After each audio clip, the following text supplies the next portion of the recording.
In contrast, Russian elections are rigged. Political opponents are imprisoned or otherwise eliminated from participating in the electoral process. The result is an absence of checks and balances in Russia and the decision of one man to launch a wholly unjustified and brutal invasion of of Ukraine. Iraq, too. Anyway, 75.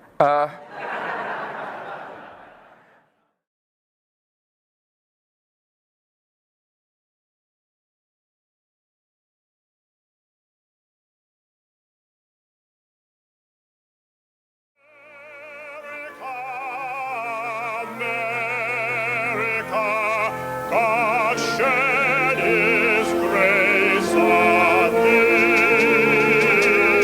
and crown thy good with brotherhood, from sea to shining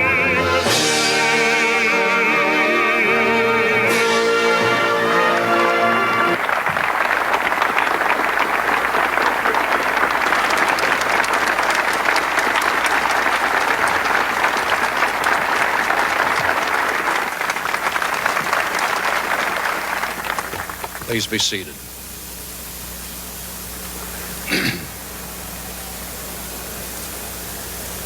This new hope is not promoted in lyricism, but is tough and realistic hope, which is the instinct of the soul, the energizer of the mind. For our invocation today, I present President-elect and Mrs. Reagan's pastor, the Reverend Don Mumma of the Bel Air Presbyterian Church in Los Angeles.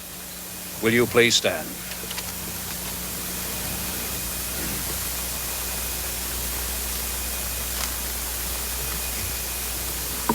wherever you might be, here and in the United States and around the world, please bow with me in this moment of solemn dedication and prayer.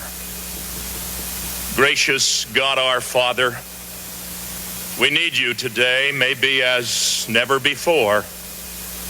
We have not lived up to our personal or national potential. We have seen our world from our own selfish, parochial point of view. We have lived as though everything depended upon us. We confess our sin and seek your forgiveness. In this historic moment, we would pray for our President-elect, Ronald Reagan. We also pray for Vice President-elect George Bush, the cabinet, and all others who are in positions of leadership in this new administration. May they measure well the shortness of time and the length of eternity. May they see all people and things and nations from your point of view. We thank you, O God, for the release of the hostages and for all of those who have made this moment possible. And so in this moment of new beginnings, our hearts beat with a cadence of pride in our country and hope in its future. Help us to stand proudly as American citizens and face every challenge with a confidence born of your spirit and humbly touched by your love and grace. So to this end we commit ourselves, and to this end we pray. In the name of the Lord of Lords and King of Kings, even Jesus Christ. Amen. Amen. Please be seated.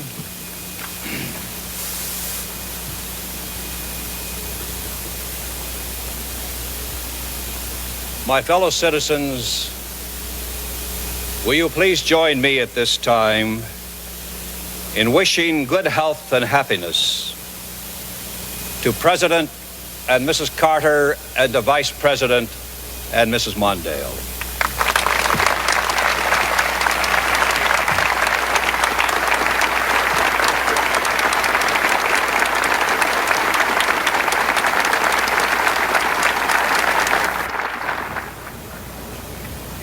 I now present the Associate Justice of the United States Supreme Court, the Honorable Potter Stewart.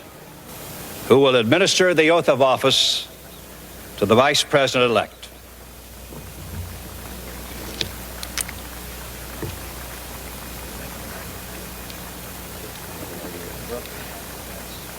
You'll put your left hand on the Bible, raise your right hand, and repeat after me.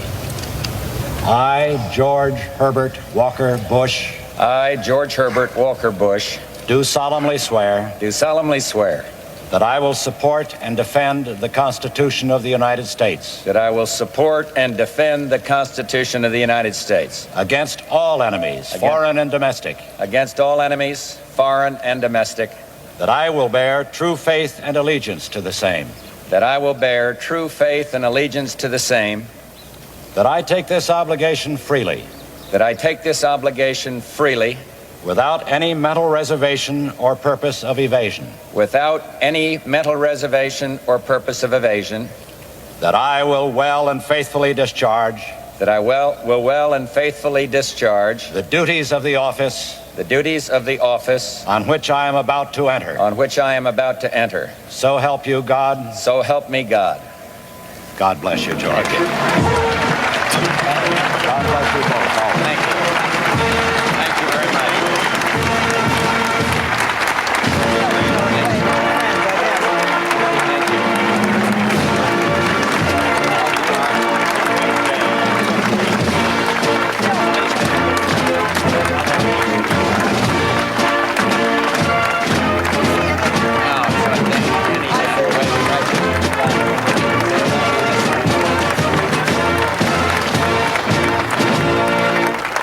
Thank you.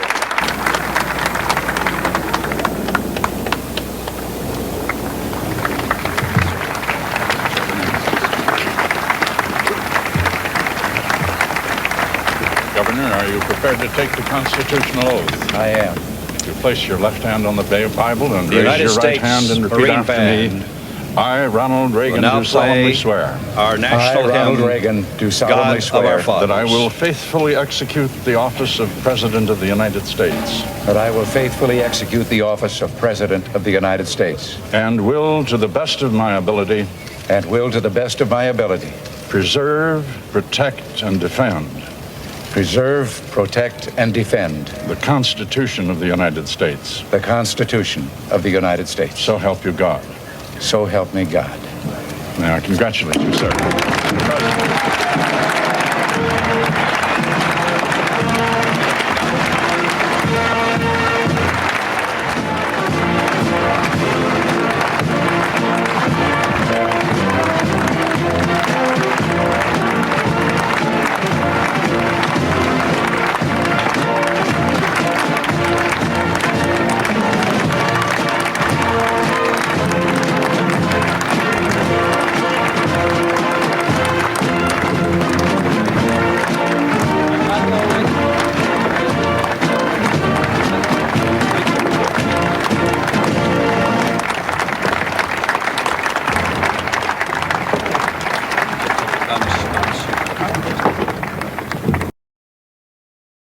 Can I tell you a little story? Please. When I came here, one journalist said, anybody dumb enough to accept the job is too dumb to do it.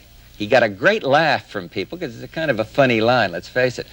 But God, I said to myself, how sad for our country when we're facing some tough opposition in this world to take such a cynical view of intelligence in the 1976 time.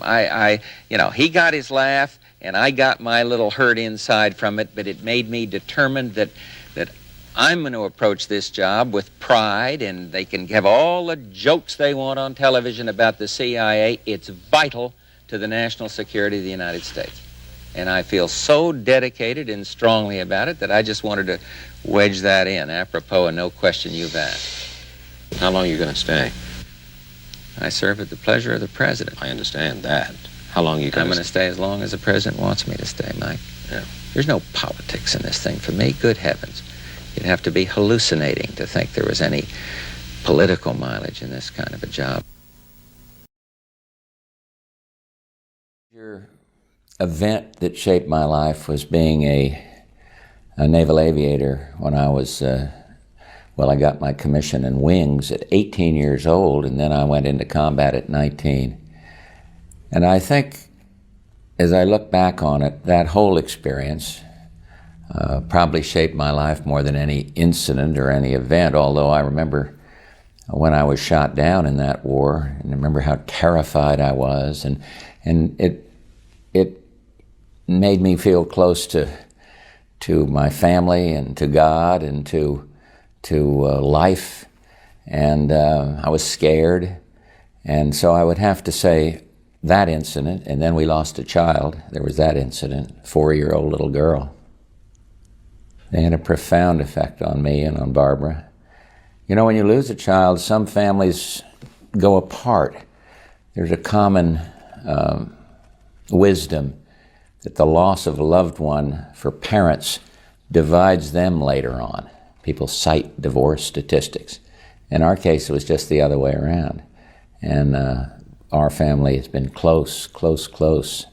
And Barbara and I have been married for over 50 years. And I think that horrible incident drew us even closer together.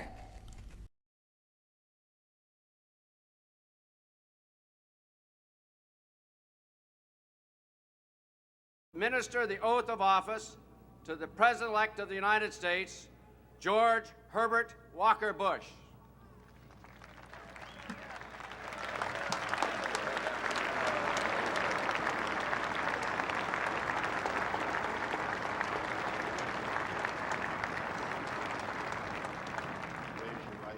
Repeat after me. I, George Herbert Walker Bush, do solemnly swear. I, George Herbert Walker Bush, do solemnly swear that I will faithfully execute the office of President of the United States. that I will faithfully execute the office of President of the United States And will, to the best of my ability, and will, to the best of my ability, preserve, protect, and defend the Constitution of the United States. preserve, protect, and defend the Constitution of the United States. So help me God. So help me. Congratulations. Thank you.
We take an X-ray. Not necessary, sir.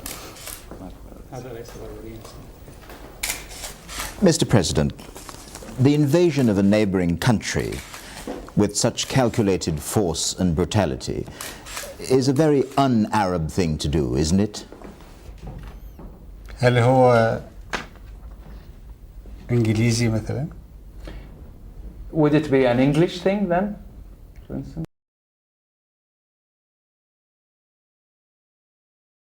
Saddam's most recent speech is an outrage. He is not withdrawing. His defeated forces are retreating. He is trying to claim victory in the midst of a rout. And he is not voluntarily giving up Kuwait.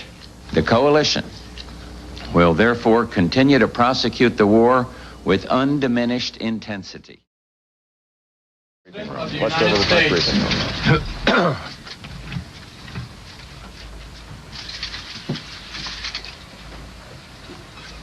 Good evening. Yesterday, after conferring with my senior national security advisors and following extensive consultations with our coalition partners, Saddam Hussein was given one last chance. set forth in very explicit terms to do what he should have done more than 6 months ago: withdraw from Kuwait without condition or further delay, and comply fully with the resolutions passed by the United Nations Security Council. Regrettably, the noon deadline passed without the agreement of the government of Iraq to meet demands of United Nations Security Council Resolution 660, as set forth in the specific terms spelled out by the coalition to withdraw unconditionally from Kuwait. To the contrary, what we have seen is a redoubling of Saddam Hussein's efforts to destroy completely Kuwait and its people. I have therefore directed General Norman Schwarzkopf, in conjunction with coalition forces, to use all forces available, including ground forces, to eject the Iraqi army from Kuwait. Once again, this was a decision made only after extensive consultations within our coalition partnership. The liberation of Kuwait has now entered a final phase. I have complete confidence in the ability of the coalition forces swiftly and decisively to accomplish their mission. Tonight, as this coalition of countries seeks to do that which is right and just, I ask only that all of you stop what you were doing and say a prayer for all the coalition forces, and especially for our men and women in uniform, who this very moment are risking their lives for their country and for all of us. May God bless and protect each and every one of them, and may God bless the United States of America. Thank you very much. Are the Soviets on board, sir? Soviets on board?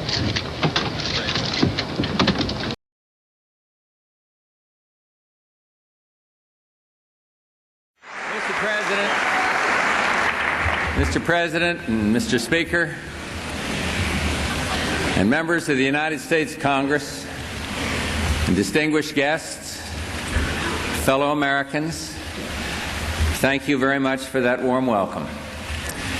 We gather tonight, witness to events in the Persian Gulf as significant as they are tragic. In the early morning hours of August 2nd, following negotiations and promises by Iraq's dictator, Saddam Hussein, not to use force, a powerful Iraqi army invaded its trusting and much weaker neighbor, Kuwait. Within 3 days, 120,000 Iraqi troops with 850 tanks had poured into Kuwait and moved south to threaten Saudi Arabia. It was then that I decided to act to check that aggression. At this moment, our brave servicemen and women stand watch in that distant desert and on distant seas, side by side with the forces of more than 20 other nations. They are some of the finest men and women of the United States of America, and they're doing one terrific job.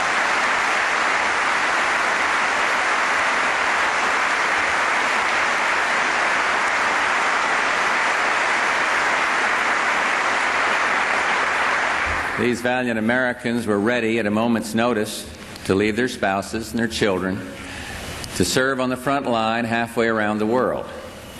And they remind us who keeps America strong. They do. And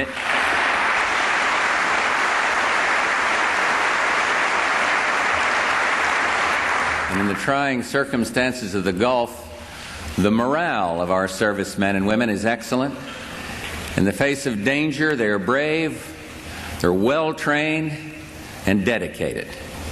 A soldier, Private First Class Wade Merritt of Knoxville, Tennessee, now stationed in Saudi Arabia, wrote his parents of his worries, his love of family, and his hope for peace.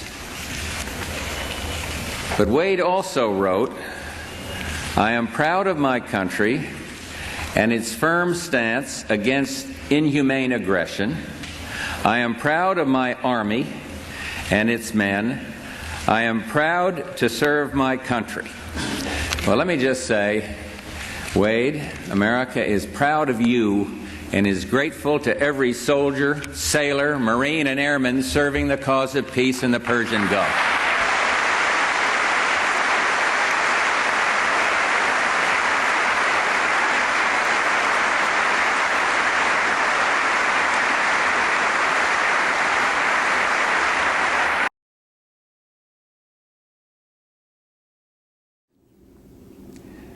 Some may ask, why act now? Why not wait? The answer is clear. The world could wait no longer. Sanctions, though having some effect, showed no signs of accomplishing their objective. Sanctions were tried for well over 5 months, and we and our allies concluded that sanctions alone would not force Saddam from Kuwait. While the world waited, Saddam Hussein systematically raped, pillaged, and plundered a tiny nation, no threat to his own. He subjected the people of Kuwait to unspeakable atrocities, and among those maimed and murdered, innocent children. While the world waited, Saddam sought to add to the chemical weapons arsenal he now possesses an infinitely more dangerous weapon of mass destruction, a nuclear weapon. And while the world waited, while the world talked peace and withdrawal, Saddam Hussein dug in and moved massive forces into Kuwait. While the world waited, while Saddam stalled, more damage was being done to the fragile economies of the Third World, the emerging democracies of Eastern Europe, to the entire world, including to our own economy. The United States, together with the United Nations, exhausted every means at our disposal to bring this crisis to a peaceful end. However, Saddam clearly felt that by stalling and threatening and defying the United Nations, he could weaken the forces arrayed against him. While the world waited, Saddam Hussein met every overture of peace with open contempt. While the world prayed for peace, Saddam prepared for war. I had hoped that when the United States Congress, in historic debate, took its resolute action, Saddam would realize he could not prevail and would move out of Kuwait in accord with the United Nations resolutions. He did not do that. Instead, he remained intransigent, certain that time was on his side. Saddam was warned over and over again to comply with the will of the United Nations, leave Kuwait or be driven out. Saddam has arrogantly rejected all warnings. Instead, he tried to make this a dispute between Iraq and the United States of America. Well, he failed. Tonight, 28 nations, countries from 5 continents, Europe and Asia, Africa and the Arab League, have forces in the Gulf area standing shoulder to shoulder against Saddam Hussein. These countries had hoped the use of force could be avoided. Regrettably, we now believe that only force will make him leave. Prior to ordering our forces into battle, I instructed our military commanders to take every necessary step to prevail as quickly as possible and with the greatest degree of protection possible for American and Allied servicemen and women. I've told the American people before that this will not be another Vietnam. And I repeat this here tonight. Our troops will have the best possible support in the entire world, and they will not be asked to fight with one hand tied behind their back. I'm hopeful that this fighting will not go on for long, and that casualties will be held to an absolute minimum. This is an historic moment. We have in this past year made great progress in ending the long era of conflict and Cold War. We have before us the opportunity to forge for ourselves and for future generations a new world order, a world where the rule of law, not the law of the jungle, governs the conduct of nations. When we are successful, and we will be, we have a real chance at this new world order, an order in which a credible United Nations can use its peacekeeping role to fulfill the promise and vision of the UN's founders. We have no argument with the people of Iraq. Indeed, for the innocents caught in this conflict, I pray for their safety. Our goal is not the conquest of Iraq. It is the liberation of Kuwait. It is my hope that somehow the Iraqi people can, even now, convince their dictator that he must lay down his arms, leave Kuwait, and let Iraq itself rejoin the family of peace-loving nations.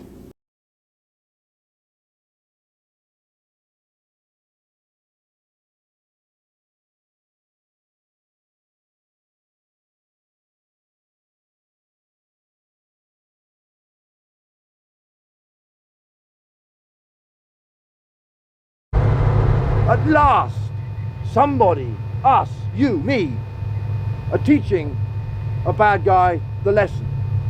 And he's being put down so hard that he's not going to get up again. Or at least not in the next decade and a half.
Awesome, I got him, boy.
shit he's got on his wing.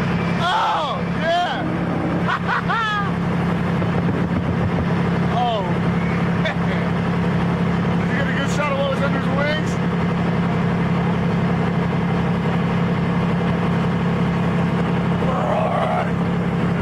Good shot under the wings. Oh, he ain't.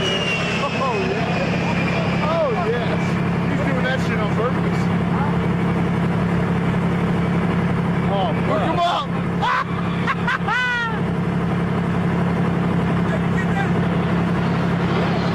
Let's go!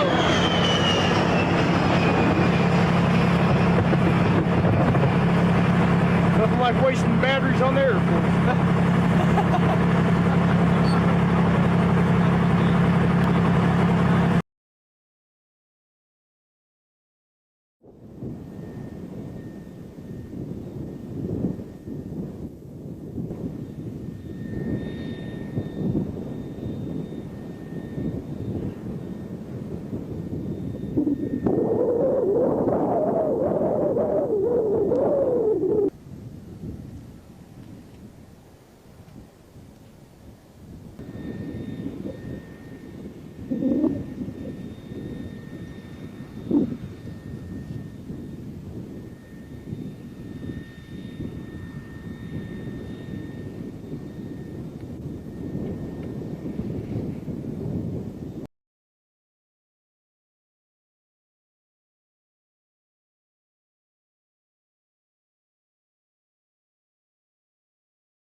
Kuwait is liberated.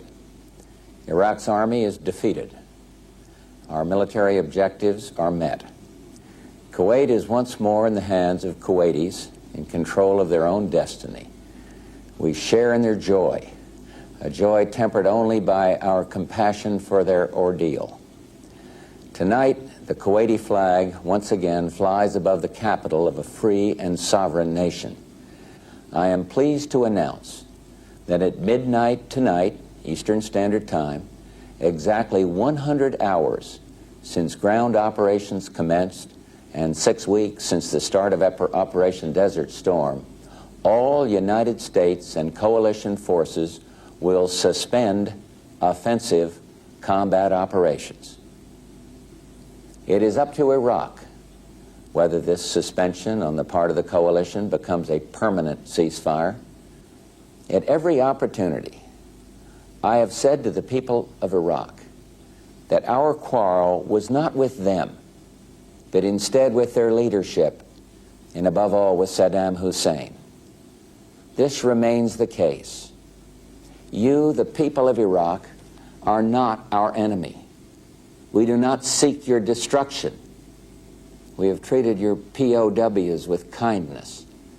Coalition forces fought this war only as a last resort and look forward to the day when Iraq is led by people prepared to live in peace with their neighbors.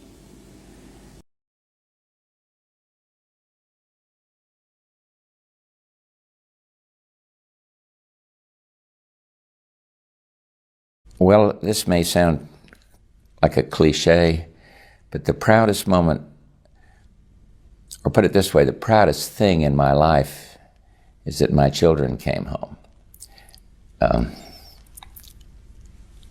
The proudest moment was, I guess, domestically when I signed a piece of civil rights legislation known as the ADA, doing something for the disabled. Massive piece of civil rights legislation that put disabled people, 50 million of them, into the mainstream, or at least removed legal obstacles to their being in the mainstream. And the proudest moment internationally was when we prevailed over a brutal dictator, formed a coalition that overcame public opinion in this country, cynicism in the press, reluctance in the Congress, to do what was right. To say that a country, this instance Iraq, with the fourth largest army in the world, was not going to brutalize its neighbor, take over its neighbor by force. And it was proud for me because I was privileged to be the commander-in-chief. But I'm not quite egotistical enough to feel that it was anything but a team, a classic victory of young soldiers working together, of sound diplomats doing their best, and of a country coming together to make a profound moral statement. Aggression will not stand.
In the first year, I just lost to this guy saying he'd never raise taxes. It was interesting. You talked to him, of course, about what happened in his presidency and how he was devastated by the loss. I mean, he thought, you know, I guess understandably, that this was a reflection of him. He thought he was a failed president. I opened the book on election night, 1992, and I would argue that in many ways the 20th century ended on November 3rd, 1992, when Bill Clinton, the first baby boomer president, defeats George H.W. Bush, the last World War II president. And Bush really just doesn't quite get it. Not in the sense that we all remember he was seemed out of touch about the economy. That's not true. In fact, he knew the economy was going to be a hugely important issue. But he says to his tape-recorded diary by himself, sitting in the Houstonian hotel, duty, honor, country. I always thought that's what Americans were made of, but quite plainly it's not. He was just subsumed with anguish that he had not been able to finish the job. I do want to ask you, John Meacham, about what he says about his son, President Bush 43, President George W. Bush. I mean, he's very supportive, loves his son, but you get him to talk about how he was really uncomfortable with what he called too much hawkishness. He didn't like the axis of evil. Right. He said, historically, I don't think that will benefit anything. He did not like the swaggering rhetoric of his son's administration. And then the Dick Cheney, right. You know, who it turns out he felt had too much influence in his son's administration. George H.W. Bush said that he believed that Cheney was responsible for a good bit of that hawkish image, and that he wished that Cheney had not had as much influence, that he didn't think Cheney should have had his, quote, own State Department, and that Vice President shouldn't do that. When I took that to Vice President Cheney, he read it and said, fascinating. But when you took it to President Bush 43, George W. Bush, what did he say? Well, he said that his father had never said that to him. He said it would have been out of character for his father to say, hey, you got to rein in Cheney, he's ruining your administration, that conversation never took place. He was publicly supportive of going into Iraq, the decision to invade Iraq in 2003. But he clearly had misgivings about it. He had what a friend called anxieties. He was anxious about it. He also privately wrote his son a note saying that if the man won't comply, meaning Saddam, then you have to do what you have to do. And one of the things about that I think historically is important is George H.W. Bush had his own war with Saddam, in which he was quite unilateral. He was willing, one of the things that emerges in the president's diary is that on 5 or 6 different occasions, he talks about how he would be willing to be impeached, that even if the Congress said in 1990-91, we're not authorizing the use of force, he was willing to go. And the first Bush to talk about Saddam in terms of good versus evil was not George W. Bush, right, but Bush 41. Was the father. Right. And yet he went on to have, as you said, anxieties about what his son did after 9/11.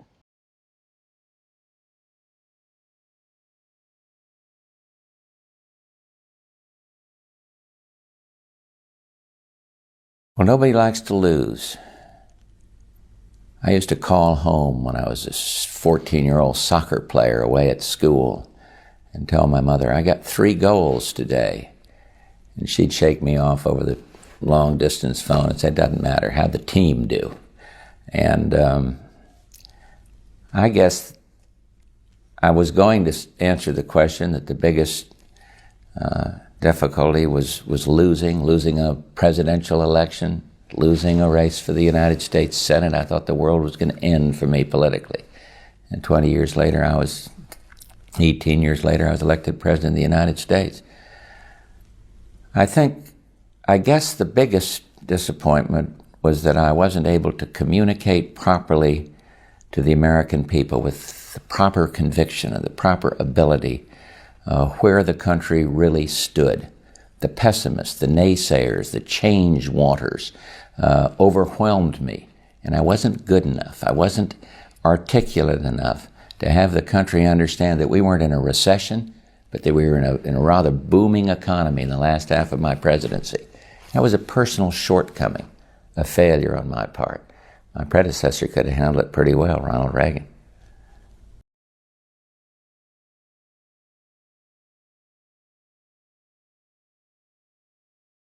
To see those 2 guys standing up there waving in that convention really, if there was any doubts at all, eradicated it. And the Reagans were very magnanimous people. I mean, they were very kind and welcomed us onto the team very well. We met with them after the convention, and we had a wonderful meeting with Mrs. Reagan and the children, and it was very warm and cordial. They say of the half of the delegates from Texas were not going to vote for George Bush, that they had to be talked to by Governor Clements and several top Republican officials before they made their choice. And even then, some of them did not vote Bush. Yeah, I think that's accurate for the day one of the convention. But I think that, and that's because they just took a poll, you know, who would be your first choice. But after Governor Reagan made his decision that Bush would be the running mate, there was no question. Now Bush says he's tired and has a lot of personal business to take care of here in the Permian Basin. George Bush, what's it like to be a Texan?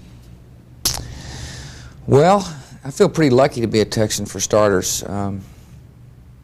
My folks moved to West Texas when I was 2 years old. I was born in my dad's sophomore year at Yale, and we moved to 2, and that's all I've known what it's be to be a Texan. I've been a Texan in Texas. I've also been a Texan outside of Texas, and I think there's two different feelings. Inside of Texas, it's a very comfortable feeling. People are great. There's a lot to do here. It's kind of I think a can-do spirit in Texas. Outside of Texas, you're kind of an anomaly. People always want to know what a Texan is like, and those of us who have been Texans outside of Texas, we have to restrain ourselves from not being too much of a Texan outside of Texas. But I love it. I mean, Texas is my life, a big part of my life. I'm very proud of it, proud of the heritage that I've got here, and wouldn't trade it. What have the last couple of years been like? We keep hearing that Dallas is in trouble and Houston's in trouble. Well, for me personally, it's been unbelievably exciting. I'm doing something that I think everybody who's ever been to a baseball game would love to do, and that is be a part of baseball. It's a fabulous sport, so I've had a wonderful time. I think Texas is beginning to rebound. I think the psychological spirit is much higher here. I was in West Texas prior to moving to Dallas, and people there are still a little depressed because the oil industry bust. It's a one-horse town, really, which is oil. People haven't quite rebounded yet from the severe depression that we have been through out there. But in the big metropolitan cities, Houston and Dallas, I think the economies are rebounding. And most importantly, as a result of that, people are beginning to feel a lot better about themselves and about their future. And so much of the psychology of the society is hope.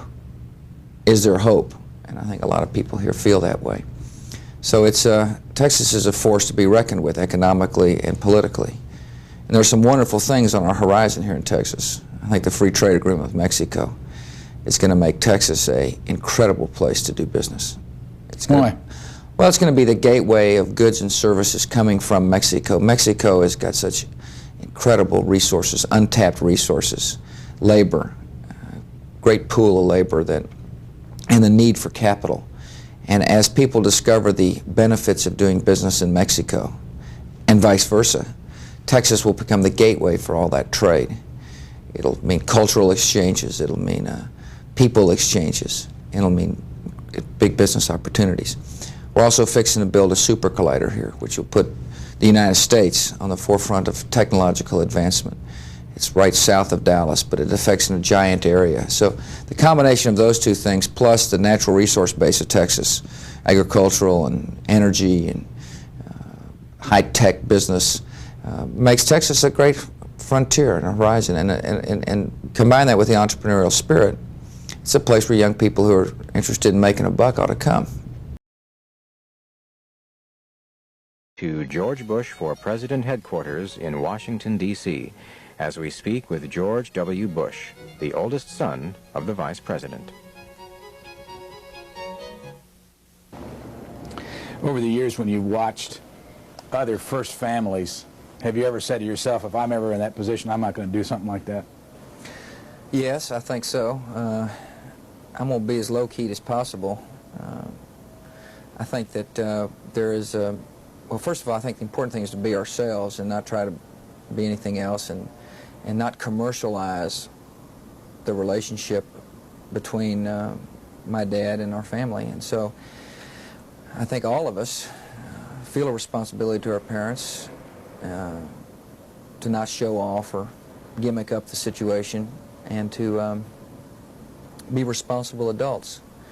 we're a little different from most in that, you know, I'm 42 years old. I've lived a lot of my life already. I feel very secure as to who I am and where I've been, and don't feel a need to be anything other than kind of a half-broke oil man from West Texas. But I think they're not naming specifics. I think there is a responsibility. I think you'll find us to be a low-keyed family. Do you feel pressure from all the attention? Some, not nearly as much as I would 20 years ago. I still feel my blood pressure rise when people mischaracterize my father. I love him and respect him and come to his defense. I think I'm more reasoned about what politics is all about now. I ran for the United States Congress in 1978, came in second in a two-man race. So I understand a lot of politics, but I do feel pressure a little bit. I don't feel pressure to perform in any way, but I feel the pressure of anticipation of how the outcome will be, and I don't like some of the coverage that George Bush gets. If I think it's unfair, I tend to rise to the bait. But pretty relaxed about things. It's good, clean, healthy competition. How Texan are you? I'm pretty Texan. I was Midland, Texas is where I was raised. Houston, Texas is where I spent a lot of time, and then after a stint at Harvard Business School, I chose to return back to Midland to try to make enough money to survive, and I really have a great affinity for Texas. It's a great state. It's a state where I'm going to spend my life, and I think it's got a lot to offer for people. What do you most remember about growing up in Midland, Texas? I would say that ours was a life of Little League baseball, very outdoors neighborhood, a lot of backyard barbecues. My mother and I and Dad, I can remember clearly going to see the Odessa High Broncos play the Midland High Bulldogs over in Odessa, one of the big regional clashes that still to this date is high-powered high school football. It was plain and simple, not very sophisticated, but full of good, solid values. And I think when I had a choice of moving anywhere in the country and chose to move back to Midland, it was those early childhood memories that lured me back. Midland is, in the 70s, during the oil boom, was a gold rush type town. It was entrepreneurship at its highest form. It was exciting. A lot of people coming in and out, and a lot of people drilling wells, and it was a chance for people who didn't have much to begin with to have a shot to make some money. And now it's the exact opposite, of course, but it's an exciting place to live. Not too good to look at, but good folks and a good place to be. Do you remember the first time in your childhood when your dad started talking politics at the dinner table? Not really. I would say the first time I remember was when we moved to Houston and he became the Harris County chairman. He was pretty consumed by his business. After all, he and Hugh Litke, his partner, were young guys when they went and built the first offshore drilling, very technologically, not the first, but technologically advanced offshore drilling rigs. They were 35 or 36-year-old men, and I think that totally consumed my dad at that point. I know he was very proud of his father, who was a United States Senator from Connecticut, who really set an example of public service, the baton of which has been passed to my brothers and I. I mean, we all believe in public service as well. But I don't remember my dad talking about, well, if this race were available, I'd run for it, or I never viewed him as a politically ambitious person until he got to Houston and got involved in the trenches there as the Harris County Party chairman. When did you personally get interested in what your dad was saying about politics? I'd say I remember the 1964 race against Ralph Yarber. I was gone away to school, so I wasn't there in Texas, and I missed a lot of the action. Where in school? Andover, Massachusetts. Tough adjustment for a Midland, Texas boy. But I'd say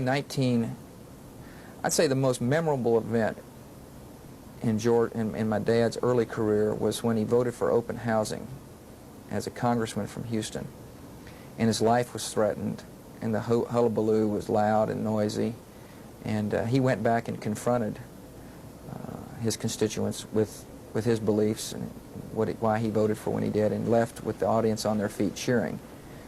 And that to me sticks out in my mind as by far the most meaningful public event besides the campaign rallies that he took as a political figure. Of course, then the swirl of the 60s took place, and I was pretty well preoccupied with my own learning how to fly jets, believe it or not, in the Texas Air National Guard, which, as you know, has become quite famous over the last couple of days. And but that was the most memorable political stance he took. What happened at Andover? What did it change your view of the world at all? It taught me how to read and write pretty well, but not really. It just increased my desire to go back to Texas. Andover was a great education. It was a tough adjustment for me to make. I was pretty good at getting along with people. I wouldn't say I was a great scholar, and it was hard academics. Then went on to Yale, which I'm proud of that, of course. Had it not been Yale, it would have been the University of Texas. And what did you do at Yale? I was a history major. Enjoyed it. Got a good, broad, liberal arts education. But like most of the people in my generation, was, as I got to my senior year wore on, was totally consumed by what I'd be doing in the military after Yale, and went in then to the Texas Air Guard as a fighter pilot. Went and trained for 18 months on active duty, and then flew actively in the Guard. But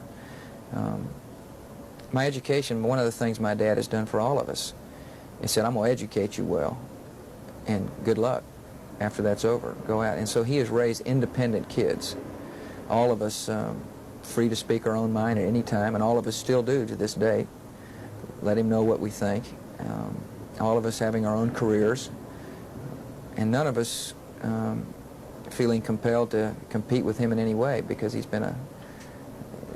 never been the type of father who said, son, I want you to be a great halfback, let's go hit the tackling dummy all day long. He's always said, go do your own thing.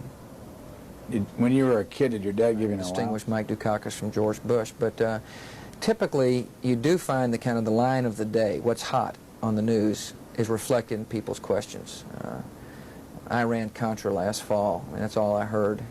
The stock market going down. The momentary is what you see. But then there are the long-term questions people have about philosophy or steadiness or character. And what's the question that's most often asked of you? Is George Bush his own man? And that question was answered at the convention loud and clear. But it's the frustration of being a good vice president. In other words, the Van Buren factor, Martin Van Buren factor, being the last sitting vice president to succeed, has got some grain of truth to it, because in order to be a good vice president and a loyal vice president like my dad has been, you basically subjugate yourself to your boss. But now that the convention came, where he gave a tremendous speech in this prejudiced opinion, he's now on his own and ready for it. But up to that point in time, people were saying, when's he going to be himself? Is he strong enough to lead? And there was constant reminding people that, yes, this man is ready for the job, and just give him a chance. Wait for the events to unfold. You see, I think another thing you don't see is that of all the people in our campaign, he, the candidate, is by far the most experienced in national politics. And so therefore, on major strategic decisions, George Bush has called the shots. Strategic decision number one, I will be loyal to Ronald Reagan no matter what the circumstances may be. And remember, it wasn't easy during the Iran-Contra affair. It's a tough year for the president and the vice president. And George Bush was willing to take his lumps politically. Strategic decision two, at the convention, the announcement of a person of my generation as the vice presidential running mate, I think will be a plus in the long term. He not only set the tone of the campaign by choosing Senator Quayle, but also he himself made the decision as to the timing. And so I think it's important for people to understand that on the major strategic decisions, George Bush has set the tone of the campaign, the pace. And in terms of him using the convention as the starting point for who's the real George Bush, that was his decision, and I think it will prove to be a right one. From your experience, how much power does the media have? Ladies and gentlemen, on behalf of the underwriters, the sponsors, and the producers, I welcome you to the 1990 Texas Governor's Debates.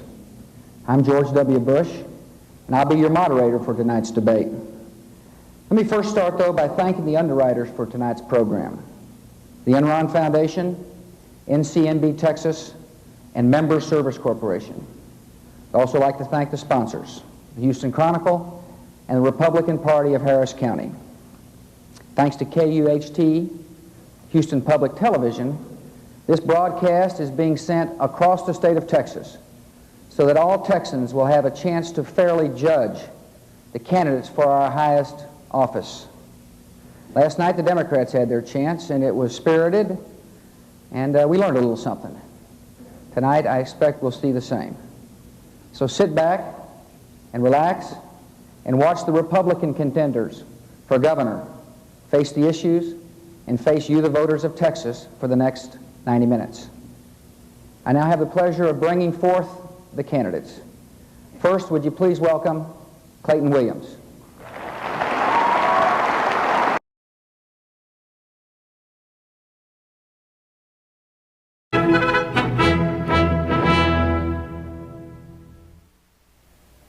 George W. Bush, how do you see the 92 election at this point?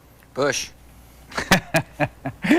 Any doubt in your mind whatsoever? Not really, Brian. I know we've had a pretty tough month. Bill Clinton had, I guess, what was a good convention. Very little second guessing, at least in the national media. And as a result, for 4 consecutive weeks, there's been a, I guess, kind of a love affair with the fella. But now it's George Bush's turn to say what he believes in and where he's going to take the country. And I know my dad pretty darn well, and I know it's going to be a strong, positive message by a good, caring man, and people listen to it. So I'm very confident. Did you? I don't know if you've seen this thing. Maureen Dowd on the front page of the New York Times this morning has a piece, and the headline is "Weary and Feeling the Presidency's Weight." Have you seen that yet?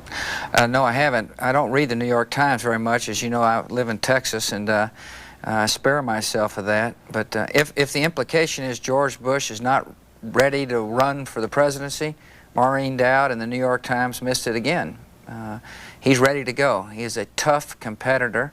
I've seen it in his eyes, and for those who don't think he's got the energy and the desire to campaign hard for presidency have once again underestimated my good dad. So. Well, let me read a little bit of it so you can answer it on a national basis. Okay. She says, the Peter Pan president, who seemed to grow younger and bouncier during the first years of his administration, has faced health problems and staff problems and political problems, and he has finally felt the weight of the office he once wore so lightly. She's wrong. Explain why you know she's wrong. Well, because I've been by George Bush's side. I've eaten dinner with him. I've talked to him. I know how intent he is upon getting reelected and governing for 4 more years. And this is a New York Times writer who's guessed about how he feels, didn't ask him, and so I can see it in his eyes. I know the man very well, and so and we'll see. Come this convention, I think the American people will see a fighter, someone who is willing to defend a cause and a principle that is eminently fair for the working people of this country. You know, in the last couple of months, you can't pick up a newspaper every couple of days, or not necessarily every couple of days, but your name comes up all the time. And it goes something like this. George W. Bush snuck into town last week, was in the White House, meeting with people, reconfiguring the White House staff. How much of that's true? Oh, I think people give me a lot more credit than I deserve. I have been in Washington quite a bit, but that's to be just a loyal soldier. I'm a foot soldier for George Bush, and people ascribe all sorts of power, and it's only because, Brian, I've got direct access to the president. And if you have access to the president, people automatically assume that you're a very powerful fella. And but George Bush doesn't need his son telling him how to govern or what to do.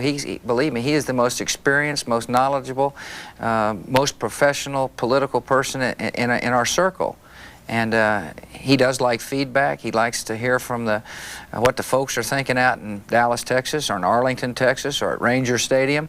But he's got a pretty good handle on where he wants to take his campaign and who he wanted to run it. And so all the stories ascribing unbelievable power to me really aren't true. You're at the Houstonian Hotel? Yes, sir. There have been some stories about that in the last couple of days. Really? Well, like what? Well, Gary Trudeau had a piece in the Doonesbury. I'm sure you have some strong opinions about No, Mr. I don't read Doonesbury. How come? Because he's the most prejudiced cartoonist I've ever seen. He's got a personal vendetta against George Bush, and so I really don't. I think he's guy's totally irrelevant, frankly. Well, he had a piece that's he had a little drawing that showed a little plot of land that your father owns, and he suggests that it's all being done for tax purposes, and that he's really evading taxes. Yeah. What do you say about that?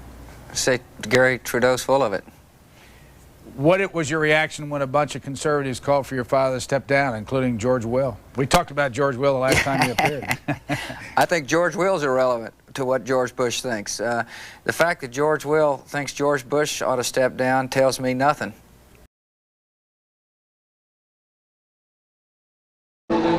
Yes, anything, you know, only in America. About these only in America would a couple like that be allowed to unite. Beautiful people, yes. Beautiful people. God bless America? God bless America, yes. This being an election year, you know, they're wonderful people. Fine taxpayers. Do I know any stories about? No, I don't. No. One little one. Very mundane people, but. Well, give me one little story about Jamie. Very boring. Very boring person. But a wonderful person, but very boring. Any Mike Weiss stories? Mike Weiss, very boring person. Hates to drink, doesn't like to smoke. All around kind of guy. Very athletic, loves to run, fine golfer. And Kelly Weiss. Kelly's very skinny fella, marathon runner, hates to drink. Only in America could a guy like him even find work. And last, but not least, Nancy Weiss. Nancy Weiss, very slim person, loves to run marathons. Only in America would anybody call her mom. Thank you. Yes. Classic. Yeah, I want to let you know.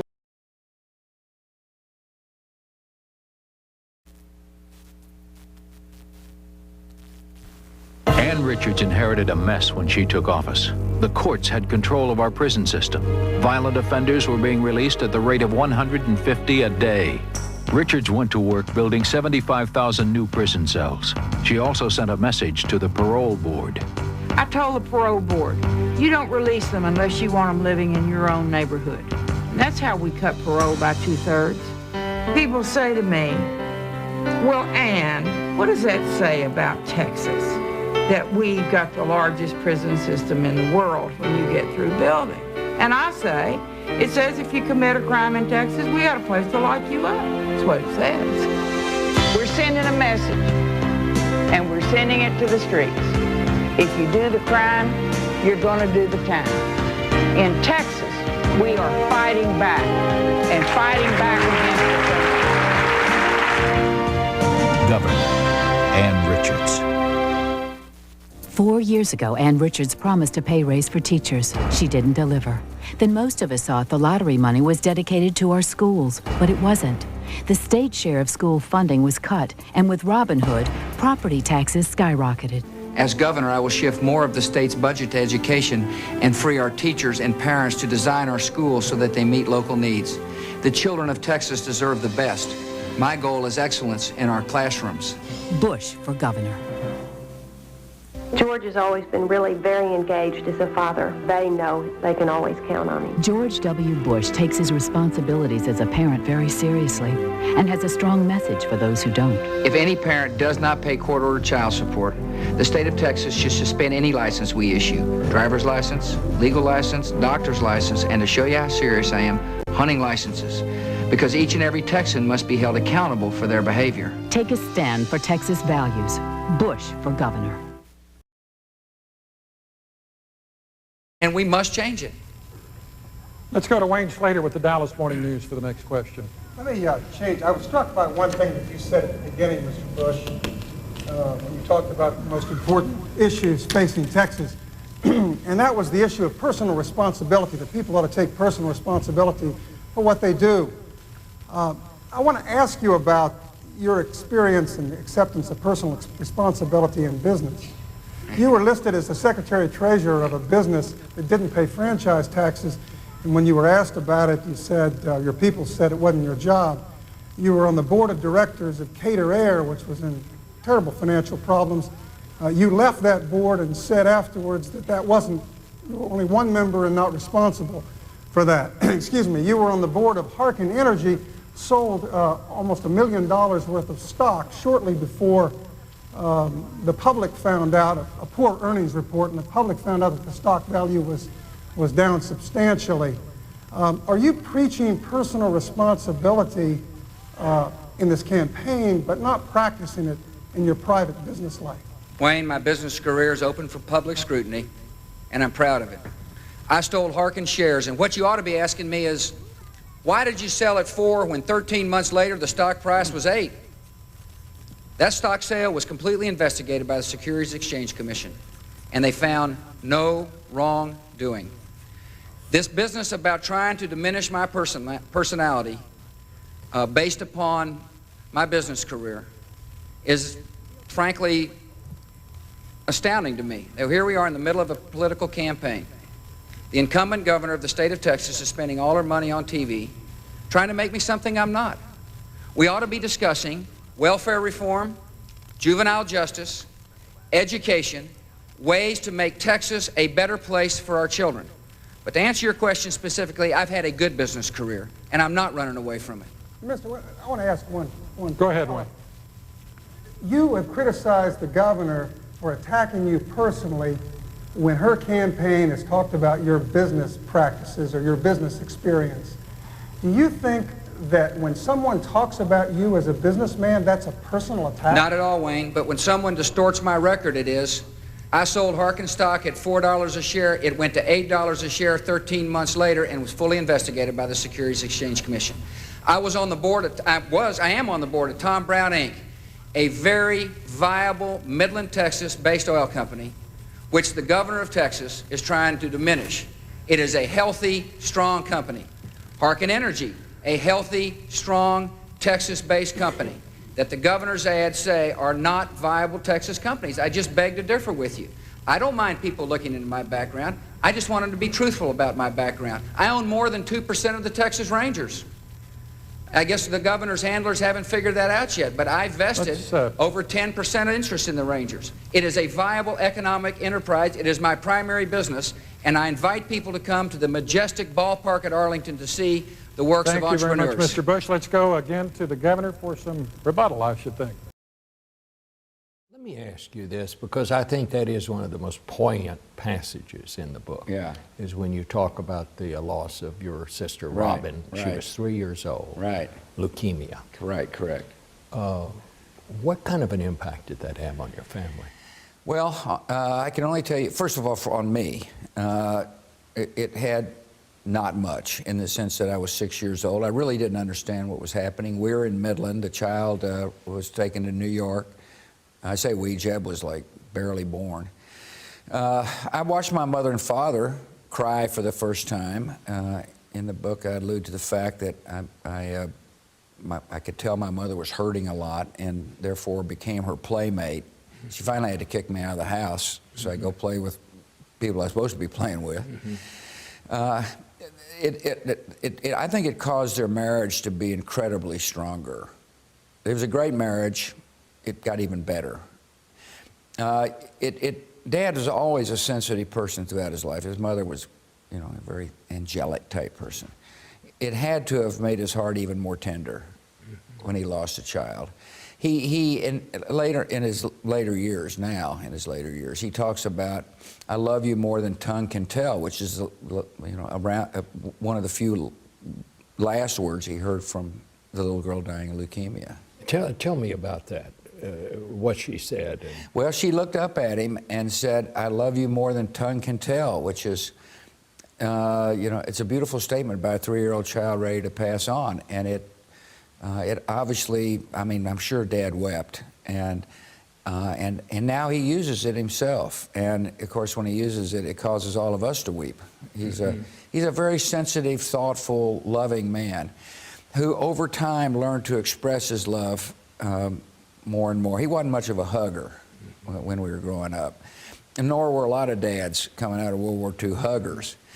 But as he got older in life, he talked in such a tender fashion to his children and in particular his grandchildren, who all adore him.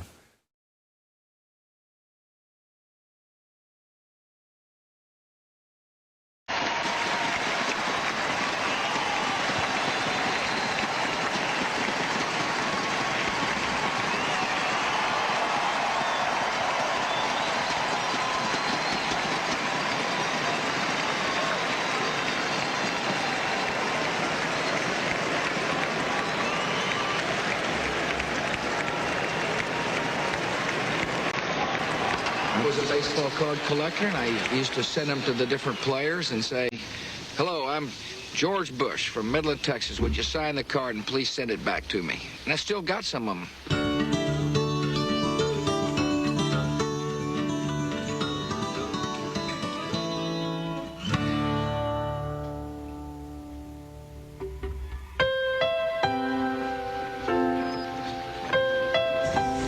I think in order to be a good president, first and foremost, you have to know where you want to lead. I want to lead America to a day that everybody in this country feels that the great American dream belongs to them as much as anybody else, that if they're willing to work for it. It was a kind of life I think that a lot of Americans feel is slipping away. Safe for kids everywhere, and baseball, barbecues, football games after church. Midland's out in the middle of nowhere, really. It's kind of on the edge. And I know this may sound trite, but in the 50s, people who went to Midland were pretty daring and were kind of pioneers, entrepreneurial pioneers in many ways. There used to be a slogan in Midland that said, "The sky's the limit," which really is such an optimistic slogan. It's how I feel about America, really. The kids all were the same. They all went to public school and then on to high school. And when Robin died, Jebby was just about 3 or 4 months old, and George was 7. It was a tough time. The thing I've come away from that is that marriages face stressful situations, and sometimes a stressful situation like that can wreck a marriage. In this case, it made my mother and dad's marriage that much stronger, brought them together, and brought our family together. But he compensated by trying to make me feel better. And for about 6 months, George kept Big George and me laughing or playing with us or doing things with us. And we, on the other hand, were trying to do things with him so he wouldn't feel neglected. When suddenly one day I heard him out the window say to Mike Proctor, a friend of his, "I'm sorry, Mike, I can't come out and play. I have to play with my mother." And I realized that that caring little boy he'd really been entertaining me. I hadn't been entertaining him at all. So I had to let him go. We met in Midland in 1977. George had moved back in 1975. He fell so madly in love with her so quickly. It was a whirlwind romance. I was a school librarian then in Austin, Texas, and I came home for a couple of weeks in the summer to stay with my parents. And George and I met then. And George knocked on the door and he said, "Mother, I want you to meet Laura Welch. She's the girl I have to marry." I said, "What?" And he meant, "I'm going to marry." I married right away, and then I moved back to Midland. And that was a very sweet time in our lives. That was when we had our children. I think it was a great moment when they were born. And I was in the delivery room, and it was just an incredible feeling of life and the preciousness of life. And I realized I was responsible. I was responsible for helping them grow up in a safe and secure home. That I was responsible for loving them with all my heart and all my soul. That I was going to be responsible for helping them get a good education. And these girls mean more to us than anything. They've just graduated from high school, and it just seems like yesterday that we were at the hospital having birth. Right? I like to laugh, and I like to laugh with people, and you know, sometimes I find myself, you know, I need to laugh at some of the things I say. It's just, I'm a person who likes to smile. We have those family values, so we identify with him. But you know, they're the same values that everybody here teaches their own kids. Be honest, tell the truth, give somebody else credit.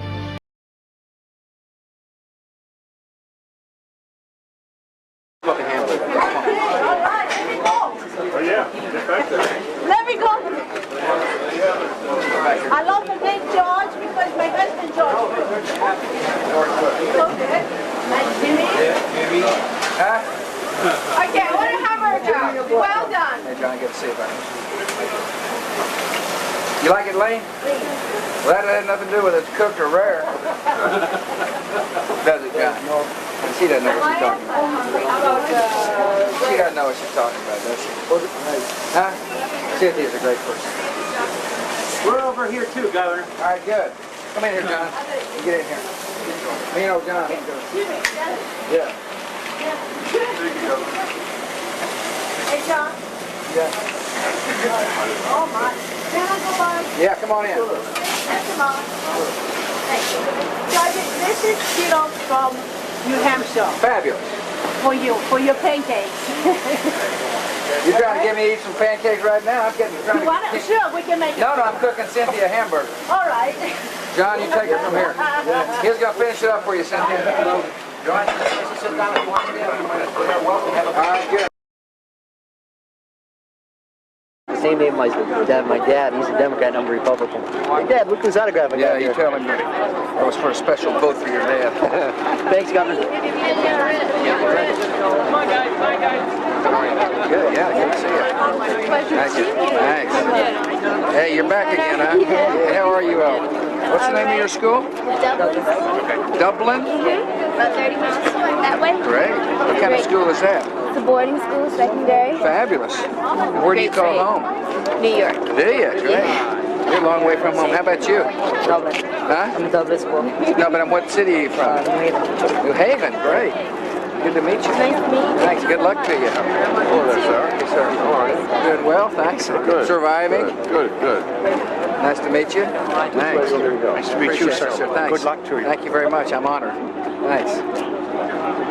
Guys, 55th, 55th reunion. 55th reunion. Thanks. Look, Maine. Nice to see you. Maine.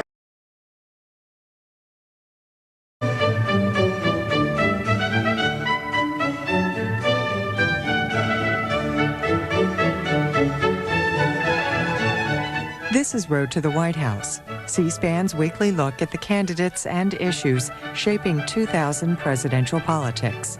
Ahead, Texas Governor George W. Bush and Vice President Al Gore.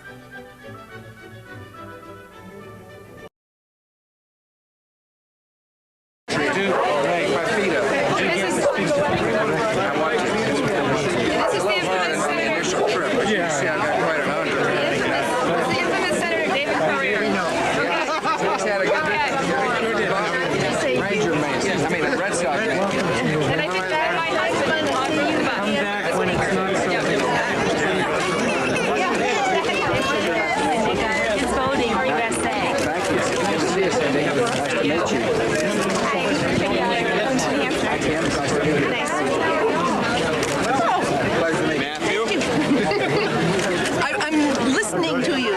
You're going to talk, right? Yeah, well, you know, nice to meet you. Appreciate you. Yes, take your hands up. Thanks for saying hi.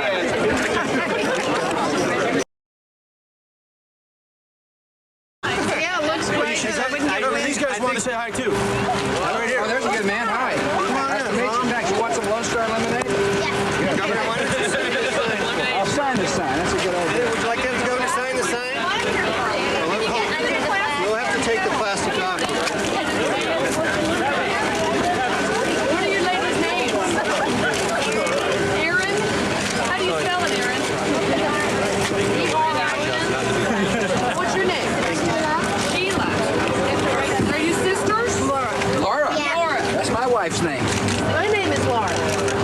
Are you sisters? Yeah. It won't be accessible to all. And that's the main reason I'm running. I want to make sure we get the best education systems in the world. I trust the people of New Hampshire to do the right things for your schools. But as hopefully the future president, one of my jobs is to set high standards and high hopes and high expectations and expect the best for every single child. Blow the whistle on failure and praise success is what I'll do. The other thing I like to talk about is ushering in the responsibility era, which stands in stark contrast to the last year's, which has said if it feels good, do it. And if you've got a problem, just blame somebody else for the problem. My hope is that we usher in an era in which each and every one of us understands that we're responsible for the decisions we make, that we're responsible for loving our children, that we bring into this world, that we're responsible for helping a neighbor in need, and we're responsible for the communities in which we live. Now, government can pass laws that kind of say, usher in the responsibility. I'll give you an example. We can pass juvenile justice laws that say, hey, little fella, if you commit a crime, there will be bad consequences for bad behavior, because we know discipline and love go hand in hand. But cultures require more than just law. Cultures change one heart, one soul, one conscience at a time. And one of my jobs is to rally what I call the armies of compassion. Church-going people, community people, people who work for charities, to love our neighbor like they'd like to love themselves. That's how you change a culture, and that's how you usher in an era of responsibility. And so that's why I'm running. I believe America needs to be prosperous to maintain the peace. I believe we've got to be a leader in the world. I know America should not retreat within our borders. You see, our most valued export, the most valuable product we send around the world is freedom, is the incredible freedoms we enjoy here. And so that's why I'm running.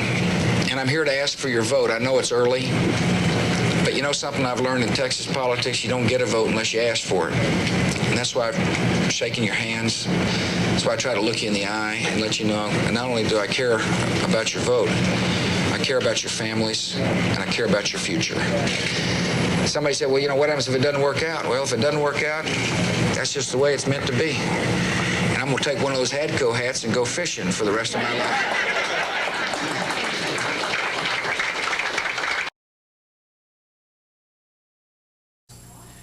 We have many educational programs, and we are honored and thrilled that Governor Bush was able to see our young people in action, to see them reading, see them doing homework, see them on computers. Because, as he said, as we all say, these young people sitting around us are our future. They're going to be our future leaders. Maybe someday they're going to be sitting where Governor Bush is. We hope one day somebody will. We know they can be successful. We're honored to have Governor Bush here today to help celebrate education, because it's the hallmark of our programs and the success for our kids' lives.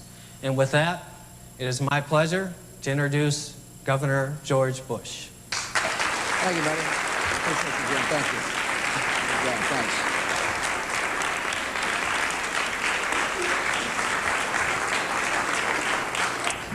Well, Jim, thank you very much. I'm really glad to... Yeah, that's me. I'm really glad I was able to come today. I want to thank you all for your hospitality.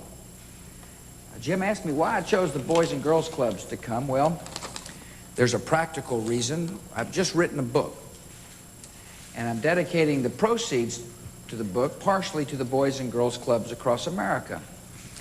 And the reason why is that I understand that government can hand out money, which we do. But it can't put faith in our heart or hopes in our lives. This is found in places like the Boys and Girls Clubs, where you all come and there are people who care about you and that worry about your future and help you study. And they teach you to make right choices and wrong choices in life. So I'm here to thank the Boys and Girls Clubs, not only here in this part of Iowa, but all across America for the good work they do on a regular basis. I'm also here to tell you it's important to get a good education. It's important to get a good education. It's important to work. Let me ask you all a question. How many of you read more than you watch TV? That's good. That's pretty good. That's hard to do. I know it's hard to do, but that's really good that you do. Learning to read is incredibly important. If you have a problem reading, I bet if you asked, Jim would help find one of the good souls here who are help you learn to read. If you got a problem reading, I bet you said, Jim, I got a problem. I want some help. Would you lend me a hand? Could you find somebody to help? I bet somebody would step up here and say, I want to help.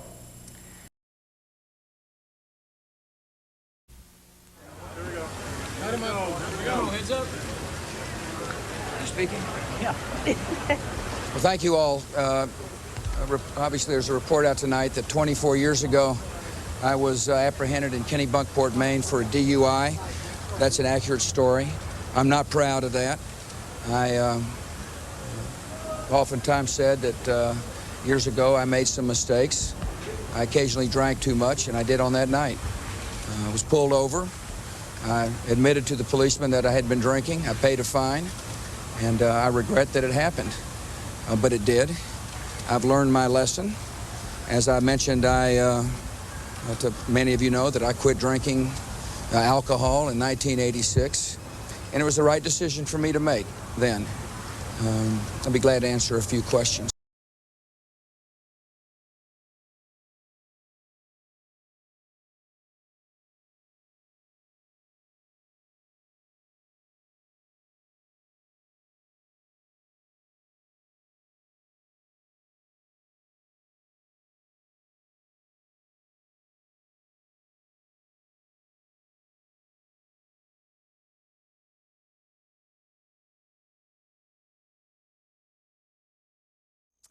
Good afternoon. We are here in the Cannon House Office building today, and we're going to be spending the next hour speaking with Representative Dick Cheney, Republican from the state of Wyoming, first elected in 1978, and he serves as chairman of the House Republican Policy Committee.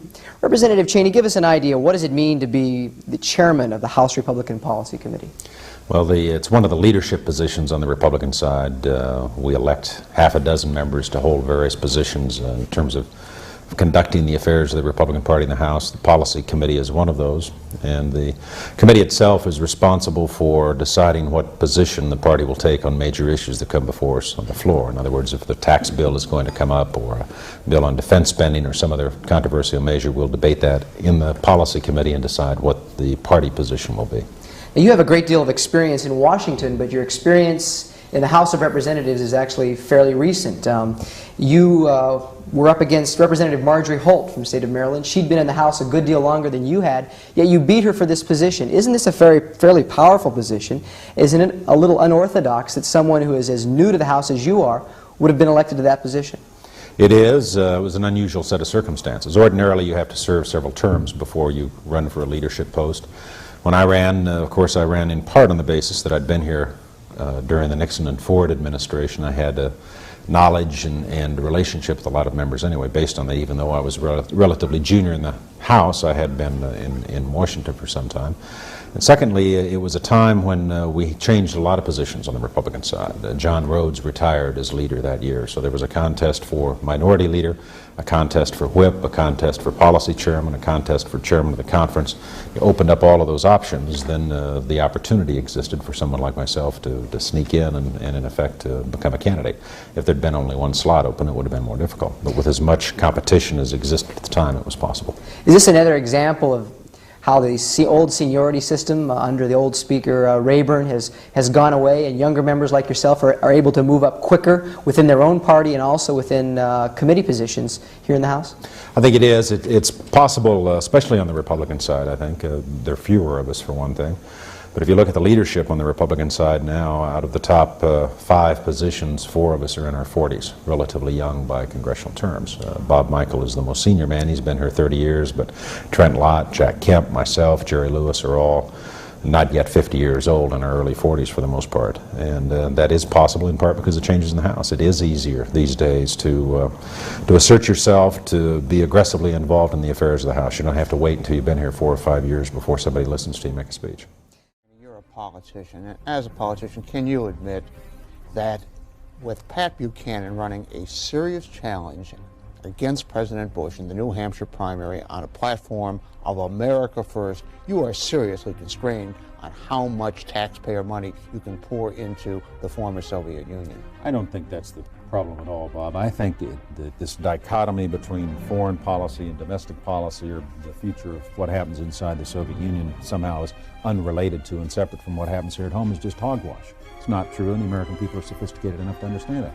We have spent trillions of dollars building first-class defenses and winning the Cold War because of what was going on inside the Soviet Union. What goes on inside the Soviet Union has a direct impact here at home. I think you have to be naive to assume the American people don't understand that. I guarantee you the country will be the loser. The United States cannot conduct a successful foreign policy if every constitutional disagreement is pressed to a final confrontation. The legislative and executive have to agree to disagree and then work together to govern. We made some real gains in 1989, but we shall have to work hard to hold on to those gains and to keep moving forward. The United States is a global power with global responsibilities. Our post-World War II role has raised the foreign policy stakes for all Americans, and we are now entering a time of unusual uncertainty, opportunity, and risk. We know from our history that no policy can be sustained for the long term unless it has the active cooperation and participation of both branches. Now of all times, it is crucial to contain disagreement. When the stakes have to do with the leadership of the free world, we cannot afford to be paralyzed by an intramural stalemate. Thank you.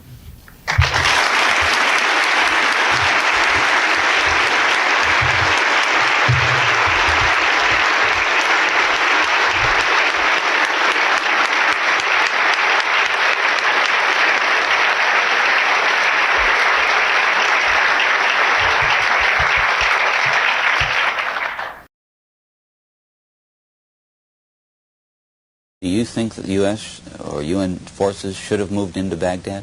No. Why not?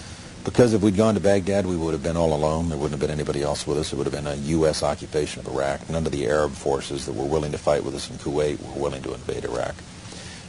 Once you got to Iraq and took it over and took down Saddam Hussein's government, then what are you going to put in its place? That's a very volatile part of the world, and if you take down the central government in Iraq, you can easily end up seeing pieces of Iraq fly off. Part of it the Syrians would like to have to the west. Part of eastern Iraq the Iranians would like to claim, fought over for 8 years. In the north, you've got the Kurds, and if the Kurds spin loose and join with the Kurds in Turkey, then you threaten the territorial integrity of Turkey. It's a quagmire if you go that far and try to take over Iraq. The other thing was casualties. Everyone was impressed with the fact that we were able to do our job with as few casualties as we had. But for the 146 Americans killed in action and for their families, it wasn't a cheap war. And the question for the president, in terms of whether or not we went on to Baghdad and took additional casualties in an effort to get Saddam Hussein, was how many additional dead Americans is Saddam worth? And our judgment was not very many, and I think we got it right.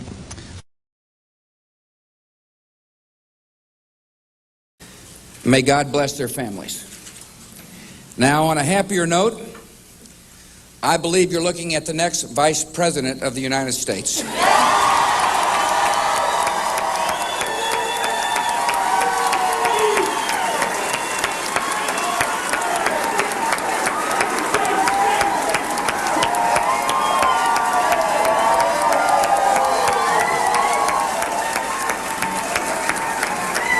Thank you. Throughout the vice presidential selection process, my foremost goal has been to select an outstanding individual who is capable of serving as President of the United States. I wanted the selection process to be thorough and dignified. I reached out to a distinguished and experienced statesman to lead the search. For months, we worked closely together to review the qualifications of many impressive candidates. As we worked to evaluate the strength of others, I saw firsthand Dick Cheney's outstanding judgment. As we considered many different credentials, I benefited from his keen insight. I was impressed by the thoughtful and thorough way he approached his mission, and gradually, I realized that the person who was best qualified to be my vice presidential nominee was working by my side.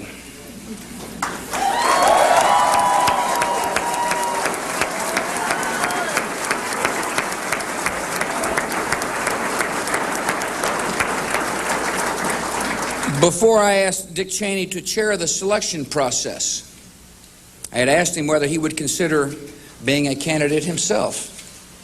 At the time, he said no.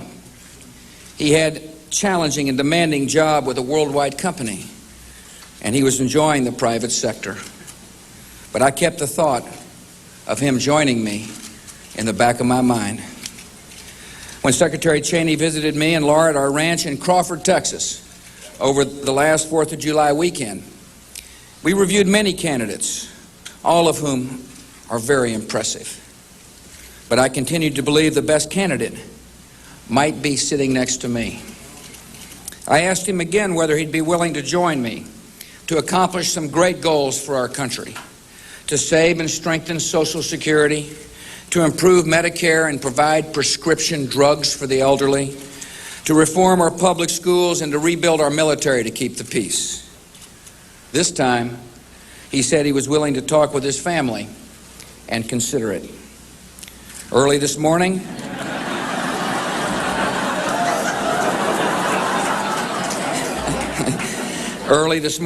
I called and asked him to join me in renewing America's purpose together. So I'm proud to announce that Dick Cheney, a man of great integrity, sound judgment, and experience, is my choice to be the next Vice President of the United States.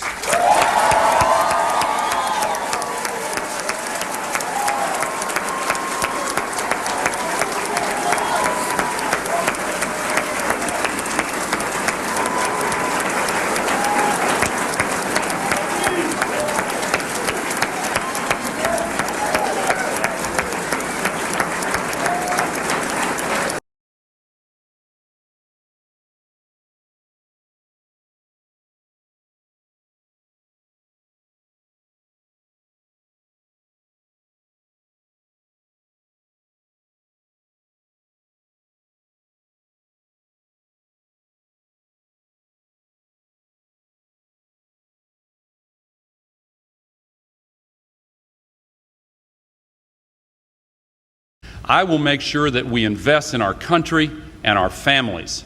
And I mean investing in education, health care, the environment, and middle-class tax cuts and retirement security.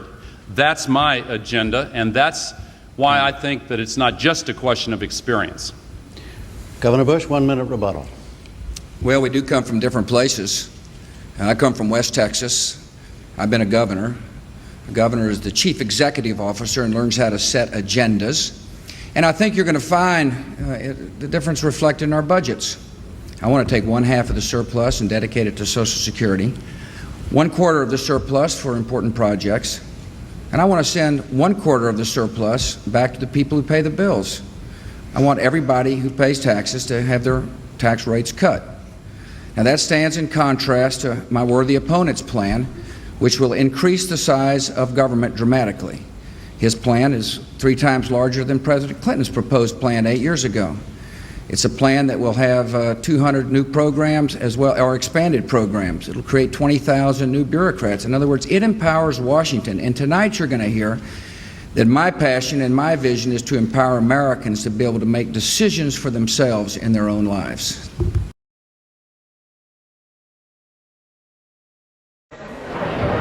You just happen to be calling when about 1, 2, 3, 4, 5, 6.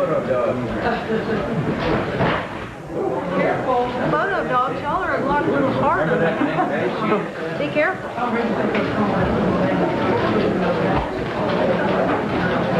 Yeah, good. Well, call me when you hear something. Thanks. That was the governor of Pennsylvania. Well, he's not conceding anything, and I'm not either in the state of Pennsylvania. Nor are we conceding anything in Florida. I know you've had all these projections that you've been reading about, but the people are actually counting the votes. 200 people are, Rooney, you need to... Earlier, it's like 40 I had a strong statement to make. And my man Bruni's technology went down the tubes on it. This was Governor Ridge calling. Just happened to be calling when y'all came up, and he doesn't believe the projections. He believes there's a lot of votes still outstanding. We've had heavy turnouts in what he calls the T of Pennsylvania. We're getting the same report out of Florida as well. The networks called this thing awfully early, but the people are actually counting the votes are coming from a little different perspective. And so, pretty darn upbeat about it. 30 seconds. 30 seconds. Pardon me? Yeah. It's the first time in... Well, I don't believe it. Some of these states they'll call like Florida. We've got enough evidence to be able to call the state. We're actually counting the votes. And as I told you, in some of these counties where we had vote total projections, we're doing better than we thought. And But I feel fine.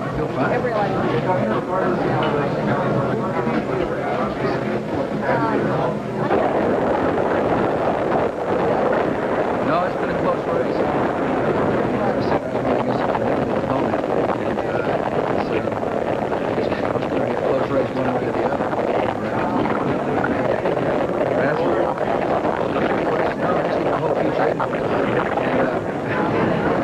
And I'm not worried about being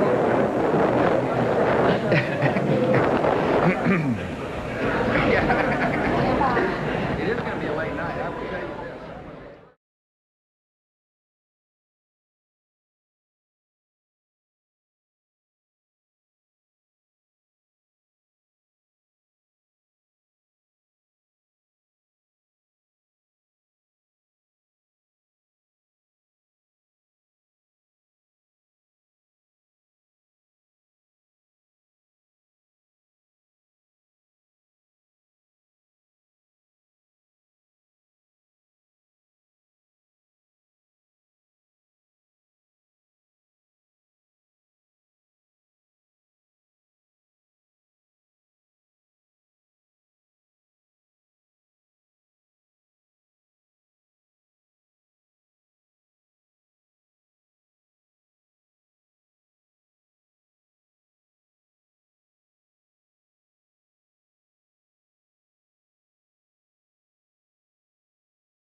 Bush is the president-elect of the United States. He has won the state of Florida. In Washington, however, although I agree with Bill and Mike, at least for a period, there will be a large attempt at bipartisanship. But among Democrats, there's going to be enormous bitterness, Monday morning quarterbacking, and great recriminations about the Gore campaign, saying he should have used Bill Clinton more. He should have boasted about the economy more. He should have done better in the debates. He should have run as a new Democrat rather than a traditional liberal Democrat.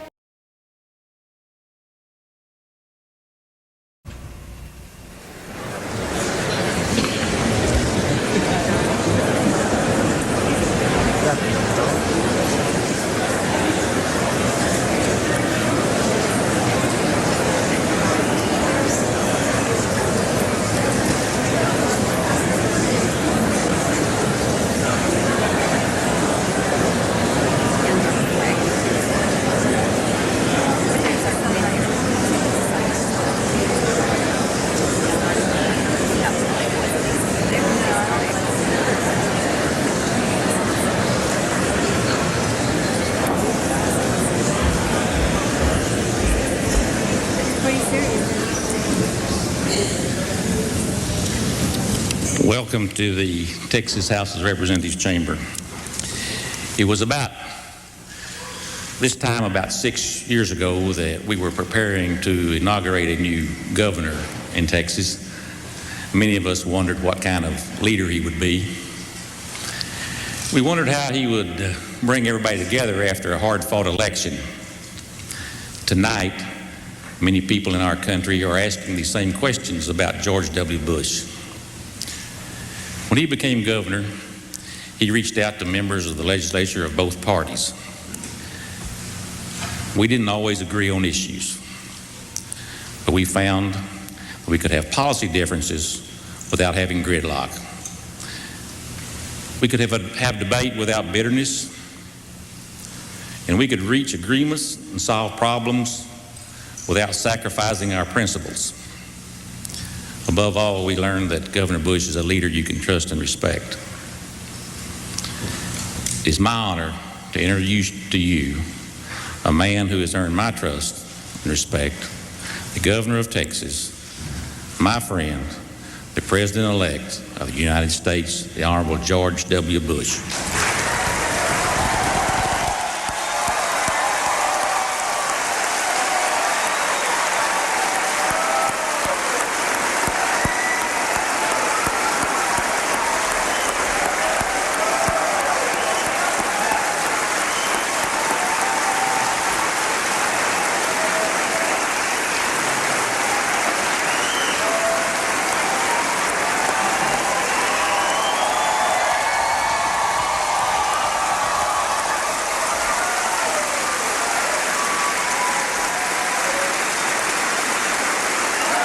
Thank you all.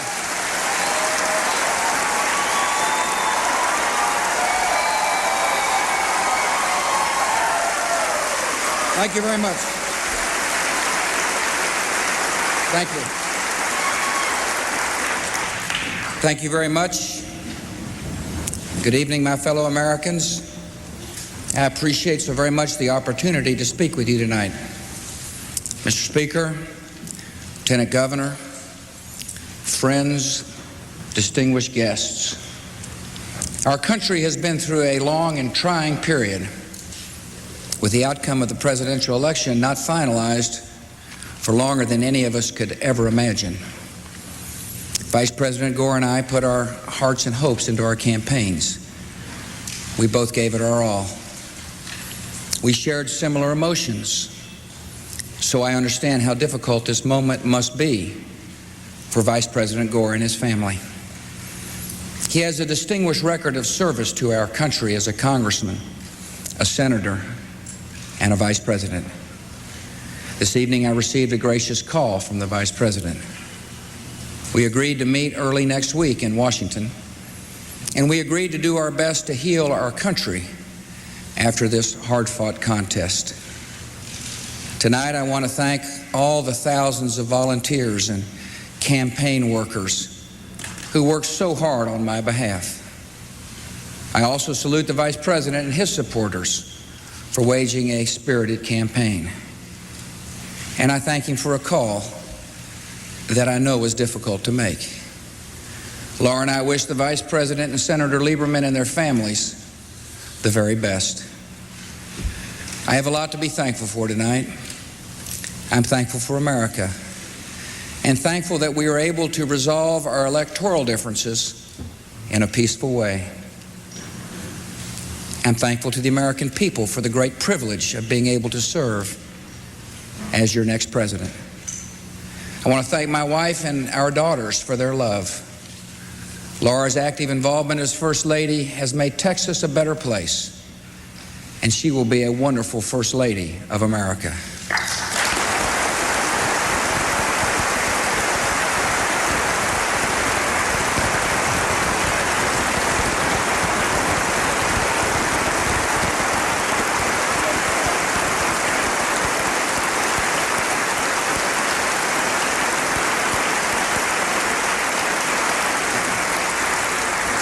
I am proud to have Dick Cheney by my side, and America will be proud to have him as our next vice president.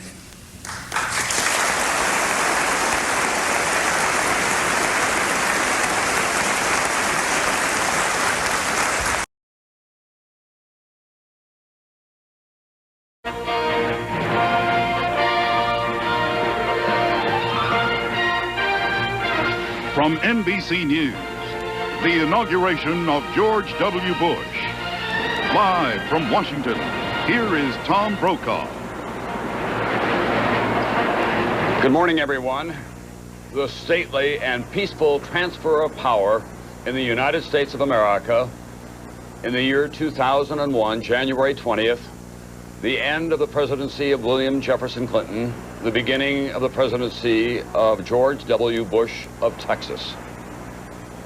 They've just left the White House. They're making their way in that very slow and majestic fashion to the nation's capital, where on the west steps of the Capitol, George W. Bush will be sworn in as President of the United States at high noon today, with his mother and father looking on. The first father-son presidency since the early part of the 19th century, the Adams family. The current president will stand by as the new president peacefully takes office. This is a triumph of our democratic republic, a ceremony befitting a great nation. In his father's stead, the Reverend Franklin Graham is with us today to lead the nation in prayer. Please stand for the invocation. Reverend Graham.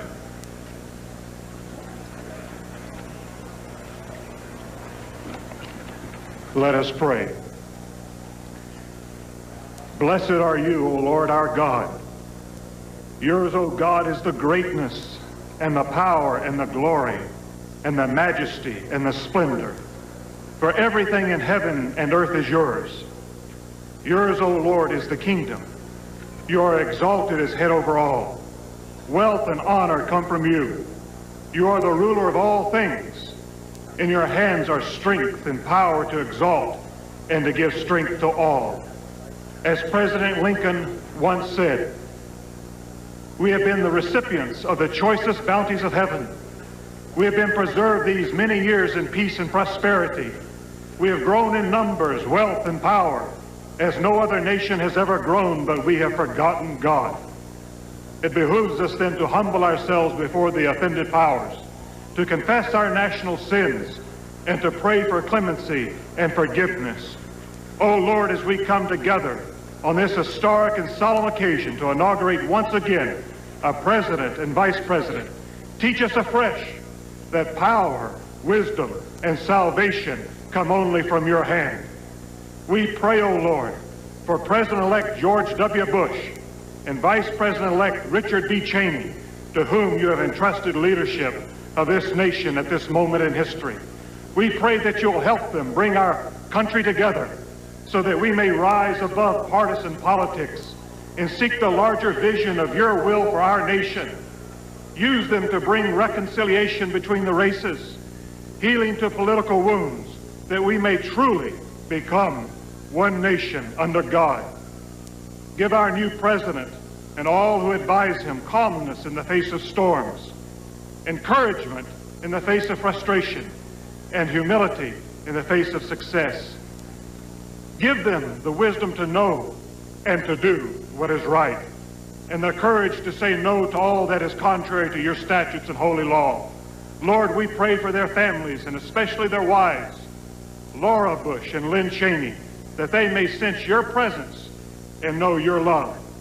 Today we entrust to you President and Senator Clinton and Vice President and Mrs. Gore.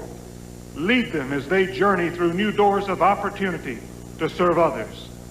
Now, O Lord, we dedicate this presidential inaugural ceremony to you. May this be the beginning of a new dawn for America as we humble ourselves before you and acknowledge you alone as our Lord, our Savior, and our Redeemer. We pray this in the name of the Father, and of the Son, the Lord Jesus Christ, and of the Holy Spirit. Amen.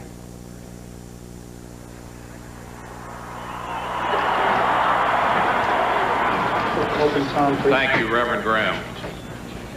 It is my distinct pleasure to introduce the DuPont Manual Choir of Louisville, Kentucky.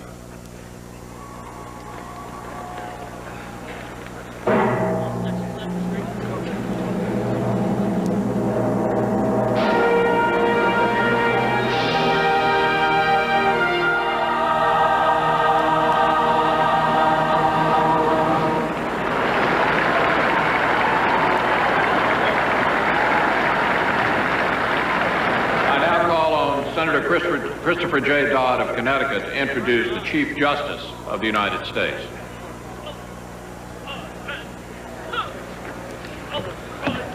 Thank you, Senator McConnell. President and Senator Clinton, Vice President and Mrs. Gore, President-elect and Mrs. Bush, and fellow citizens. The Vice President-elect will now take the oath of office. His wife, Lynn, and their daughters, Elizabeth Cheney Perry and Mary Cheney, will hold the family Bible. I have the honor and privilege to now present the Chief Justice of the United States Supreme Court, the Honorable William Hobbs Rehnquist, to administer the oath of office to the Vice President-elect Richard Bruce Cheney.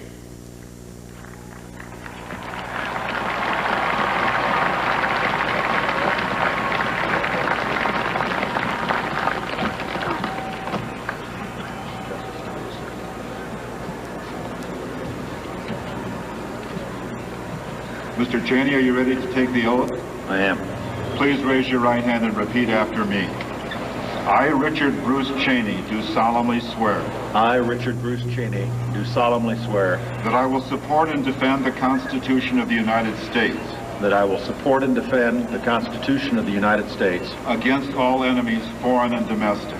against all enemies, foreign and domestic, that I will bear true faith and allegiance to the same, that I will bear true faith and allegiance to the same, that I take this obligation freely, that I take this obligation freely, without any mental reservation or purpose of evasion, without any mental reservation or purpose of evasion, and that I will well and faithfully discharge, and that I will well and faithfully discharge the duties of the office on which I am about to enter, the duties of the office on which I am about to enter. So help me God. So help me God. Congratulations, Mr.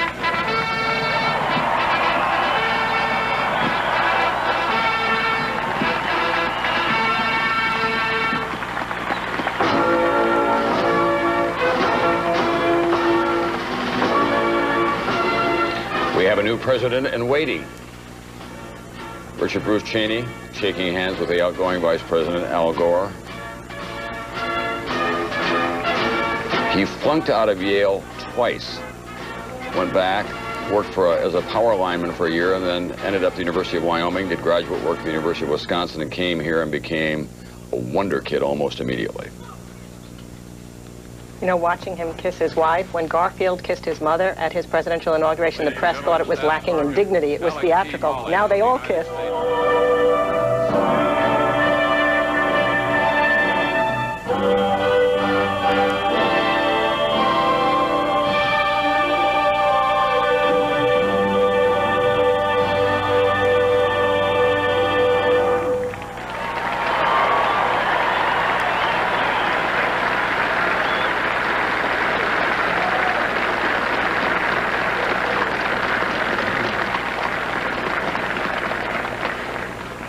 It is now my high honor to again present the Chief Justice of the United States, who will administer the presidential oath of office.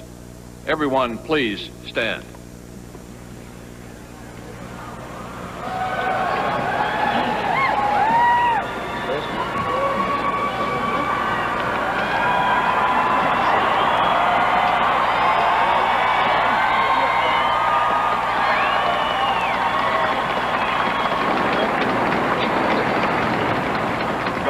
Ready to take the oath? I am, sir. Please raise your right hand and repeat after me. I, George Walker Bush, do solemnly swear. I, George Walker Bush, do solemnly swear. That I will faithfully execute the office of President of the United States. That I will faithfully execute the office of President of the United States. And will to the best of my ability. And will to the best of my ability. Preserve, protect, and defend the Constitution of the United States. Preserve, protect, and defend the Constitution of the United States. So help me God. So help me God. Congratulations.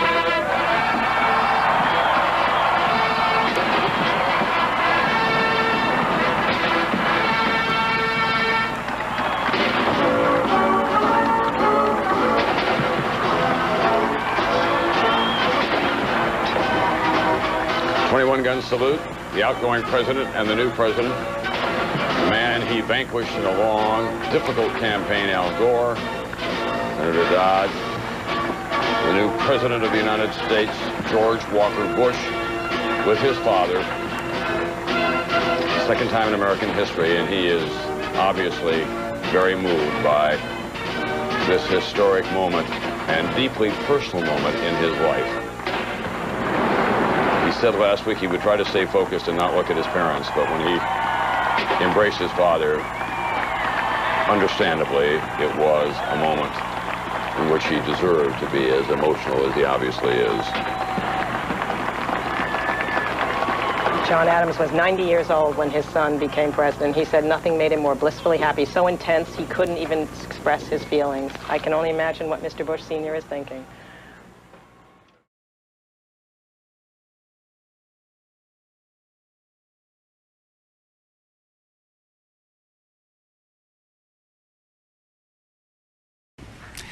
Today, on the continent of Africa,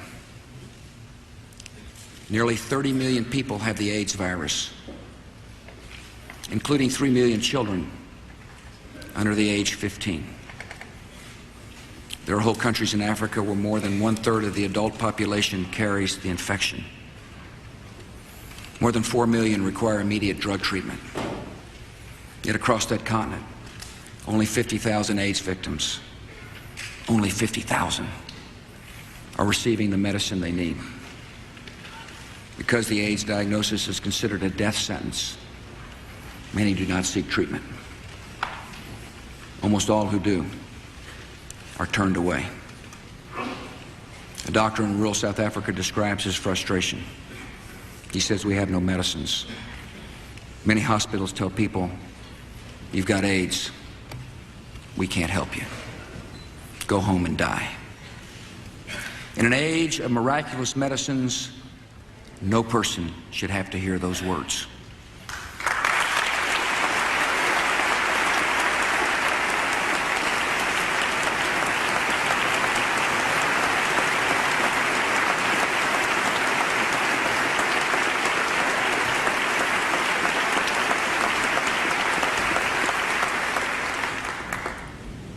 AIDS can be prevented. Antiretroviral drugs can extend life for many years. And the cost of those drugs has dropped from $12,000 a year to under $300 a year, which places a tremendous possibility within our grasp. Ladies and gentlemen, seldom has history offered a greater opportunity to do so much for so many. We have confronted and will continue to confront HIV/AIDS in our own country. And to meet a severe and urgent crisis abroad, tonight I propose the emergency plan for AIDS relief, a work of mercy beyond all current international efforts to help the people of Africa. This comprehensive plan will prevent 7 million new AIDS infections, treat at least 2 million people with life-extending drugs, and provide humane care for millions of people suffering from AIDS and for children orphaned by AIDS.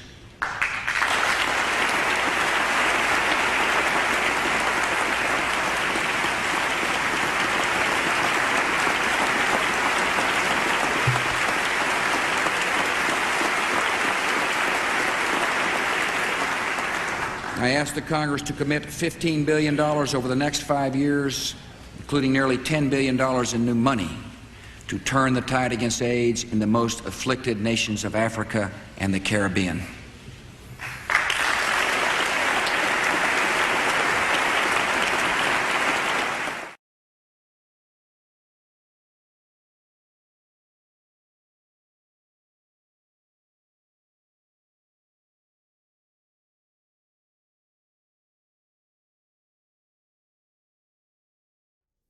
Mr. bin Laden, you have declared a jihad against the United States. Can you tell us why?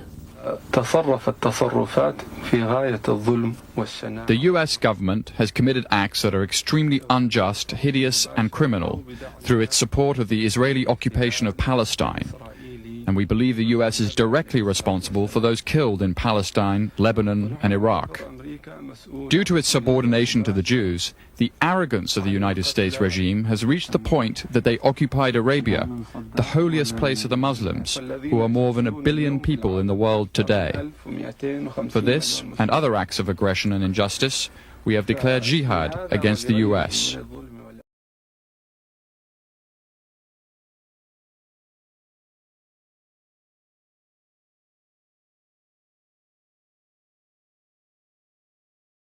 Got to instill in them not a morals curriculum, a basic moral compass is the word I used, about what is decent and what is not. In Chappaqua, Jim Dolan, ABC 7 Eyewitness News. You saw it here tonight. Kicked off another season of Monday Night Football. The Super Bowl New York Giants, who didn't look so super tonight, took on the Denver Broncos. Scott Clark sort of predicted it with his predicted ball earlier tonight. It was not pretty. Scott's in Denver for us tonight. They're pretty close, but I'll tell you what, folks, it was pretty entertaining, though, to kick off Monday Night Football, I thought, but the Giants did fall short in their season opener here at Invesco Field. But we got to do weather. Sam's here. We figured we'd put him to work.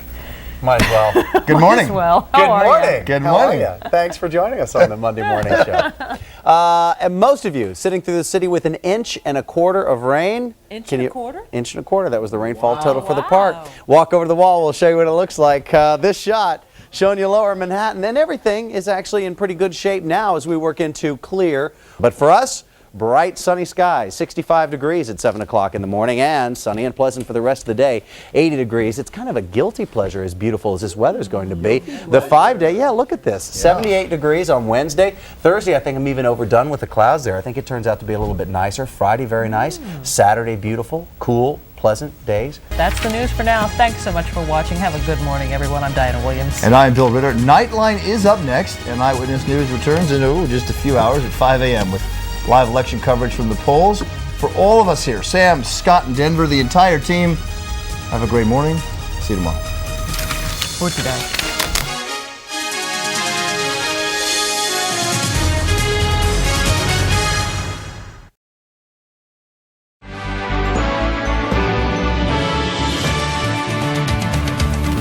No bull. Michael Jordan hints he'll return to the court, this time as a Washington Wizard. Extensive coverage in this hour. There is something in the air.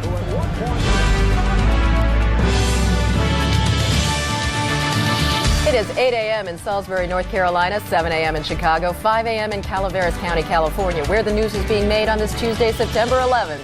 From CNN. Anyway, that's all coming up 8:01. Let's get to the top news stories of the morning. For that, we turn to Ann Curry. Because now we have a camera. Katie Mattinell, thank you so much this morning. Good morning, everybody, again. For the second time in 2 weeks, the U.S. has lost an unmanned spy plane over Iraq. Iraq claims it shot down the remote-controlled Predator aircraft near Basra in the southern no-fly zone. U.S. military officials, however, say they lost contact with the plane, but they cannot confirm that it was shot. For additional tax cuts?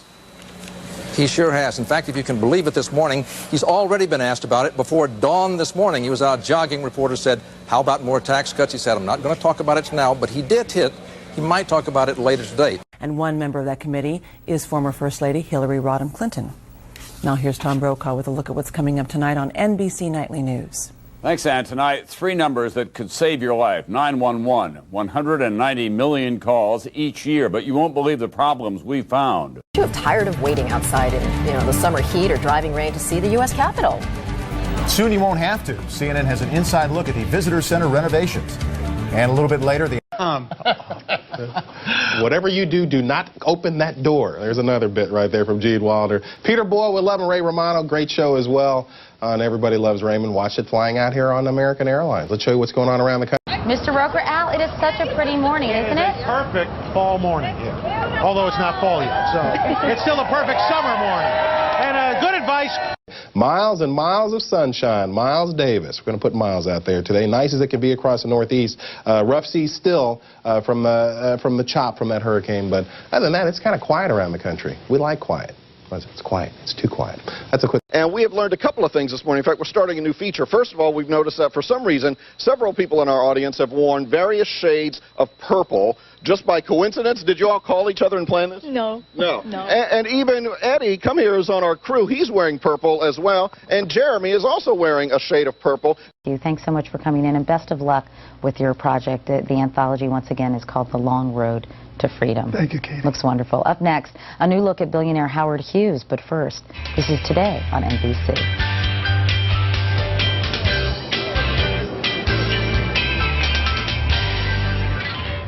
You after all that cheese, and we know you like Chipotle. Right, and then you can put turkey and onions. I'm going to taste some when we come back, Sam. Okay. All right, hang on. We're going to take Alrighty. a break right here. 47 past the hour. Back after this. But isn't in America and in politics, isn't spinning? What is spinning, Charlie?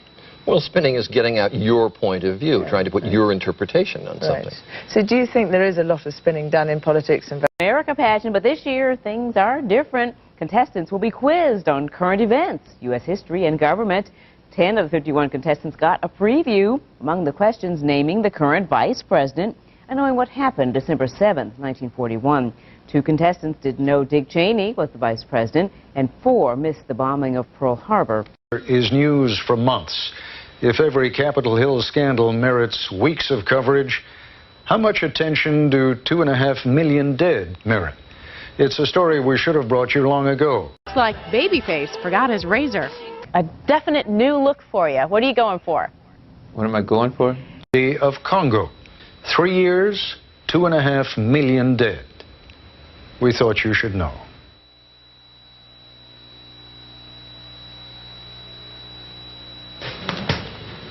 We want to tell you what we know as we know it, but we just got a report. He was absolutely the most amazing man that America has ever created, ever. Okay, I have got to interrupt you right now. Sorry. Richard Hack, thank you very much. We appreciate the book is called Hughes. We want to go live right now and show you a picture of the World Trade Center where I understand, do we have it? No, we do not. We have a breaking story, though. We're going to come back with that in just a moment. First, this is Today on NBC.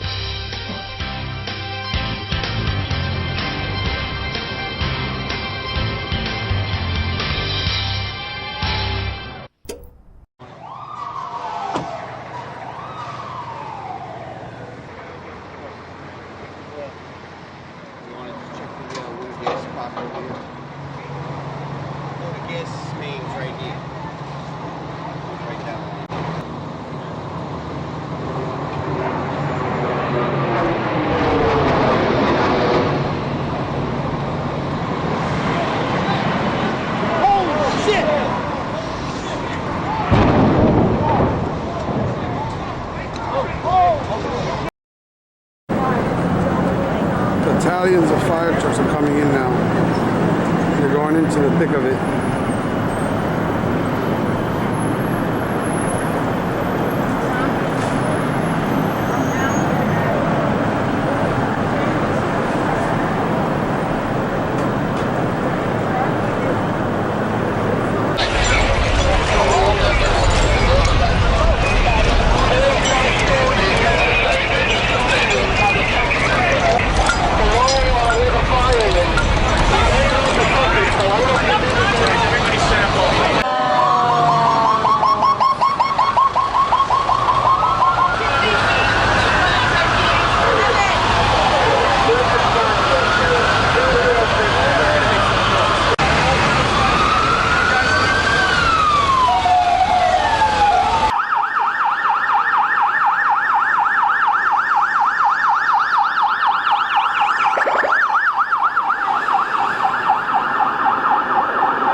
What word? Steal. Yes, steal. Read these words the fast way. Get ready. Play. Yes, playing. Get ready. Must. Yes, must. Let's read these words the fast way without making a mistake. Get ready. Kite. Yes, kite. Get ready. Kick. 60 on page 153.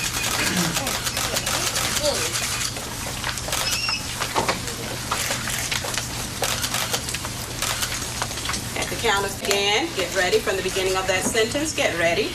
She played with her goat in her house. Go on. She played with her. Person, are you aware of the reports of the plane crash in New York? Is there anything? Talk about later. Thank you all. You can step out the door. We can.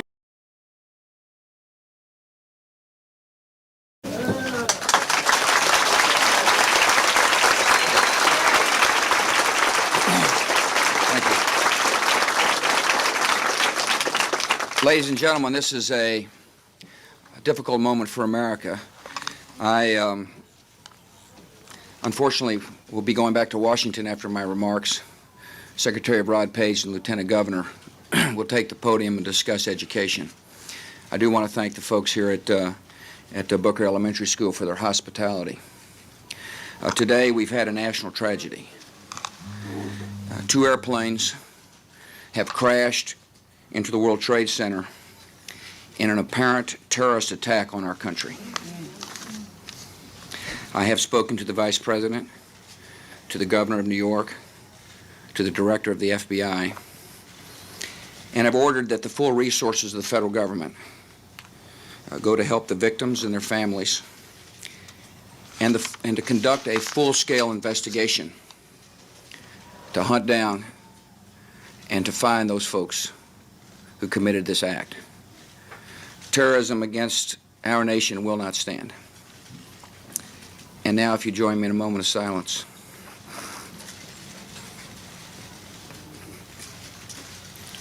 May God bless the victims, their families, and America. Thank you very much.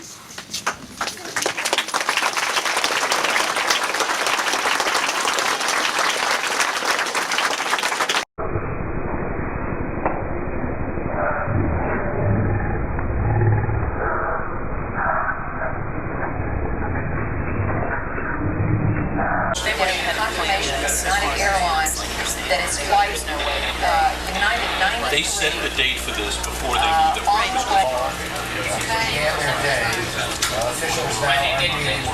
I'm going to turn right now back to my colleague in New York, Aaron. The atmosphere, the V sign for victory being displayed in East Jerusalem today among jubilant Palestinians that the United States had been subject to this attack.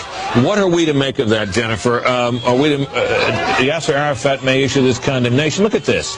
We're seeing people applauding, clapping, smiling, happy to know that thousands of Americans have died in this sneak attack. And there you see a V for victory sign held up to the camera. What are we to make of that? And what are we to make of what about what Yasser Arafat said today? The United States, blamed by some Palestinians for its ongoing support, as it is seen, of Israel in this conflict, in this Middle Eastern conflict. However, while some Palestinians were taking to the streets in apparent celebration, one youth was quoted as saying, as he received sweets handed around in celebration, "This is a sweet from Osama bin Laden," he said. Back to you. Pat Dawson, thanks very much. We have some videotape, I understand, that we're going to show you from the West Bank. These are Palestinian celebrations in the wake of Tuesday's terror attacks in the United States. Apparently, Palestinians took to the street chanting, "God is great." People were throwing candy, distributing candy to passers-by. The U.S. government obviously has become increasingly unpopular, particularly in the West Bank and Gaza Strip, because Palestinians feel that the U.S. government has sided with Israel. One man, Nawal Abdel Fattah, wearing a long black dress, threw sweets in the air saying, actually that's a woman, pardon me, saying she was happy because, quote, "America is the head of the snake. America always stands by Israel in its war against us." Meanwhile, Yasser Arafat emerged to speak with reporters.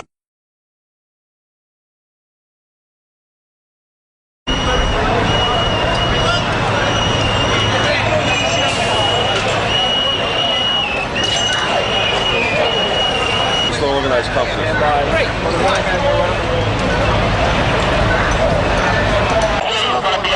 Ship. Channel 6 has been designated a command channel. Right now, all I have in the children is 4 trucks and 2 inches.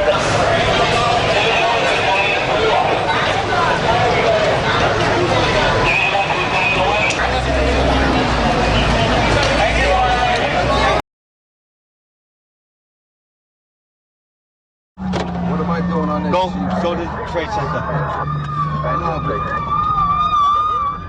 Oh my God. That looked like a direct attack.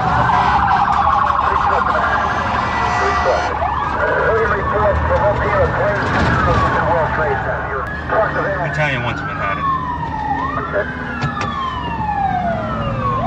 We have a number of floors on fire. It looked like the plane was aiming towards the building. Transmit a 3rd alarm.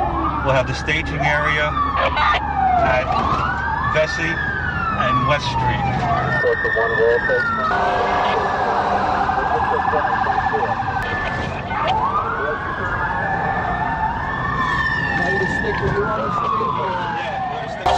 Right in there? No, go right in front.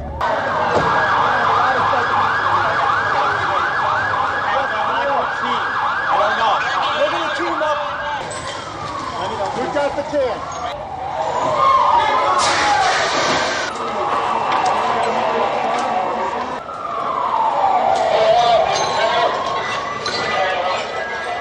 Get an engine and team up. Get an offside line. Walk to 7. Okay, I want you to don't go any higher than 70. What floor are you? 78.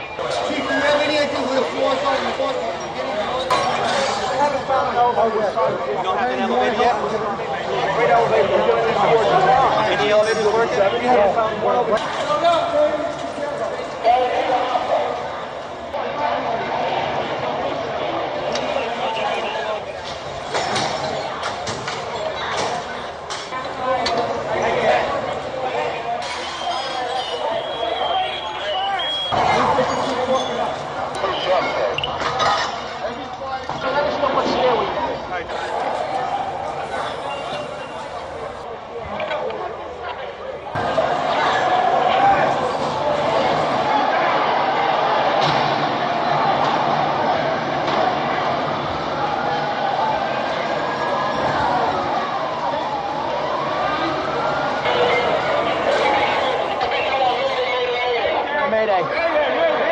There were 2 planes. I saw the second one hit.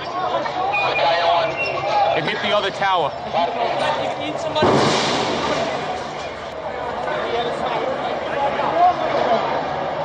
together. Stay together. Let me know what's going on. We're just going to have to walk in. One way to go. Second plane is with motherfucking. He's going to... I'm going to send him up. I got no chief up there.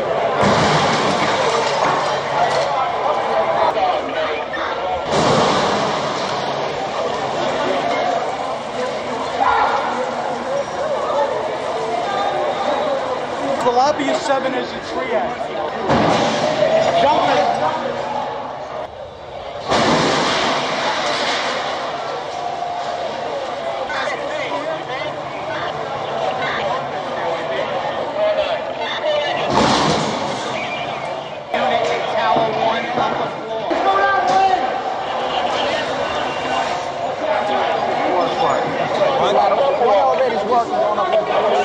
What elevator's working?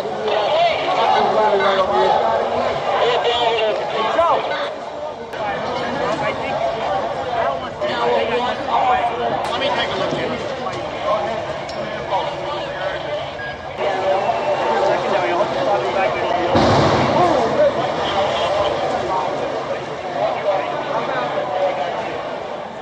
Port Authority, police, and the military. And I need that done now. Motherfucking plane. Many people across the building. Let it burn up. We ain't putting up. We got a lot of people with us, but we got to get these people out.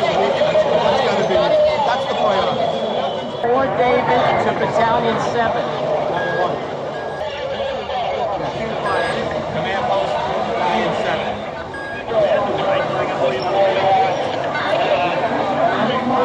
Command post, Battalion 7. OEM 1 to base. Please provide me again with your location. Is there anyone in this car? Is there anyone in this car?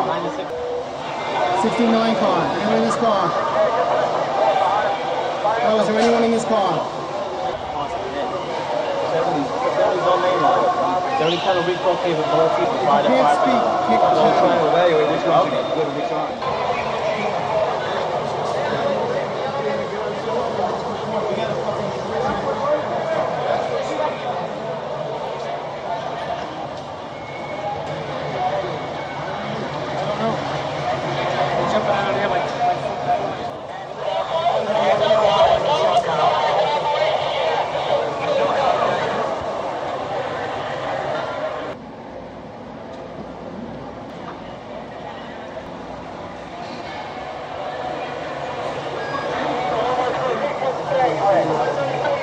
This is a dangerous way to go out.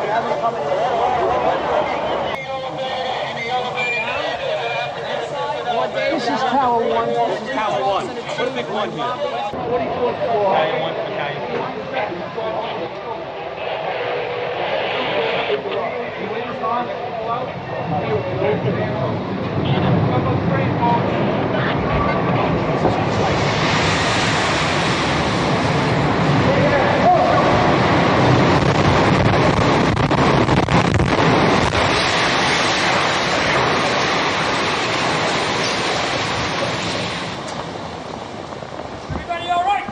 I'm okay.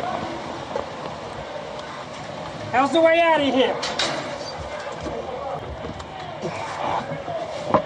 Yeah, right here. All right, come on down this way. Yeah, let's get out the way we came in. Okay, come on back. Everybody down. Where's your seat, Colin? Right here. Where's your seat, Colin?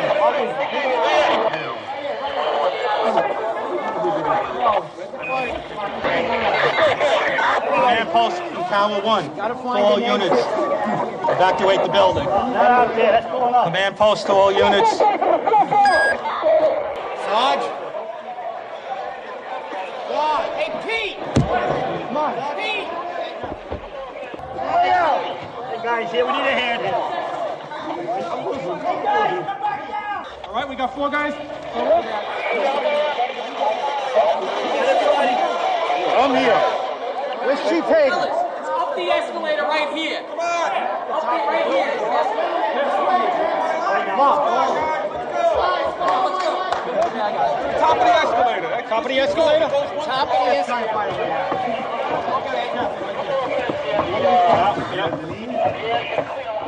Go over to command post.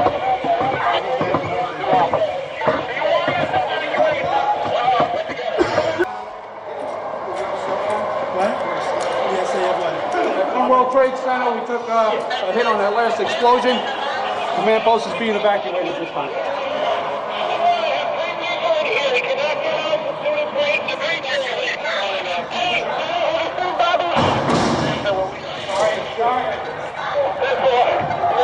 Can we get out here? Going out this way too? Try and go across. Billy Cosgrove! Should there be the cover here, man?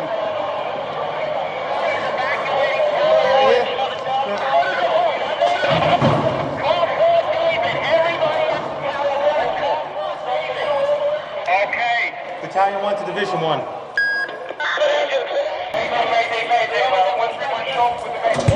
Whoa.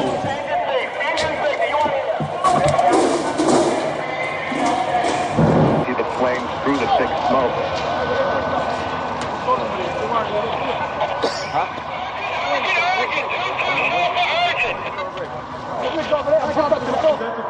Battalion 1 to Chief Calvin.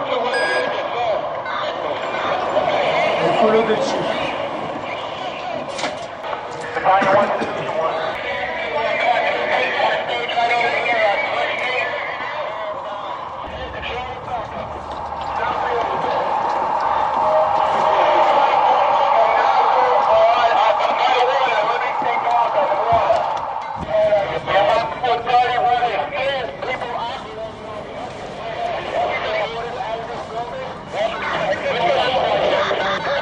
It's just nice.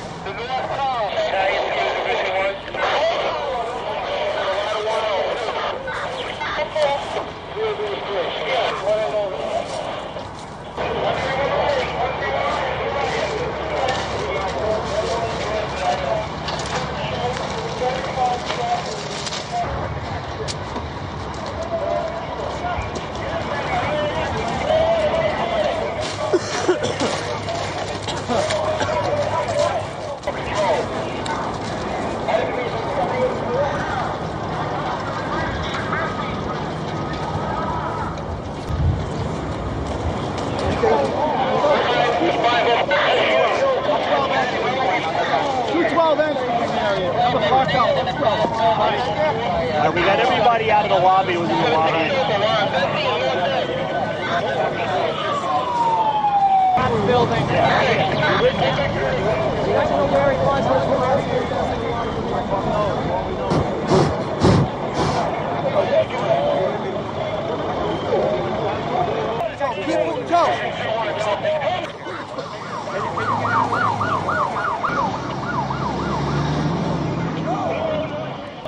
Get yourself accounted for with Chief Goring down at staging. Let's move. Come on, officers.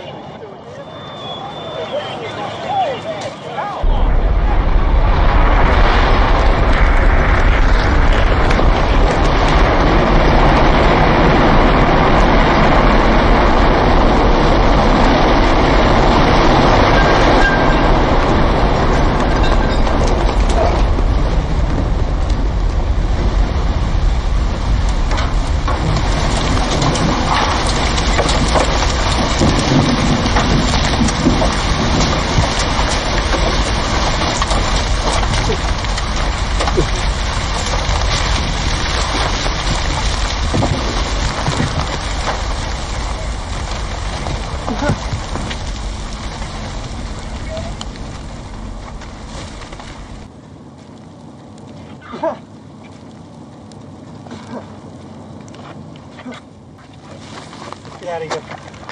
Yeah. You with me? Yeah. Put that hand down. Put it through. What are the old flash for? I'm gonna look around from.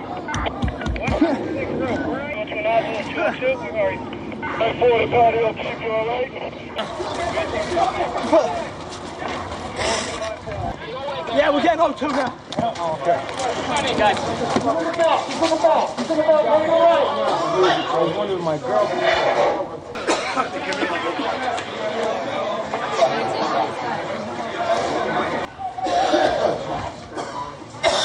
Joe, I was in the lobby. Go back here.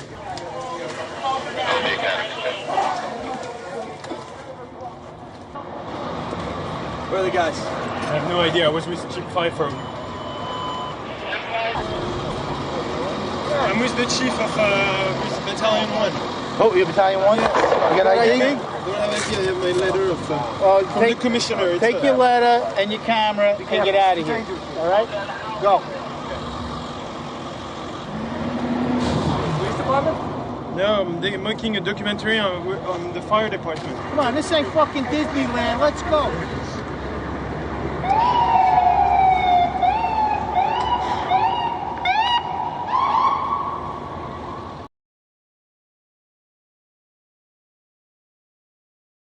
Good evening. Today, our fellow citizens, our way of life, our very freedom came under attack in a series of deliberate and deadly terrorist acts. The victims were in airplanes or in their offices, secretaries, businessmen and women, military and federal workers, moms and dads, friends and neighbors. Thousands of lives were suddenly ended by evil, despicable acts of terror. The pictures of airplanes flying into buildings, fires burning, huge structures collapsing, have filled us with disbelief, terrible sadness, and a quiet, unyielding anger. These acts of mass murder were intended to frighten our nation into chaos and retreat. But they have failed. Our country is strong. A great people has been moved to defend a great nation. Terrorist attacks can shake the foundations of our biggest buildings, but they cannot touch the foundation of America. These acts shattered steel, but they cannot dent the steel of American resolve. America was targeted for attack because we're the brightest beacon for freedom and opportunity in the world, and no one will keep that light from shining. Today, our nation saw evil, the very worst of human nature, and we responded with the best of America, with the daring of our rescue workers, with the caring for strangers and neighbors who came to give blood and help in any way they could. Immediately following the first attack, I implemented our government's emergency response plans. Our military is powerful, and it's prepared. Our emergency teams are working in New York City and Washington, D.C. to help with local rescue efforts. Our first priority is to get help to those who have been injured and to take every precaution to protect our citizens at home and around the world from further attacks. The functions of our government continue without interruption. Federal agencies in Washington, which had to be evacuated today, are reopening for essential personnel tonight and will be open for business tomorrow. Our financial institutions remain strong, and the American economy will be open for business as well. The search is underway for those who are behind these evil acts. I've directed the full resources of our intelligence and law enforcement communities to find those responsible and to bring them to justice. We will make no distinction between the terrorists who committed these acts and those who harbor them. I appreciate so very much the members of Congress who have joined me in strongly condemning these attacks. And on behalf of the American people, I thank the many world leaders who have called to offer their condolences and assistance. America and our friends and allies join with all those who want peace and security in the world, and we stand together to win the war against terrorism. Tonight I ask for your prayers for all those who grieve, for the children whose worlds have been shattered, for all whose sense of safety and security has been threatened.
it's jet fuel and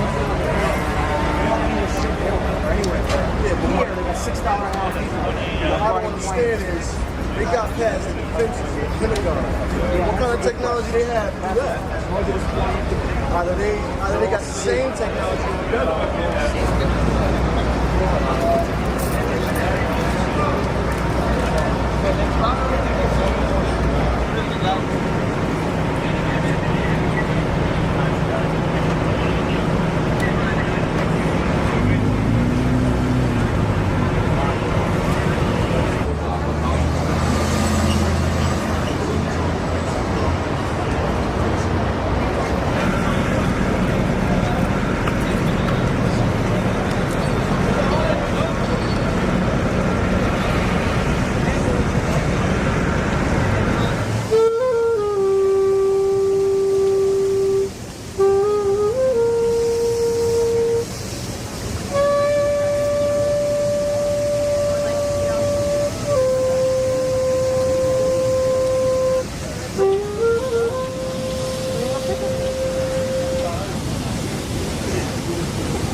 It can't go any louder.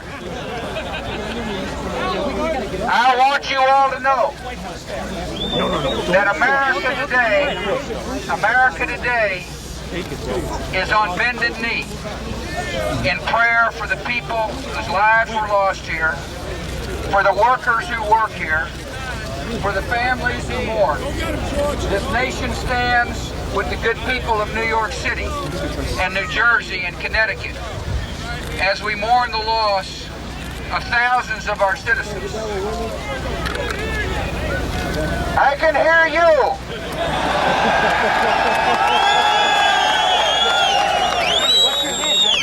I can hear you. The rest of the world hears you. And the people who knocked these buildings down will hear all of us soon.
Please rise and raise your right hand.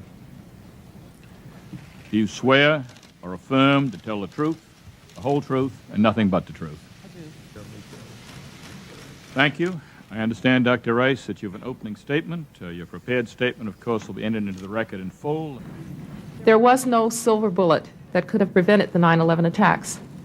In hindsight, if anything might have helped stop 9/11, it would have been better information about threats inside the United States, something made very difficult by structural and legal impediments that prevented the collection and sharing of information by our law enforcement and intelligence agencies.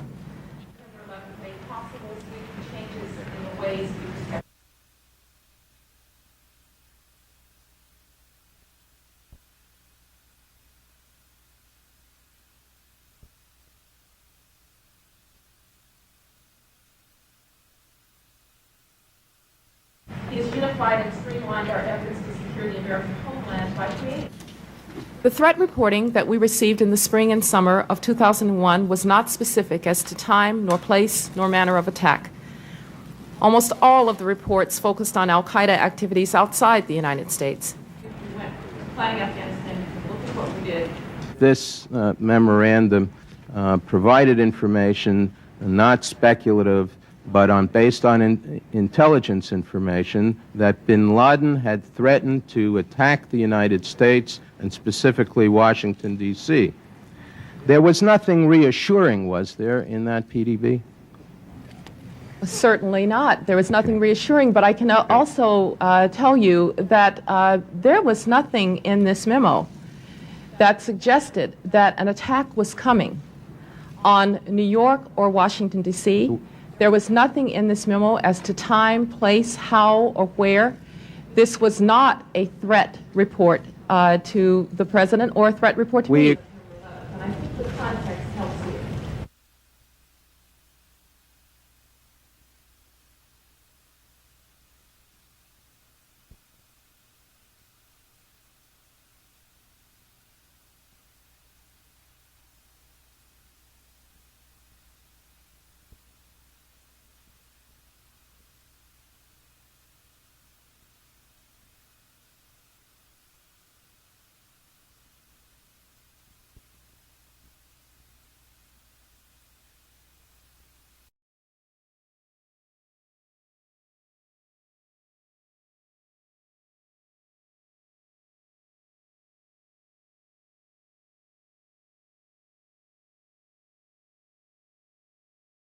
And we must face the fact that the United States is neither omnipotent nor omniscient, that we are only 6% of the world's population, and that we cannot impose our will upon the other 94% of mankind, that we cannot right every wrong or reverse each adversity, and that therefore there cannot be an American solution to every world problem.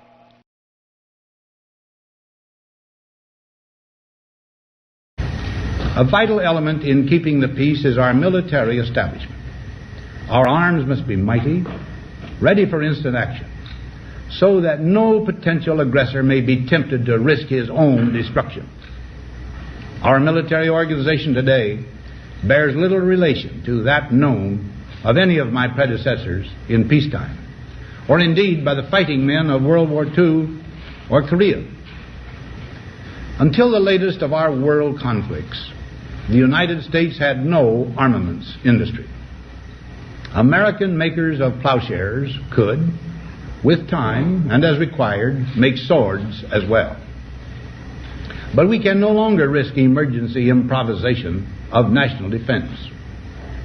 We have been compelled to create a permanent armaments industry of vast proportions. Added to this, 3.5 million men and women are directly engaged in the defense establishment. We annually spend on military security alone more than the net income of all United States corporations. Now, this conjunction of an immense military establishment and a large arms industry is new in the American experience. The total influence, economic, political, even spiritual, is felt in every city, every state house, every office of the federal government. We recognize the imperative need for this development, yet we must not fail to comprehend its grave implications. Our toil, resources, and livelihood are all involved. So is the very structure of our society. In the councils of government, we must guard against the acquisition of unwarranted influence, whether sought or unsought, by the military-industrial complex. The potential for the disastrous rise of misplaced power exists and will persist. We must never let the weight of this combination endanger our liberties or democratic processes. We should take nothing for granted. Only an alert and knowledgeable citizenry can compel the proper meshing of the huge industrial and military machinery of defense with our peaceful methods and goals, so that security and liberty may prosper together.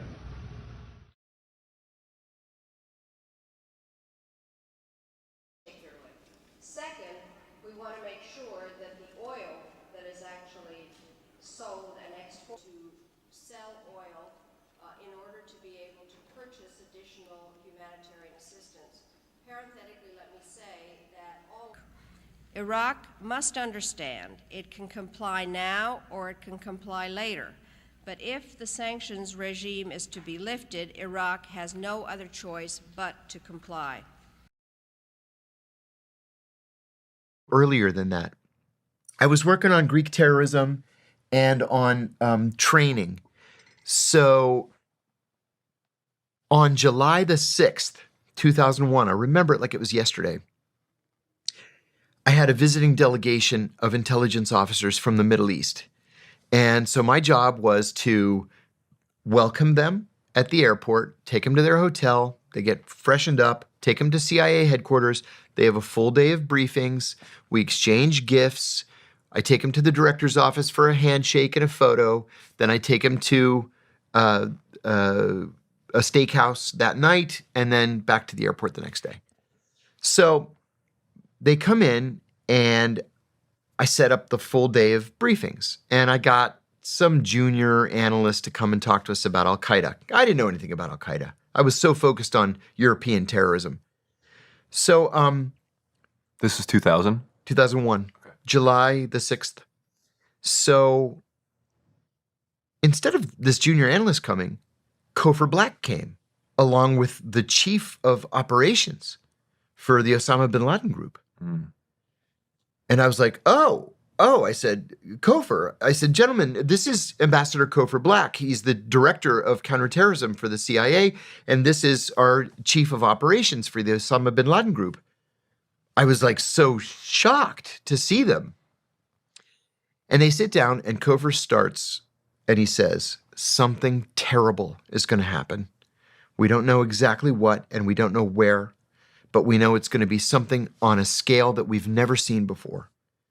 He said, we're picking up chatter with code words for a massive attack.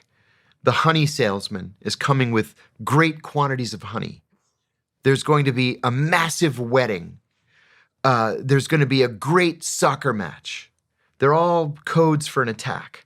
He said, we're hearing Al-Qaeda camp commanders talking to their students, and they're crying on the phone and saying, I'll see you in paradise. So he said, I beg you, gentlemen, if you have any sources inside Al-Qaeda, please help us. They all just sat there because they weren't focused on Al-Qaeda either. Right. So at the end of the day, I took them back to the hotel. There were a few hours we had before dinner, and I went back to Cofer's office to thank him. And I said, Cofer, I got to ask you, was that just for their benefit, or were you serious?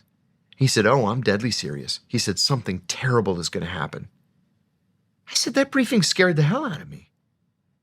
Well, that was July 6th, September 11th. It happens. And I said to there was a guy I sat next to, a really great guy. I said, this is what he was talking about in July. This is it. The thing is we never expected it to happen here. We expected maybe another American embassy someplace, a U.S. military base, a hijacking. We didn't expect they would attack us right here. But they did. And so literally everything changed that day, and it's never returned to the pre-9/11 way of life.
As you know, I've just returned from a very productive meeting with Soviet President Gorbachev, and I am pleased that we are working together to build a new relationship. In Helsinki, our joint statement affirmed to the world our shared resolve to counter Iraq's threat to peace. Let me quote, "We are united in the belief that Iraq's aggression must not be tolerated. No peaceful international order is possible if larger states can devour their smaller neighbors. Clearly, no longer can a dictator count on East-West confrontation to stymie concerted United Nations action against aggression."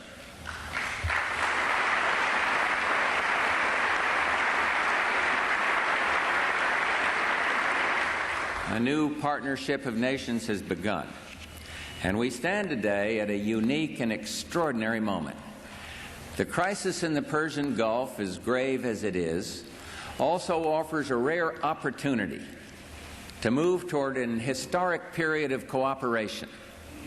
Out of these troubled times, our fifth objective, a new world order, can emerge, a new era, freer from the threat of terror, stronger in the pursuit of justice, and more secure in the quest for peace. An era in which the nations of the world, East and West, North and South, can prosper and live in harmony. 100 generations have searched for this elusive path to peace, while 1,000 wars raged across the span of human endeavor. And today that new world is struggling to be born. A world quite different from the one we've known. A world where the rule of law supplants the rule of the jungle. A world in which nations recognize the shared responsibility for freedom and justice. A world where the strong respect the rights of the weak. This is the vision that I shared with President Gorbachev in Helsinki. He and other leaders from Europe, the Gulf, and around the world understand that how we manage this crisis today could shape the future for generations to come. The test we face is great, and so are the stakes. This is the first assault on the new world that we seek, the first test of our mettle. Had we not responded to this first provocation with clarity of purpose, if we do not continue to demonstrate our determination, it would be a signal to actual and potential despots around the world. America and the world must defend common vital interest, and we will.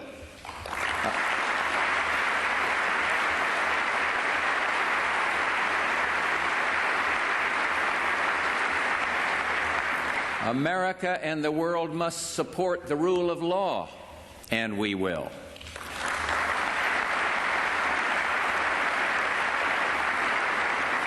America and the world must stand up to aggression, and we will.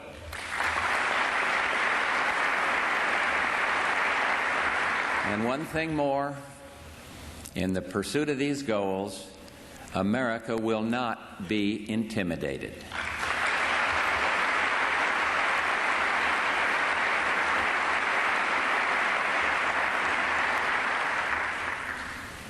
Vital issues of principle are at stake. Saddam Hussein is literally trying to wipe a country off the face of the earth. We do not exaggerate, nor do we exaggerate when we say Saddam Hussein will fail. Vital economic interests are at risk as well. Iraq itself controls some 10% of the world's proven oil reserves. Iraq plus Kuwait controls twice that. And Iraq, permitted to swallow Kuwait, would have the economic and military power, as well as the arrogance, to intimidate and coerce its neighbors, neighbors who control the lion's share of the world's remaining oil reserves. We cannot permit a resource so vital to be dominated by one so ruthless, and we won't.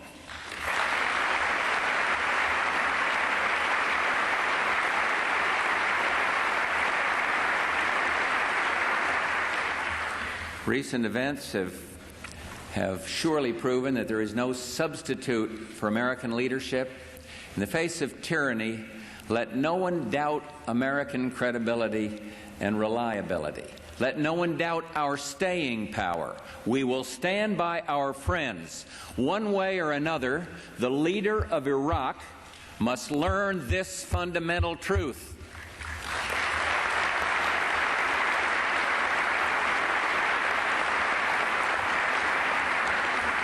From the outset, acting hand in hand with others, we've sought to fashion the broadest possible international response to Iraq's aggression. The level of world cooperation and condemnation of Iraq is unprecedented. Armed forces from countries spanning 4 continents are there at the request of King Fahd of Saudi Arabia to deter and, if need be, to defend against attack.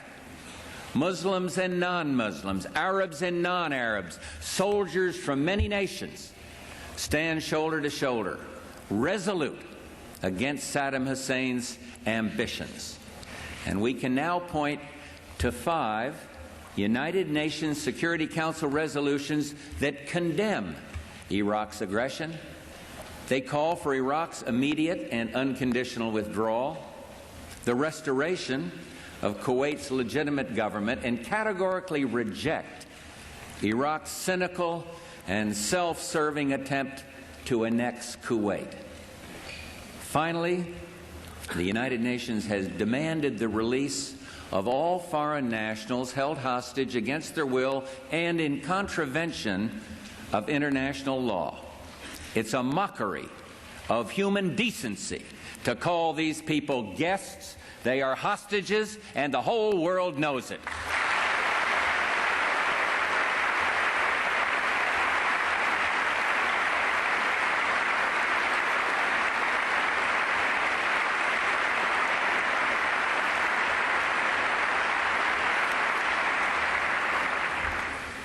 Prime Minister Margaret Thatcher, our dependable ally, said it all. We do not bargain over hostages. We will not stoop to the level of using human beings as bargaining chips, ever. Of course, our hearts go out to the hostages and to their families, but our policy cannot change, and it will not change. America and the world will not be blackmailed by this ruthless policy.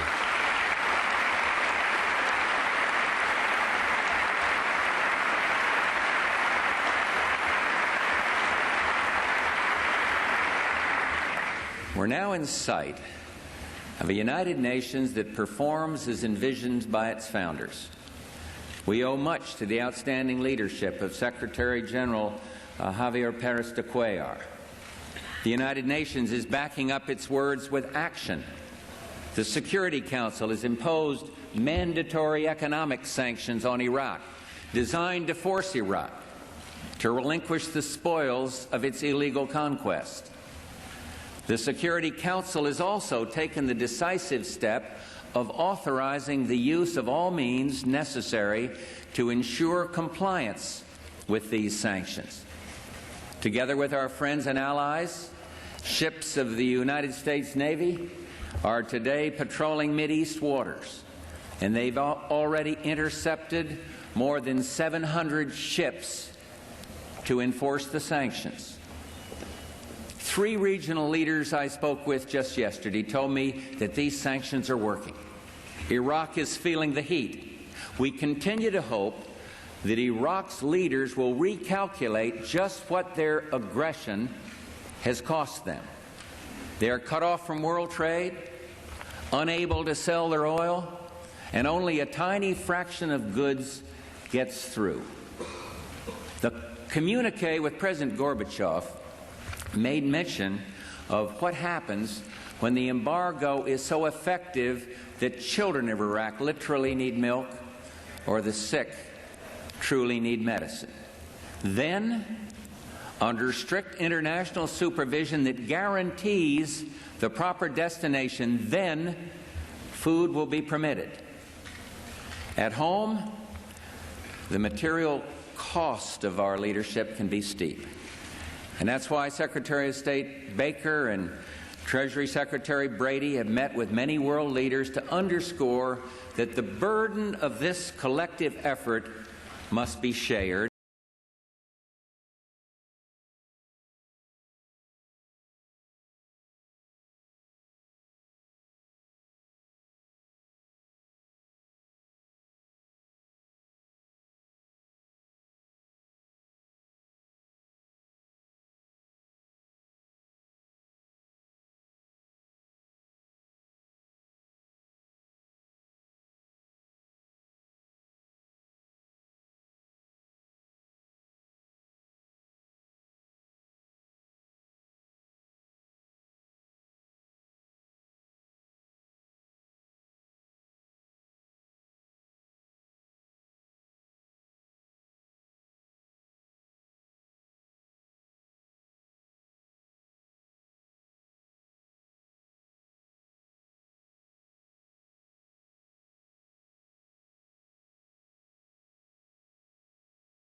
If you look at the map, the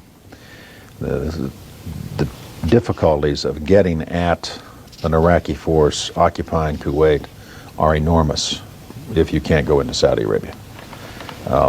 You can, to the north, of course, there's Turkey with a border with northern Iraq, but you'd have to go all the way through Turkey and difficult mountainous terrain, and then all the way down to attack Iraq from the north. Syria obviously wasn't a very hot prospect in terms of access for U.S. forces. You could come around and come across Jordan and down the Amman-Baghdad highway. But again, that would require the approval of the Jordanians, a difficult area to get into, a complicated problem. If you're going to launch direct military action, you're really limited into Kuwait City to landing over the beach into Kuwait City out of the Gulf. And that is always a difficult and a dangerous and a very expensive proposition. We could have done it. We launched those kinds of campaigns in World War II and then in Korea. But it is extremely costly in terms of casualties. It's also very costly in terms of whatever it is you're attacking. My guess is if we'd had to do that, we probably would have ended up destroying Kuwait City, just the battle that would have occurred in that region. And of course, as it turned out, we were able to bypass all those Iraqi divisions that were in Kuwait City and go around the other way. There's something even more important, though, I think, about Saudi cooperation and the fact that we launched this joint venture. It was based upon years of friendship between the United States and Saudi Arabia. There were all kinds of other ramifications or consequences that flowed from the King's decision, in addition to just simple questions of military strategy. There was the fact that the United States and the Saudi Arabia were standing together against aggression.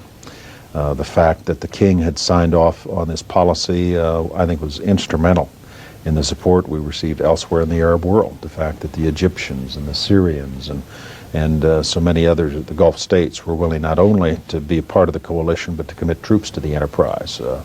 The King's stature in the world, I think, made that possible. Without him, I don't think it would have been nearly as easy for the United States to line up that kind of support.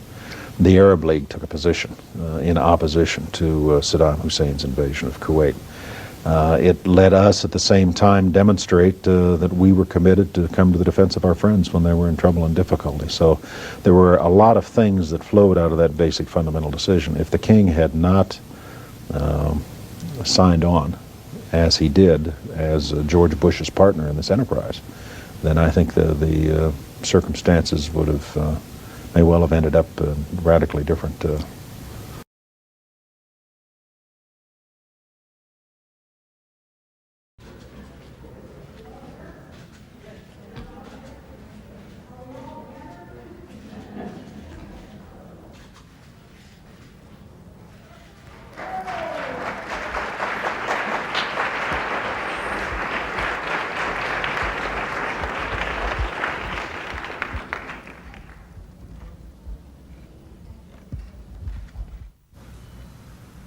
Central goal of the terrorists is the brutal oppression of women, and not only the women of Afghanistan. The terrorists who help rule Afghanistan are found in dozens of countries around the world. And that is the reason this great nation, with our friends and allies, will not rest until we bring them all to justice.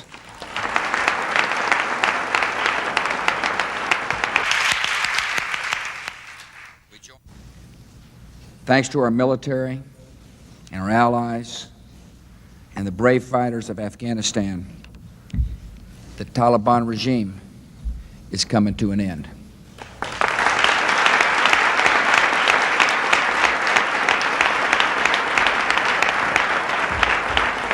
Yet our responsibilities to the people of Afghanistan have not ended. We work for a new era of human rights and human dignity in that country. The agreement reached in Bonn last week means that in 10 days, the international community will have a new partner, an interim government of a new Afghanistan.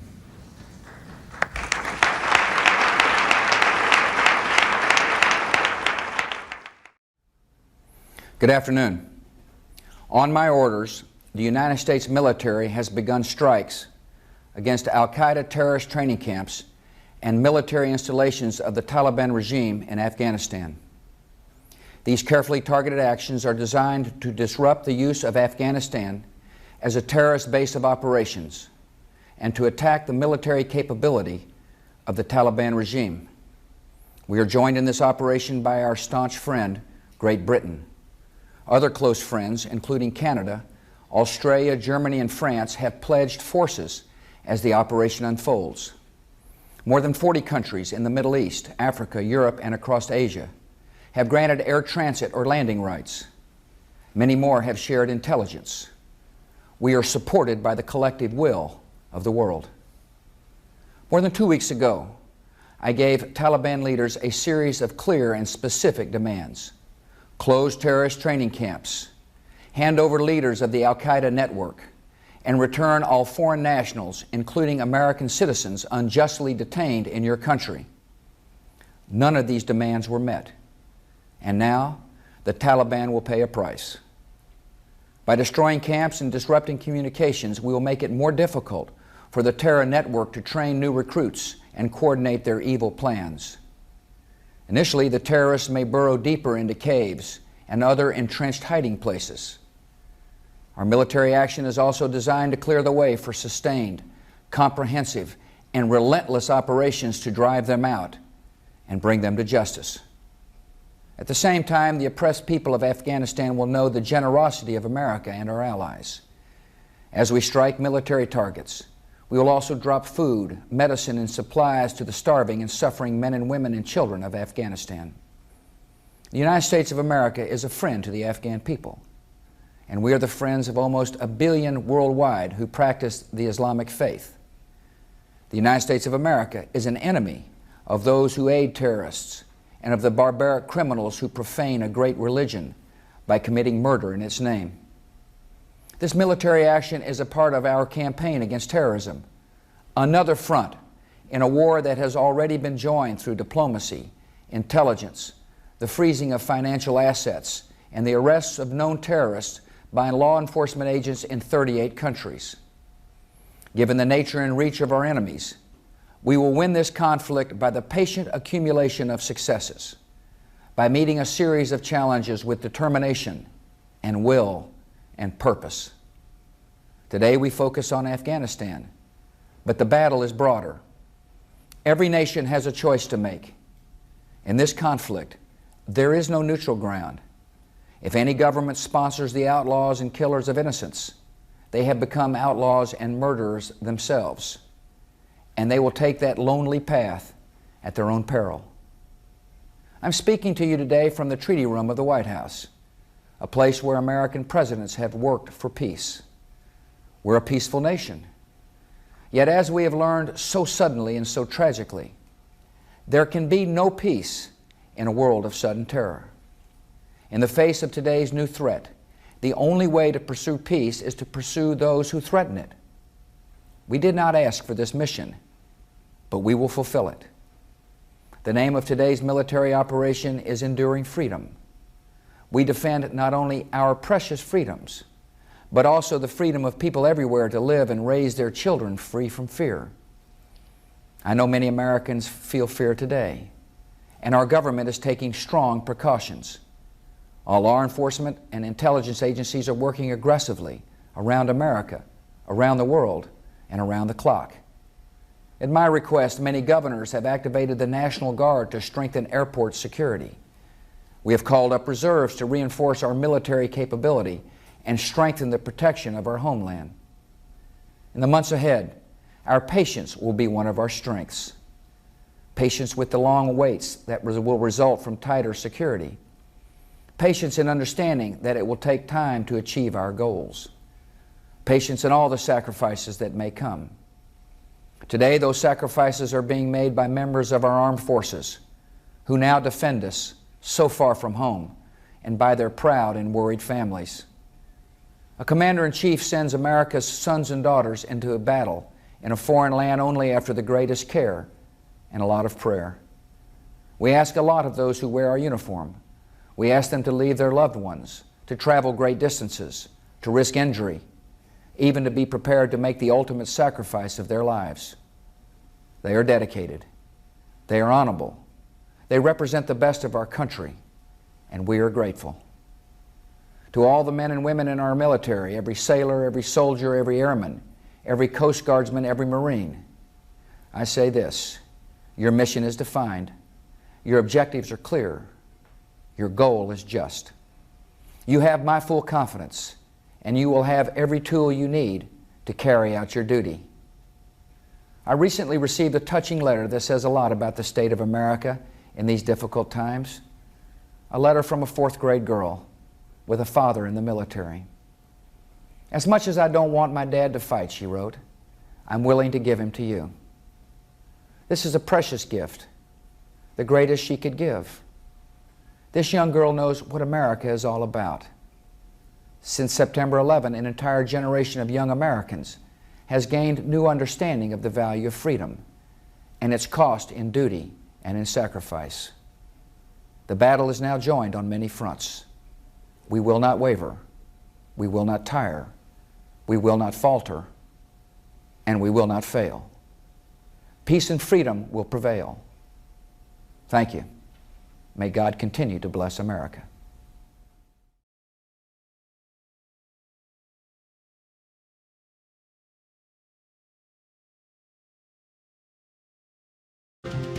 Good morning again, and we welcome back this morning the Vice President of the United States, Richard Cheney. Mr. Vice President, thank you for coming. Morning, Bob.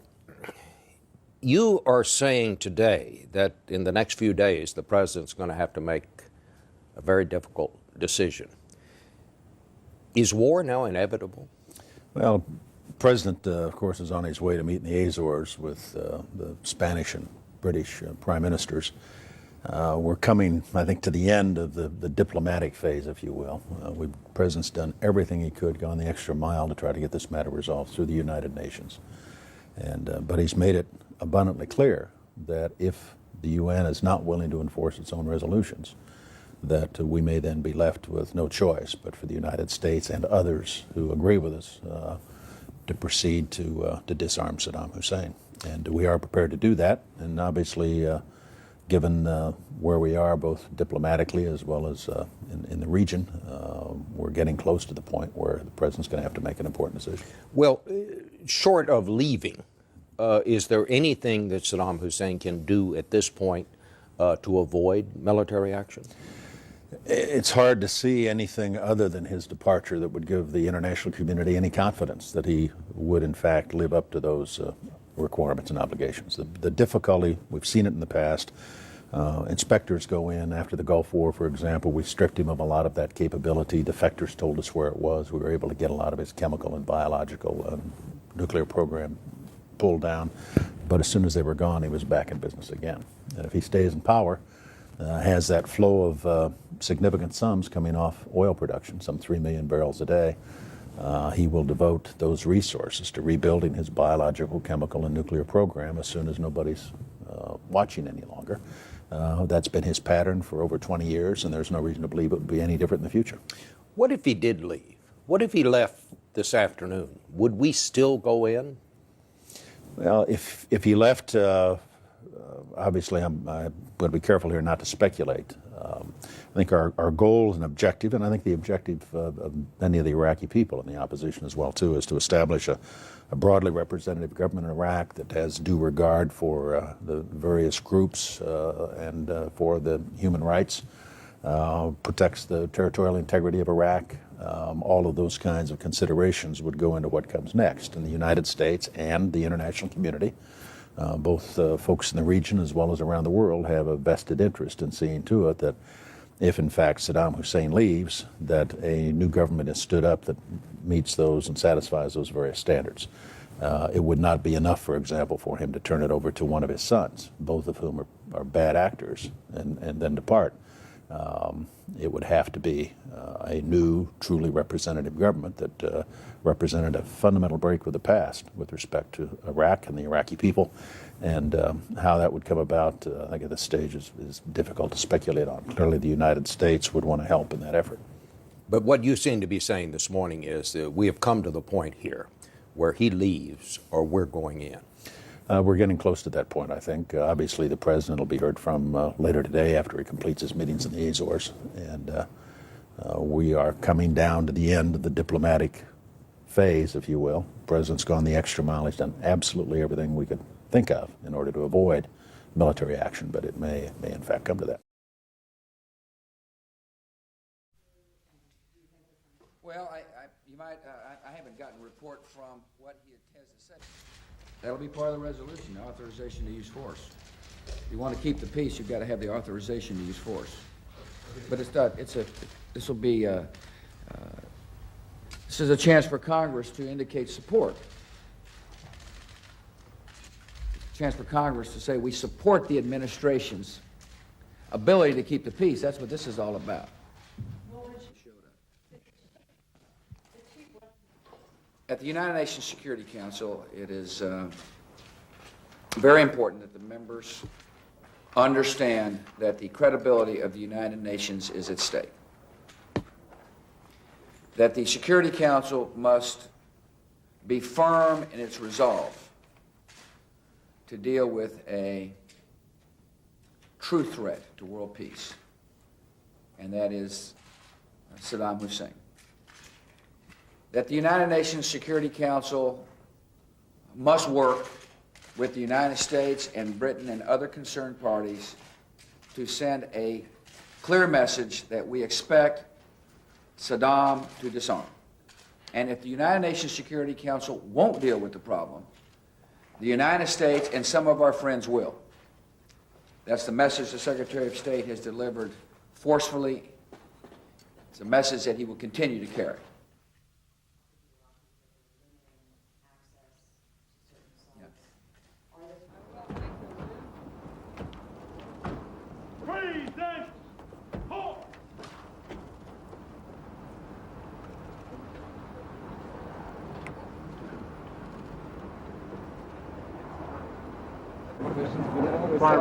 Back up. Mr. Minister, could we have just a word on Iraq? Just why does Russia oppose a new UN resolution on Iraq? Could you tell us why you oppose well, it? I'm not a foreign minister, but I can tell you, I think from the very start, we said, that there should be unconditional receivement of international inspectors in Iraq. And being experienced in that sort of business, both Americans and Russians, I think we can easily establish where there exist or not weapons of mass destruction, technology, some sort of programs for preparation or cooking something which is, of course, shouldn't be done. Do you think inspectors can do this? I believe yes. Do you believe the Iraqis As about the resolutions, it's none of my business to decide whether we need a resolution, we need one, or we don't need one. But I think we should send the inspectors there. Do you, sir, do you trust that the Iraqis will allow unconditional inspections anywhere the inspectors want to go? Do you believe the Iraqis? Well, I think the inspectors should give that answer. It's not a question of trust or mistrust. It's a question of facts. Thank you. Thank you. Yeah. All right.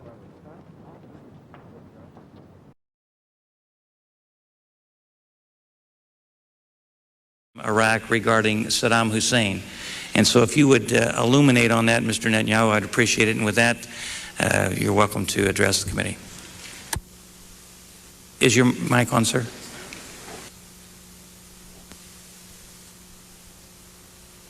Is it on now? There you go. Thank you, Chairman Burton. It's a pleasure being with all of you, and I appreciate the thoughtful remarks and thoughtful questions from all of you distinguished representatives. I will try to address your questions in the course of my opening remarks and in the question and answer session that will follow it, because I think they're valid and important, all of them. And they need, I think the world needs this discussion and other discussions that will be taking place in this capital of liberty. Last year, a few days after September 11th, I was given the privilege of appearing before this committee to discuss the issue of terrorism. But I have to tell you that had I been given the opportunity to speak before September 11th, I believe I would have offered pretty much the same suggestions about how the war on terrorism should be fought and how it can be won. I would have pointed out that the key to defeating terrorism lies in deterring and destroying the regimes that harbor, abet, and aid terror. I would have argued that to root out terror, the entire network of terror, that is a network that consists of some half a dozen terrorist regimes and some 24 terror organizations affiliated with them, that this entire terror network had to be brought down. And most important, I would have warned that the greatest danger facing our world is the ominous possibility that any part of this terror network would acquire nuclear weapons. Now, I have to be candid and say that even had I presented my views in the most coherent and persuasive fashion, I have no doubt that some of you, and perhaps most of you, would have regarded them as exaggerated and even alarmist. But then came September 11th, and fiction turned into fact, and the unimaginable became real. That single day of horror alerted most Americans to the grave dangers that are now facing our world. And many Americans understand today that had Al-Qaeda possessed nuclear weapons last September, then the city of New York would not exist today. And they realized that we could all have spent yesterday grieving not for thousands of dead, but for millions. But for others around the world, I suppose the power of imagination is not so acute. It appears that some people will have to once again see the unimaginable in front of their eyes before they are willing to do what must be done. Because how else can one explain the violent opposition, the insistent opposition to President Bush's plan to dismantle Saddam Hussein's regime?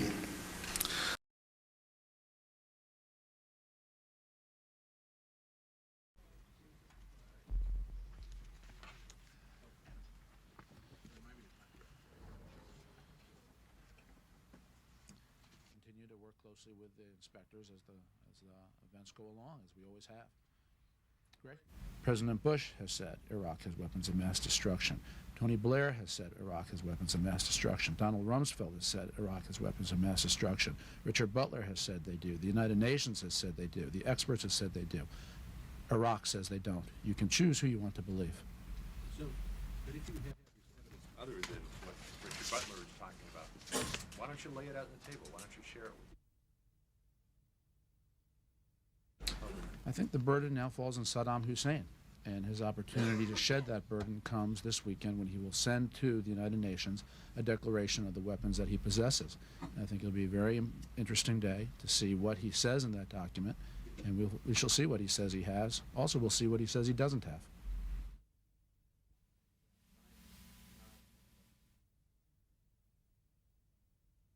Repeat that the President is very satisfied that the international community agrees with him about the threat that Saddam Hussein presents.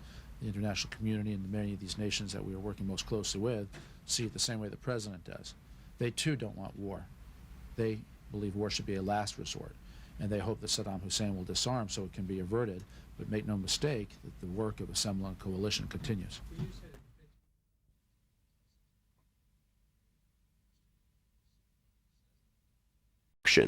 The question is really, how do we ensure that these weapons of destruction, these missiles, these chemical weapons, the nuclear program that is fast accelerating in Iraq, that these do not pose a threat in the aftermath of the crisis, assuming he gets out of Kuwait. This is an issue for the entire international community. As Director Tenet has pointed out, Secretary Powell presented evidence last week that Baghdad has failed to disarm its weapons of mass destruction, willfully attempting to evade and deceive the international community. Our particular concern is that Saddam Hussein may supply terrorists with biological, chemical, or radiological material. Saddam Hussein has gone to elaborate lengths, spent enormous sums, taken great risks to build and keep weapons of mass destruction. Saddam Hussein is determined to get his hands on a nuclear bomb. Nuclear weapon. Nuclear weapon. Nuclear weapon. Active chemical munitions bunkers, mobile production facilities. We know he's got chemical weapons. He's got them. He's got them. He's got them. It concludes that Iraq has chemical and biological weapons, that Saddam has continued to produce them, that he has existing and active military plans for the use of chemical and biological weapons, which could be activated within 45 minutes, including against his own Shia population, and that he is actively trying to acquire nuclear weapons capability.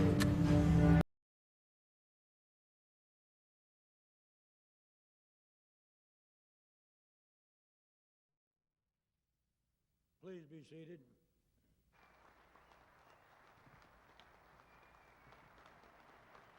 Many have suggested that the problem can be dealt with simply by returning inspectors to Iraq.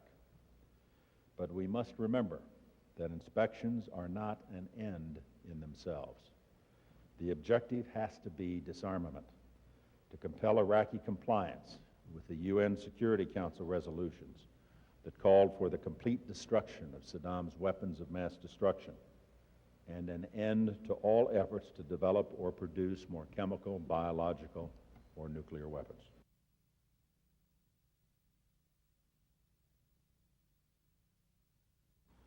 Simply stated, there is no doubt that Saddam Hussein now has weapons of mass destruction. There is no doubt that he is amassing them to use them against our friends, against our allies, and against us. And there is no doubt that his aggressive regional ambitions will lead him into future confrontations with his neighbors, confrontations that will involve both the weapons that he has today and the ones he will continue to develop with his oil wealth.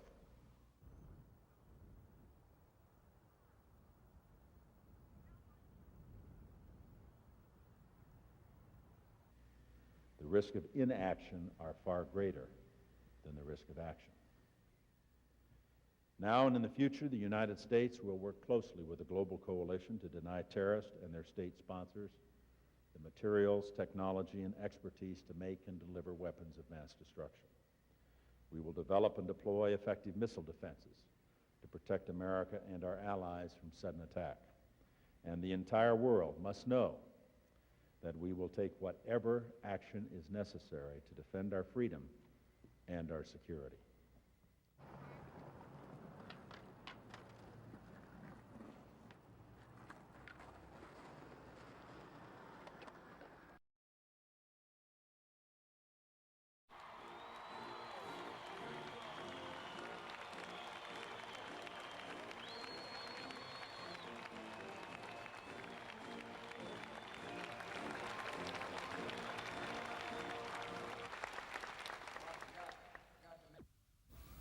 I take the threat very seriously. I take the fact that he develops weapons of mass destruction very seriously. I remember the fact that he has invaded 2 countries before. I know for a fact that he's poisoned his own people. He doesn't believe in the worth of each individual. He doesn't believe in public dissent. I look forward to a dialogue. We must anticipate problems before that come. I will remind them that history has called us into action, that we love freedom, that we'll be deliberate, patient, and strong in the values that we adhere to. But we can't let the world's worst leaders blackmail, threaten, hold freedom-loving nations hostage with the world's worst weapons.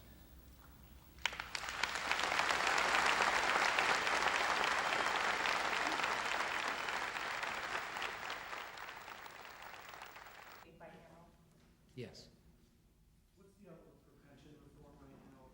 I think you can make the case, hypothetically, very theoretically, you can make the case that there are occasions that might require preemptive action. That's why I say, give us the facts, give us a far better appreciation of the circumstances involving Iraq, and that may be one of them.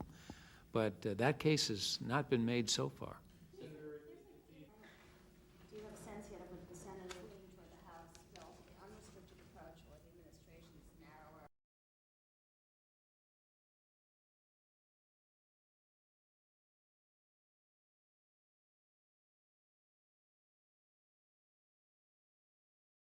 Fight off terror in order for a Palestinian state to emerge.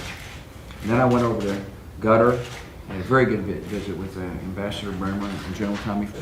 I'm optimistic because I was able to listen to the prime ministers of Israel and the Palestinian Authority talk about the need for peace and for a state. Listen, I recognize there's going to be extremes, particularly in the Palestinian territories, that want to blow up peace.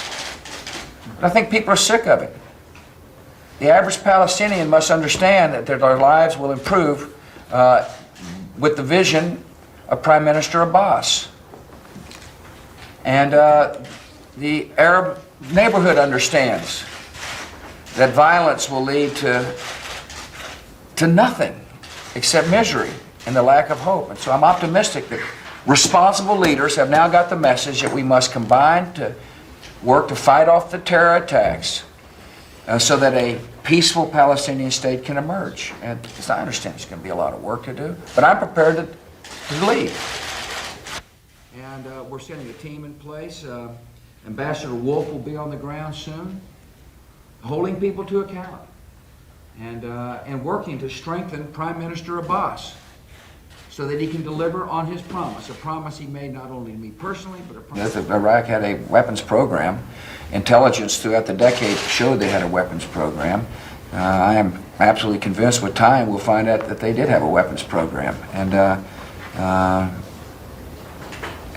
with the credibility of this country is based upon our strong desire to make the world more peaceful, and the world is now more peaceful after our decision. The strong desire to make sure free nations are more secure. Our free nations are now more secure, and the strong desire to spread freedom. And the Iraqi people are now free, and they're learning the habits of freedom and the responsibilities that come with freedom. Really proud of the team we have put together here. I'll answer a few questions, Tom and Patsy. I read a report that somehow, you know, that there is no al-Qaeda presence in Baghdad. I guess the people that wrote that article forgot about al-Zarqawi's network inside of Baghdad that ordered the killing of a U.S. citizen named Foley. And history will show, history in time will prove that the United States made the absolute right decision in freeing the people of Iraq from the clutches of Saddam Hussein.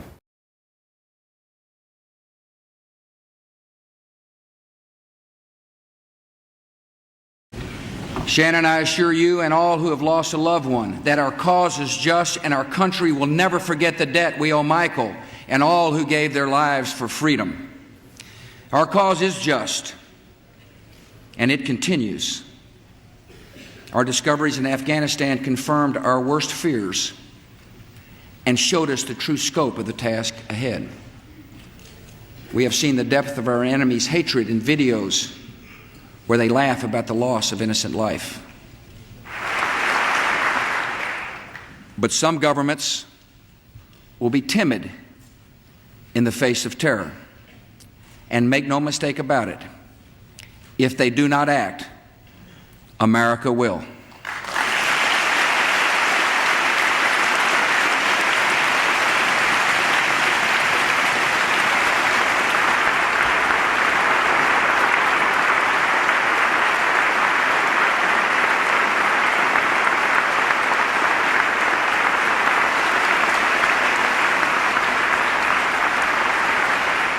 Our second goal is to prevent regimes that sponsor terror from threatening America or our friends and allies with weapons of mass destruction.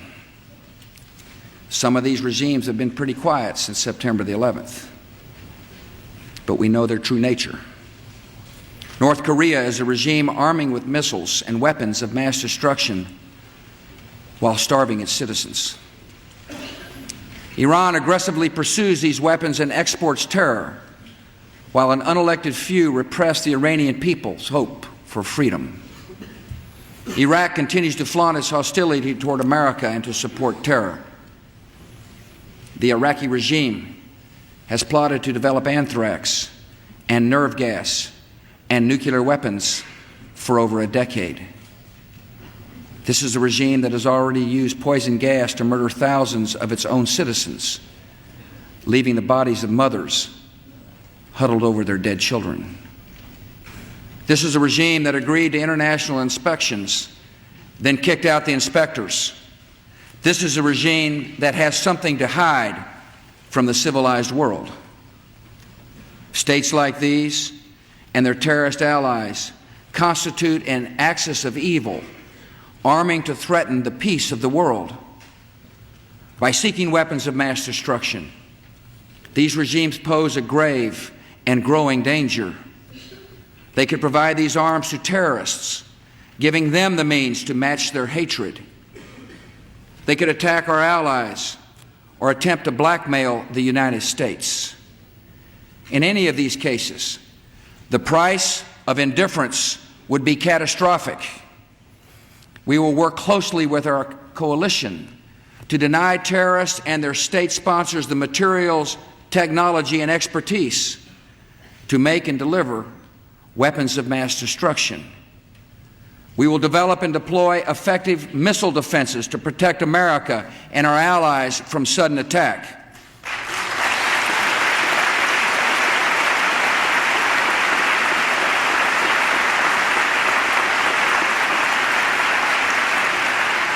And all nations should know America will do what is necessary to ensure our nation's security. We'll be deliberate, yet time is not on our side.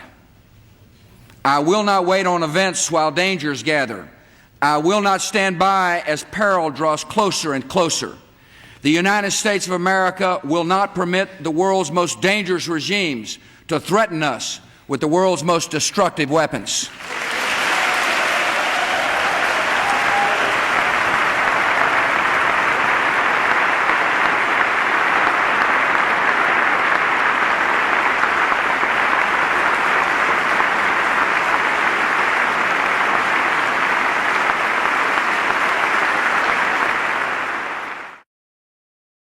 My fellow citizens, at this hour, American and coalition forces are in the early stages of military operations to disarm Iraq, to free its people, and to defend the world from grave danger.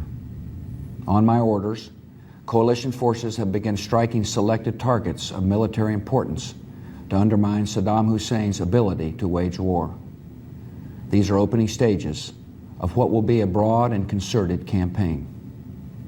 More than 35 countries are giving crucial support, from the use of naval and air bases, to help with intelligence and logistics, to the deployment of combat units. Every nation in this coalition has chosen to bear the duty and share the honor of serving in our common defense. To all the men and women of the United States Armed Forces now in the Middle East, the peace of a troubled world and the hopes of an oppressed people now depend on you. That trust is well placed. The enemies you confront will come to know your skill and bravery. The people you liberate will witness the honorable and decent spirit of the American military. In this conflict, America faces an enemy who has no regard for conventions of war or rules of morality. Saddam Hussein has placed Iraqi troops and equipment in civilian areas, attempting to use innocent men, women, and children as shields for his own military, a final atrocity against his people. I want Americans and all the world to know that coalition forces will make every effort to spare innocent civilians from harm. A campaign on the harsh terrain of a nation as large as California could be longer and more difficult than some predict. And helping Iraqis achieve a united, stable, and free country will require our sustained commitment. We come to Iraq with respect for its citizens, for their great civilization, and for the religious faiths they practice. We have no ambition in Iraq except to remove a threat and restore control of that country to its own people. I know that the families of our military are praying that all those who serve will return safely and soon. Millions of Americans are praying with you for the safety of your loved ones and for the protection of the innocent. For your sacrifice, you have the gratitude and respect of the American people. And you can know that our forces will be coming home as soon as their work is done. Our nation enters this conflict reluctantly, yet our purpose is sure. The people of the United States and our friends and allies will not live at the mercy of an outlaw regime that threatens the peace with weapons of mass murder. We will meet that threat now with our Army, Air Force, Navy, Coast Guard, and Marines, so that we do not have to meet it later with armies of firefighters and police and doctors on the streets of our cities. Now that conflict has come, the only way to limit its duration is to apply decisive force. And I assure you, this will not be a campaign of half measures, and we will accept no outcome but victory. My fellow citizens, the dangers to our country and the world will be overcome. We will pass through this time of peril and carry on the work of peace. We will defend our freedom. We will bring freedom to others, and we will prevail. May God bless our country and all who defend her.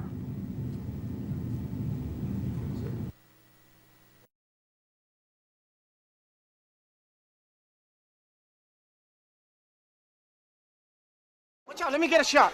Where they at? Where they at? Hey, where they at? Where is it? Where they at? Shooting from in there.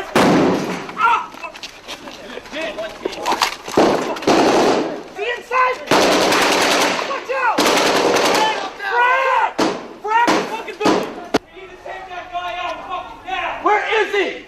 We don't have anybody in that room. Yeah. That's all they make that. Hey, you got him! Try getting up there. Hey, we in the clear. West. Hey, he's in that garage. This one right here? Yeah. He's in there. We got friendlies on the road. Everybody, frag out! Frag out! Let's do that off. No, I was going.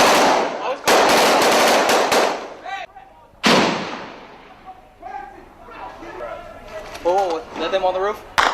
Hey, is that friendlies on the roof? On the roof? I think it is. Peek out. Roger. How is everybody?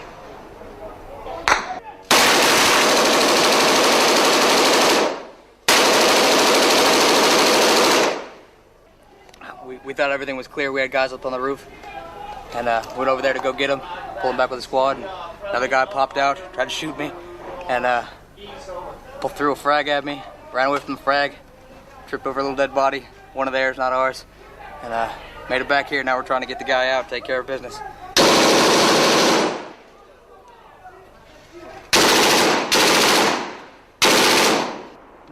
Hey, Navarro, keep in mind that we're right behind the house, too.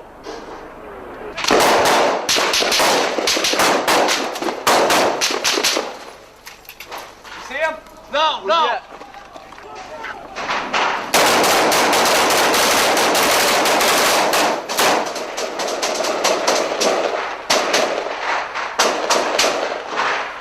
No, there's a wall. Hey, he's wounded in between these two houses. I don't know how far down 3rd Squad is. Hold on, I got one. He's done. Just him?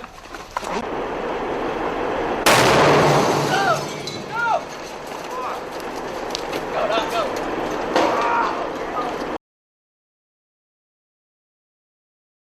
Army chow in the middle of friggin' hell. His life. Hey, Scott. Hey, Scott. Today's documentary is on Army Chow. Army Chow. What's your opinion of Army Chow? Well, sometimes it's good, most of the time it's bad. How about the Army Chow here? It's really bad. How would you rate it in comparison to other Army Chows? How would I rate it? Yes. Scale 1 to 10? Sure. About a 2. 2? Maybe a 1. Oh. Yeah, That's you pretty should try, bad. try the leather, man. And that includes California and Fort Lewis in that scale. Roger that. California? About a 7. California wasn't bad. It wasn't bad. Second 7. fob sucked, but the first one was bad. It was alright. First one, it was really bad. This one is even worse than the first one. Yeah, even Fort Lewis beat this place. Yeah, Fort Lewis definitely beat this place. This place is, I think what happens is it's so hot that all the water weight in the food just melts up and you eat a dry piece of leather. That's about what it tastes like, isn't it? It does. Alright, and 2-day old baseball games. Yeah. 2-day old baseball games are awesome. I know. Gets our satellites a little bit off. That is the best part. Alright, let's go inside. Alright, Scott, lead the way. We washed our hands and cleared our weapons. Chow hall. Into the chow hall we go. Here we are in the chow hall. How much is it? What do we got for dinner tonight? Okay. This is our utensils here. Plastic bag for it, just like the other airplane. Nice cardboard tray. Here's some bread. As you can tell, it's just stale. Looks to me like hamburger and hot dog buns. What's on the main line tonight? More mystery meat. Mystery meat? Well, we're going to go with some mystery meat. Actually, they look like... What's our other option? More mystery meat? These actually look like barbecued ribs. We got slimy brown and dry brown. Yeah. I go with slimy. It looks like teriyaki to me, hopefully. Of course, you got your potatoes. There's potatoes I don't here. know where to get those potatoes. They've served them every night this week. Not bad, actually. That's the best part of dinner. You're doing good there. That's dinner. Dinner. All right, let's go over to the condiment line, shall we? Condiment line. Bread. Loaves of bread. Skip that today. Oh, blueberry muffins from 6 days ago morning. You can play baseball with those too. There's a story about the guy who got knocked out by a blueberry muffin. Yes, there is. Isn't there a cadence about that? That's legend. Let's see here. What do we got in here? Oh, definitely. Gotta go with chocolate chip cookies. Those aren't as good as the cookies in Baghdad, I'll tell you that. They're not. These are really hard. Yeah, those are the crispy, crunchy ones. Crispy, crunchy chocolate cookies.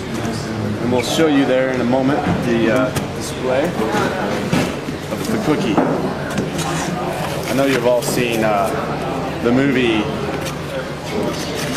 Bruce Almighty. And that's the way the cookie crumbles. Yes, indeed. The heat is getting to Scott, as you can see.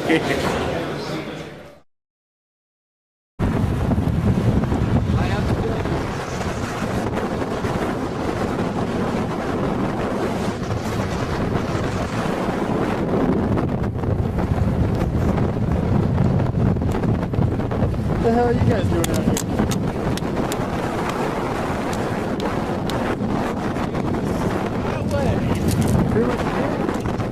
Shit actually stings a little bit. Man. You walk over to the smoking point and sit down in order to get one of the sand blasts you. That's insane.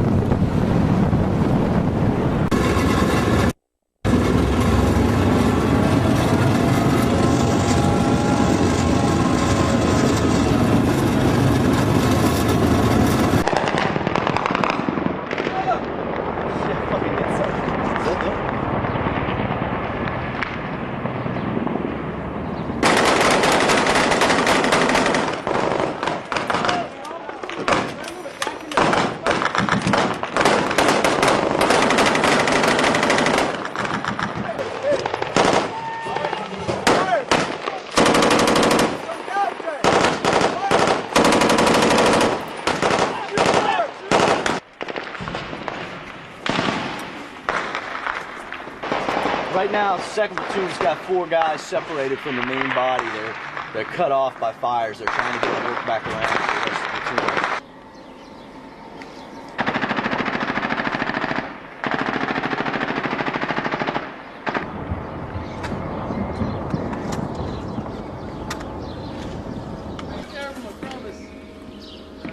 Thanks, player.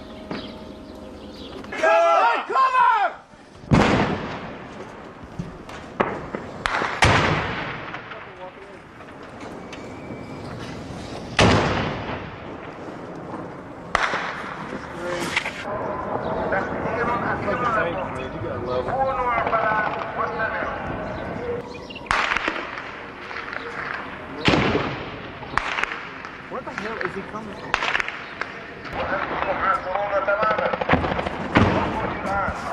وسلموا أنفسكم. Go ahead. Do it again. Yeah, that window right there.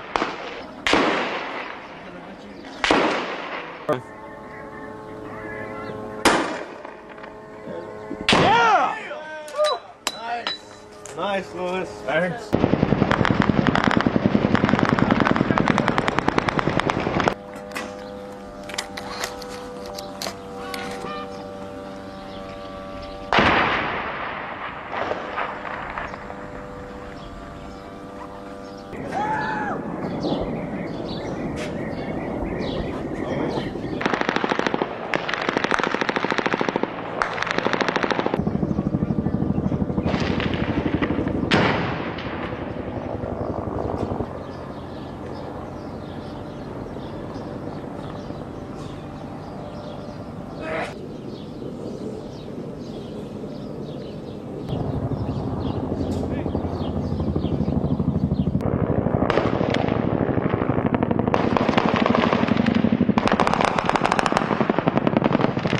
Go, teammate, hit it.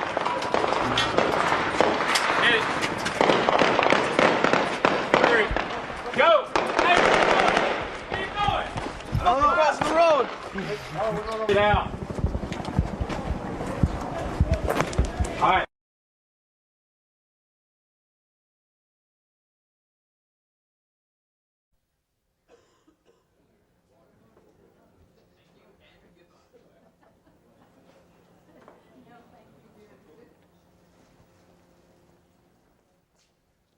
Good morning. I've just completed a very successful meeting with my Hungarian colleague and friend.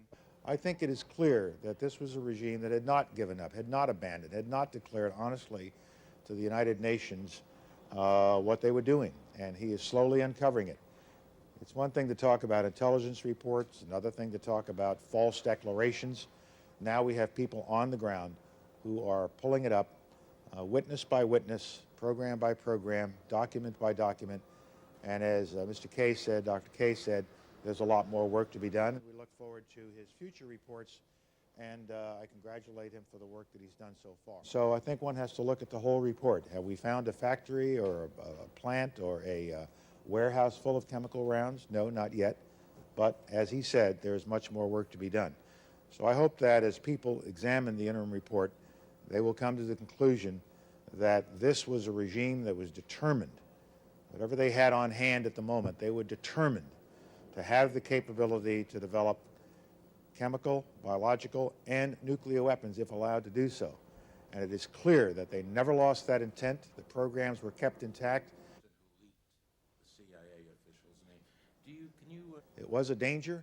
It was a danger to the world. How clear and present it was, people can judge. We thought it was a danger to the world that had to be dealt with. That's what the United States did in concert with a willing coalition of nations, and the Iraqi people are better off as a result. The region is better off, the world is better off, and we are even more convinced with the Kay report that we did the right thing. Thank you.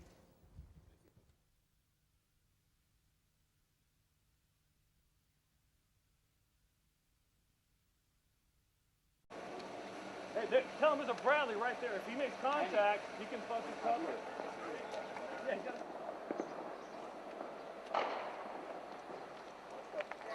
Hey, you want to go in and cover him? We'll go.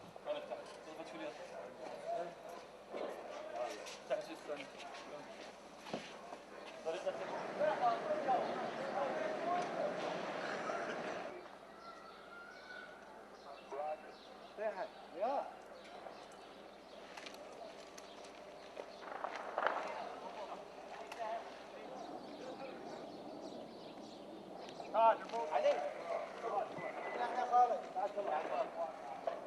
one are you looking at?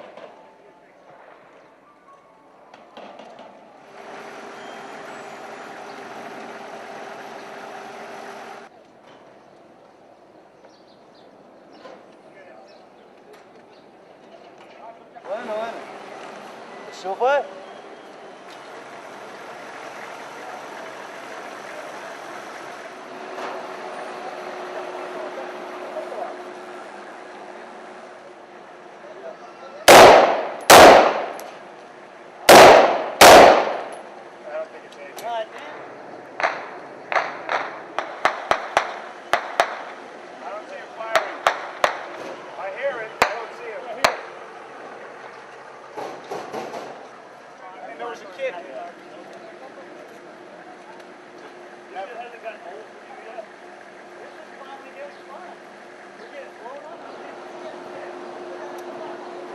Ready?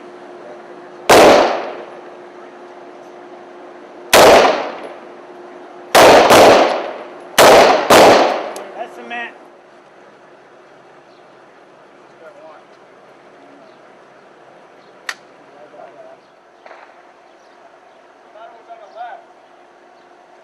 It is on the left. There's no bulb in it. What the fuck is that? Oh, yeah, or the light, yeah. Oh, it's got rocks on it.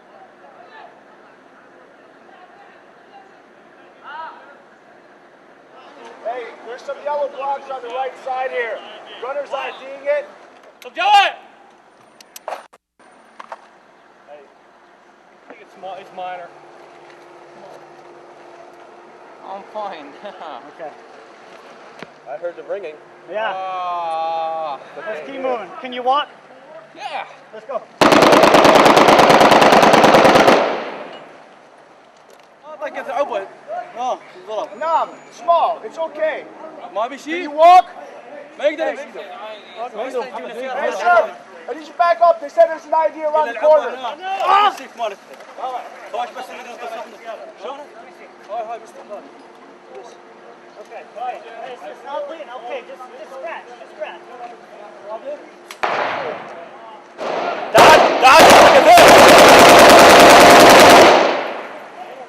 جعل همر ما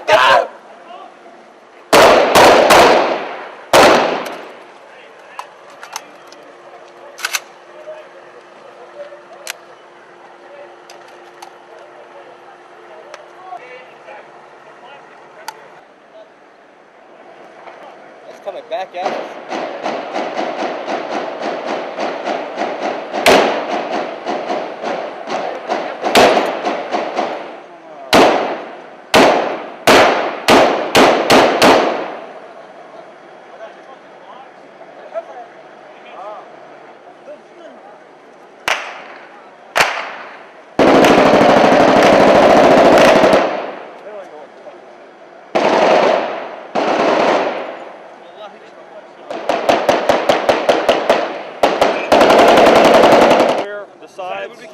And then we'll have our vehicle move up to provide cover, our two vehicles. Where's he at?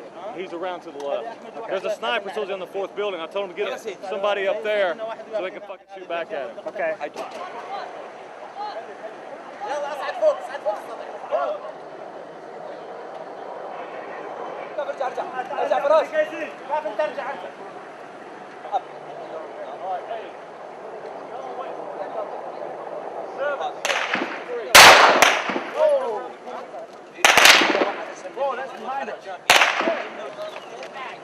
Hey, 3, come around the corner to the left.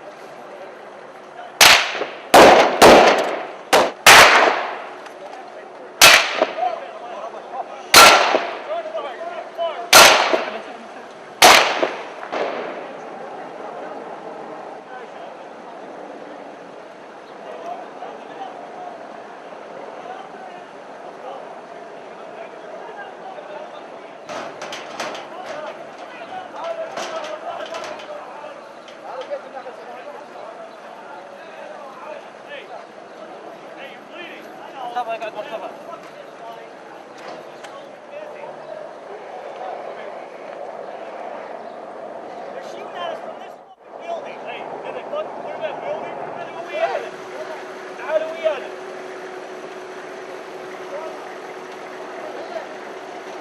Come around to the left. Let's go.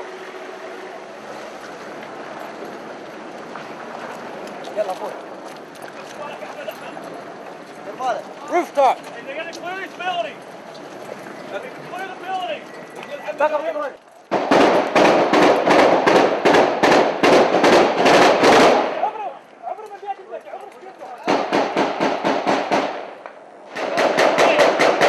Tell me to get on the roof. يلا صعدوا صعدوا فوق هذا. On the roof.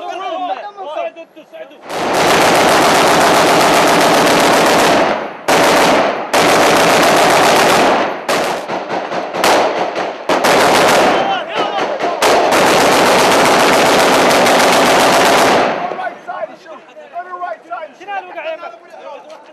حيدر لا تروح حاجي لا تروح حاجي حيدر خلصت حيدر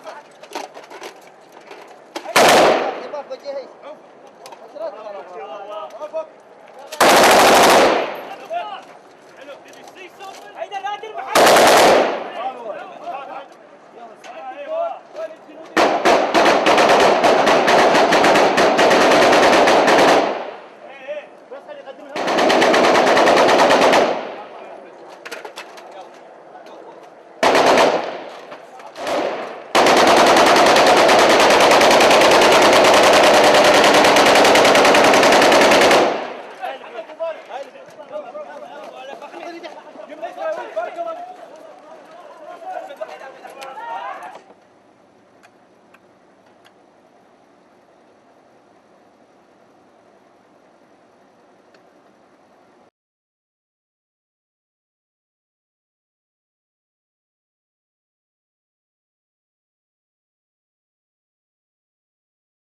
And now the President.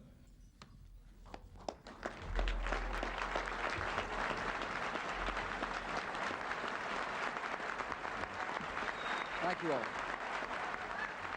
What a fantastic audience we have tonight. Washington power brokers, celebrities, Hollywood stars, Ozzy Osbourne.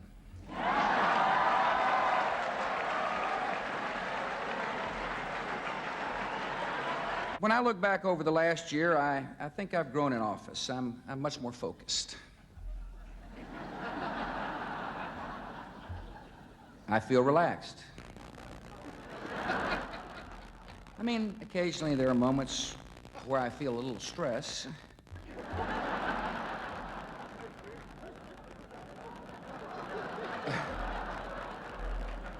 I may have aged a bit. One of the great things about being in the White House is having Laura close by. Whenever she drops by my office, my day is brighter. She helps me in a million ways. Here she is, helping me pronounce Azerbaijanis.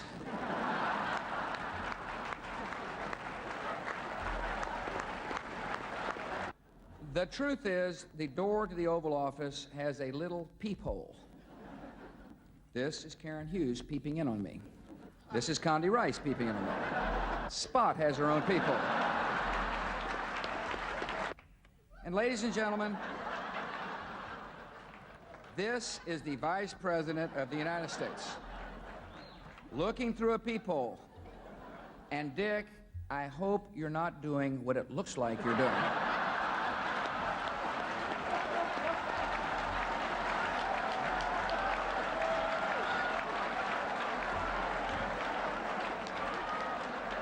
I love watching him give us, I'm telling you, you give the greatest speeches. Every time I get a chance, I watch, because every time he gets to a big word, it's like watching a high wire act.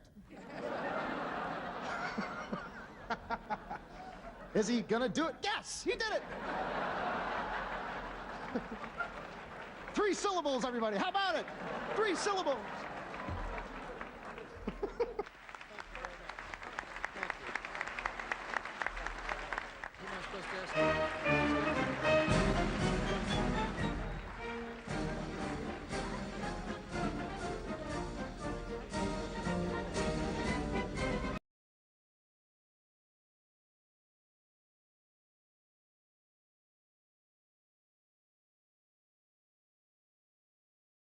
Thank you very much for being here. The administration has made many assertions for which they have yet to produce any evidence. What evidence did this administration have to put the lives of American servicemen and servicewomen on the line?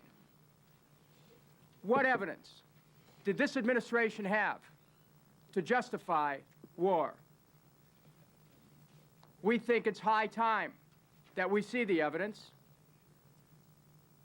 if there is any evidence, for the administration's many unfounded assertions. That is why we intend to compel the White House to release its evidence through a resolution of inquiry, which we will introduce tomorrow. Good morning. Bill, you want to join me up here? Well, different groups that support them, in particular state sponsors. The reason that we were interested in meeting with you this morning is to help lay to rest some stories that have been circulating about the Defense Department that are not true and are beginning to achieve the status of urban legends. So we thought we would try to help straighten the record out. Had a strategic alliance also. But the so-called cell comprised 2 full-time people. I mean, this is why you see that I think it's almost comical that people think that this was set up as somehow an alternative to the intelligence community against nation states, and we understood that it presents a number of Back with this conference is beginning in seconds. You want to keep an eye on TV in case it goes on. Did you get my message? I did. I have only a few short comments to make. As you know, I'm here today to deliver the interim progress report of the Iraq Survey Group. It's interim, it's a snapshot in time, it's ongoing investigation. We've been at work only 3 months. There's a lot more to do. At this point, we have found substantial evidence of an intent of senior-level Iraqi officials, including Saddam, to continue production at some future point in time of weapons of mass destruction. We have not found yet, and I'm sure you know this, otherwise you would know it earlier, we have not found at this point actual weapons.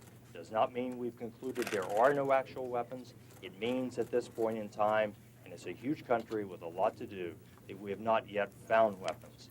If I can speak of what we have found in addition to intent, we have found a large body of continuing activities and equipment that were not declared to the UN inspectors when they returned in November of last year. This includes substantial equipment and activities in the chemical and biological area, a much more substantial activity in the missile area. The Iraqis were engaged in a very full-scale program that would have extended their delivery systems out beyond 1,000 kilometers. That is enough to reach Ankara, Cairo, Abu Dhabi, Riyadh. And these were both ballistic missiles and land attack cruise missiles, a refit of the Chinese Silk War. The report lays out for the committee and for others considerable detail about what this is. And I will just conclude by saying, believe me, we're working as hard as we can. We know the importance that is attached to this work, but we have a lot more work to do before we can conclude that we're at the end of the road as opposed to still at the beginning. How much time will you devote to that? My guess is, and everyone asks this question, I keep saying, I know it's a question my mother would have told me not to answer because I'm going to have to live with it. But the answer is, I believe in 6 to 9 months, we will be at the stage where we can draw a line and say, there probably will be more to find. Believe me, if I wanted to go into business, I would go into the metal detection business in Iraq. I think for 100 years, they will be digging up the relics of Saddam's empire that is buried over the country. We won't have found everything. We will know the program and able to report, this is what they had, this was there. But in 6 to 9 months, you think you can draw a line that says we should stop the search now, we should scale it down, or what? I think we can say at this point in time, we know most of what we're going to know about the program. There still will be things to discover. I'm not sure we could go on for 25 years and I think we'd still discover some stuff. Dr. Kim, why does the amount of money this job is going to cost, why is that secret? When earlier budget requests have put in the open the amount of money that it's going to cost? Beats me. You're talking to a guy who lives in the field, and I don't do budgets or windows. But is there something sensitive about what you and your people are doing in the field that needs to be kept secret? There's a lot that's sensitive about what we're doing. I'm the wrong person to ask budget questions. Why is it twice as large as the original sum? Well, you must know what the number is. I think we do. Okay. Dr. Kim, for those senators who voted for war under the assumption that a threat was imminent, does your report suggest that there was not an imminent threat? Or what does it say in general for people who thought that? You asked the senators about that. Imminence is a political policy decision. We're reporting what we find. What that meant in those terms is something that, in fact, senators are better able to address than I am. Well, does your report then show that there were weapons there, or a weapons program that would mean that an attack could be launched with chemical or biological or nuclear weapons soon or immediately? We're still in the early phases of sketching out and understanding the full implications of their program. People are going to have time and patience. We've found a great deal. We've reported a great deal, and much of which was never declared to the UN and was unknown. We're not at the bottom line yet. From somebody who hasn't asked one. Have you found any evidence of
He was out there taking a shit. We had to get him in. We don't know.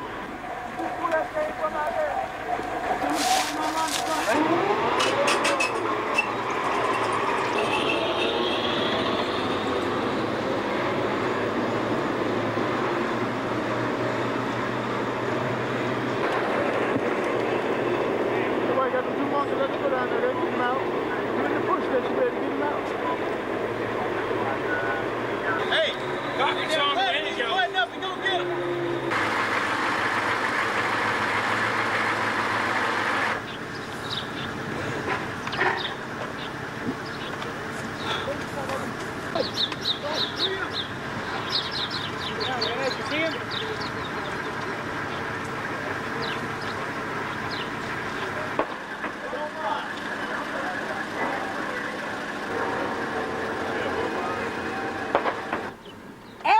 What? Jimenez! There's something wrong with a missile! Hey, bring that one up. We need a missile. Hey, Jimenez, put it down. Bring it down. Bring it over here. Bring it over here. Hey, this one's messed up! All right, get off here. Hey, we're moving down. Green, you move up. Hey, come on, let's go. This one's messed up! Throw that fucking... Hey, get your sight. Step in here. The fucking glory hogs over here. Don't even know what they're fucking shooting at. They're moving. They're fucking moving. I think Jimenez got one of them.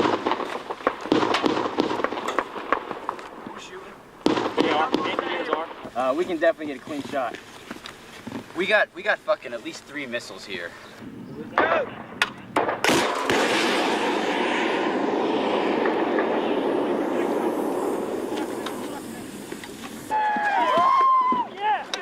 Black 6, blue 1. That turret just went about 200 meters in the air. There was 3 next to him. I don't know what the hell happened to it. We shot the shit out of him. You got 2 of that shot.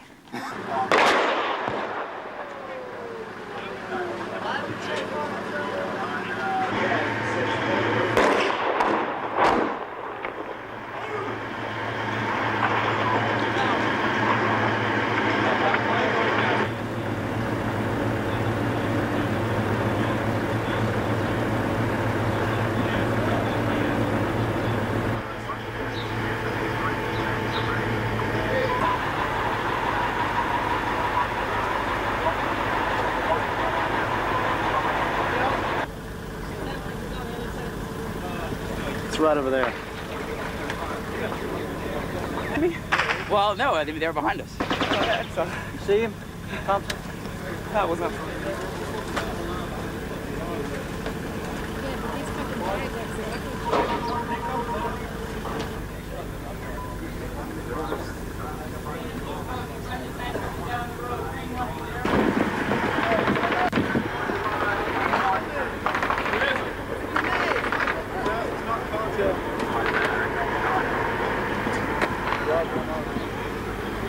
Hopefully this is a sign that we're able to send to the residents of Baghdad that we're here, and they can rise up and deal with the regime appropriately and save some future battles inside the city.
In the post-9/11 era, certain risks are unacceptable. The United States made our position clear. We could not accept the grave danger of Saddam Hussein and his terrorist allies turning weapons of mass destruction against us or our friends and allies. And gradually, we are learning the details of his hidden weapons program. The killings at Khobar Towers in 1996, the East Africa Embassy bombings in 19... Now, ladies and gentlemen, each and every one of these findings confirms a material breach by the former Iraqi regime of UN Security Council Resolution 1441. Taken together, they constitute a massive breach of that unanimously passed resolution and provide a compelling case for the use of force against Saddam Hussein. The United States waging war against our country. For us, that war started. Some claim we should not have acted because the threat from Saddam Hussein was not imminent. Yet, as the President has said, since when have terrorists and tyrants announced their intentions, politely putting us on notice before they strike? I would remind the critics of the fundamental case the President has made since September 11th. Terrorist enemies of our country hope to strike us with the most lethal weapons known to man, and it would be reckless in the extreme to rule out action and save our worries until the day they strike. We're going after the terrorists wherever they plot and plan. More than a dozen Security Council resolutions. That is the debate. That is the choice set before the American people. And as long as George W. Bush is President of the United States, this country will not permit gathering threats to become certain tragedies.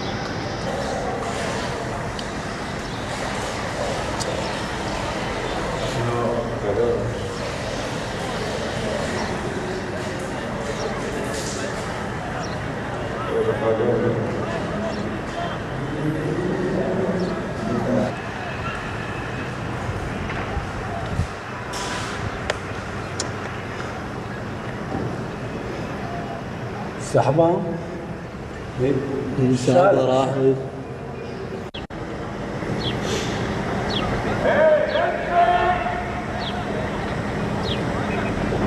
ما توقف هو الشقة ما حراسه ايه شلون ولا شو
Sir, wait, sir.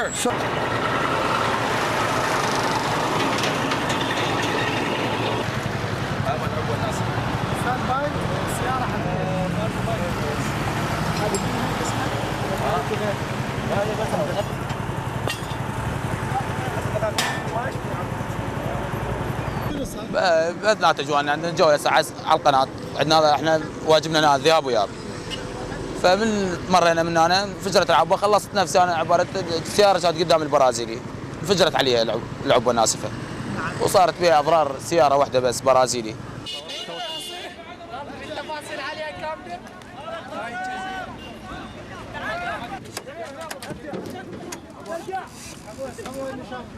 جزيرته اي صورة هذا مطار الماسحات كله مطار الماسحات اخذها روح سكت امريكي شوف خالي انا على وادي خالي لا صور خالي شاهد عيال خالي قشر للبيع قشر اجت سيارتين من هنا وسياره خضراء لاحقتهن ورمت ابل سياره ابل لو ما لها اخضر ضربت عليهم طلقات هاي احترقت والثانيه انقلبت هناك واربع بها قتله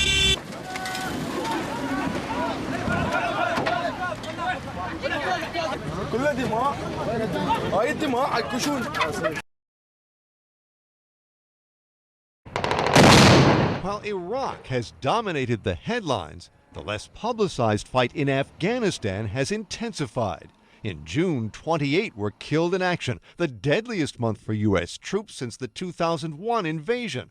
In fact, for the last 2 months, more U.S. and NATO troops died in Afghanistan than in Iraq. The Taliban and their supporters have without question grown more effective and more aggressive in recent weeks, and as the casualty figures clearly demonstrate. But while his top military man sees a Taliban resurgence, President Bush says he sees the allies taking the fight to a determined enemy. It has been a tough month in Afghanistan, but it's also been a tough month for the Taliban. America and its allies have already boosted troop levels in Afghanistan. NATO's got 43,000 there. A separate American-led coalition numbers 13,000, and more are slated to arrive next year. But the problem for America is so many are deployed in Iraq. I've made no secret of my desire to flow more forces, U.S. forces, to Afghanistan just as soon as I can. Nor have I been shy about saying that those forces will not be available unless or until the situation in Iraq permits us to do so. Answering questions in the Rose Garden, the president acknowledged the need for more troops in Afghanistan and said it's all under review. Of course, the president has long maintained Iraq is the central front in the war on terror. One question he did not answer in the Rose Garden is whether he now agrees with what his critics have long said, that Afghanistan is the key battleground. Mark Smith, The Associated Press, The White House. The disturbing video was posted on the internet today by WikiLeaks, a whistleblower website. And it shows graphic gun camera images of a U.S. helicopter attack in Baghdad in July 2007. That's a weapon, yeah. The aerial assault plays out over 40 minutes with an Apache helicopter pilot, call sign Crazy Horse 18, repeatedly requesting permission to fire on a group of men he believes to be insurgents. Hotel 26, Crazy Horse 18, have individuals with weapons. 4 radio. You're clear. All right, firing. The Apache and a second gunship open up with machine guns as the men on the ground try to flee. A short time later, they ask again for permission to fire. Come on, let us shoot. Come on.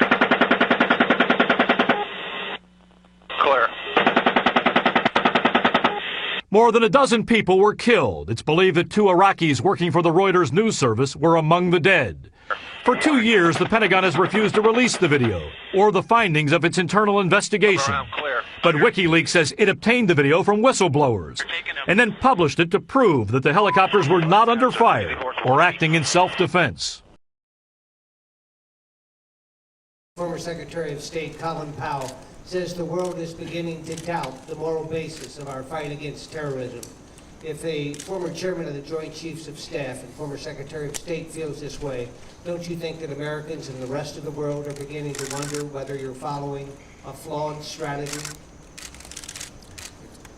If there's any comparison between the compassion and decency of the American people and the terrorist tactics of extremists, it's flawed logic. It's just I simply can't accept that. It's unacceptable to think that there's any kind of comparison between the behavior of the United States of America and the action of Islamic extremists who kill innocent women and children to achieve an objective. Terry? My job and the job of people here in Washington, D.C. is to protect this country. We didn't ask for this war. You might remember the 2000 campaign. I don't remember spending much time talking about what it might be like to be a commander-in-chief in a different kind of war. But this enemy has struck us, and they want to strike us again. And we'll give our folks the tools necessary to protect the country. That's our job. It's a dangerous world. I wish it wasn't that way.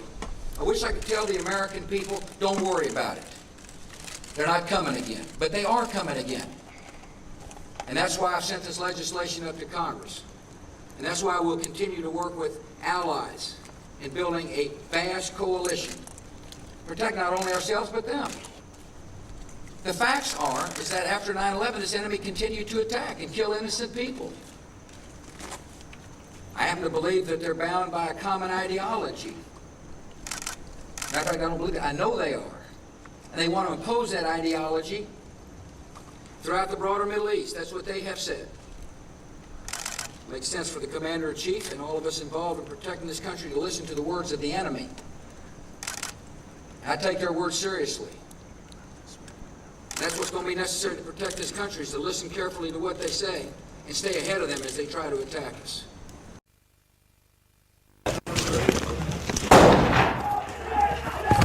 Go, over the left.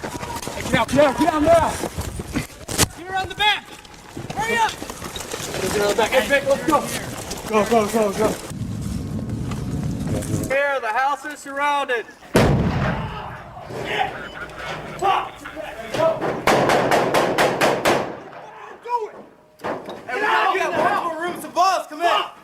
What happened? Where did it hit me at? It didn't hit you. What is this? It hit me. Got me in my face. What, is there still someone up there? I said I see a frag. You all like, no. There's a fucking ruined booby trap. That's what it is, sir. All right, let's get the fuck out of here. Get the fuck out of this house. Frag this fucking house. All right, go.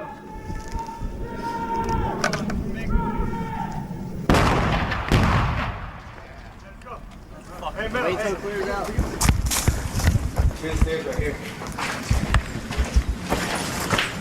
Stairs. Stand by for another frag.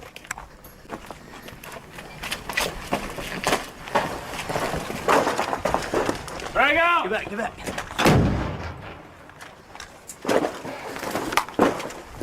I don't know what the fuck he's doing. I can't see. I don't like this. Damn, I got a flashlight. He's gone. How you know? He was laying. Because he was fucking laying right there. He's not there no more. He was laying up on. I shot him like 5 times when I came back in the second time. He was laying right there. Hold on, let me see. Hey, y'all ain't seen nothing coming out here? The motherfucker ain't there no more.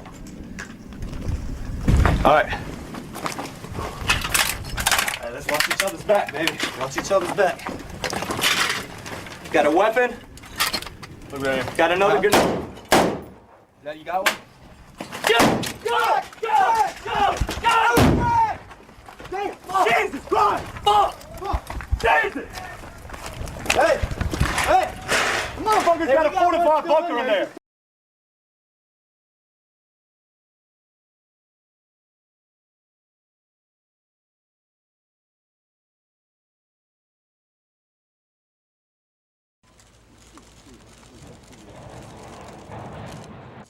Issued a comprehensive report that confirms the earlier conclusion.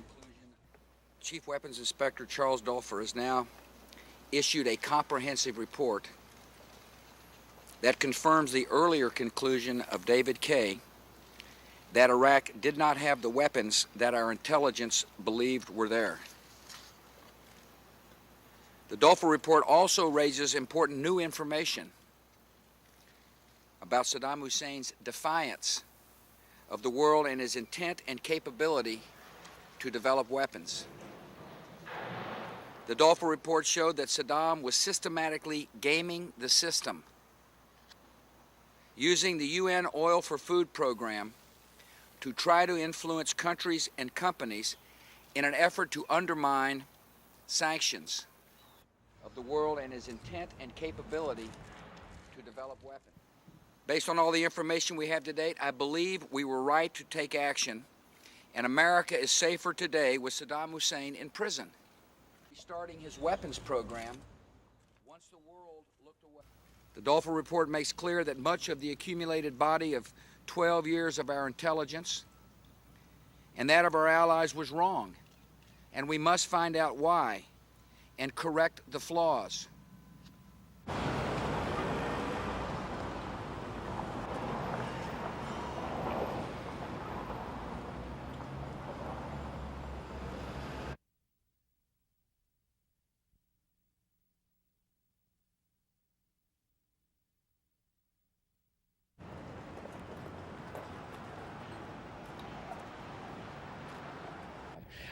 But it continues the momentum of Iraq as an issue. It will be driven home forcefully, I would assume, by Senator Kerry in the next debate. The question becomes whether there are any votes left on this issue. Americans seem mostly to have made up their mind whether it made sense or not.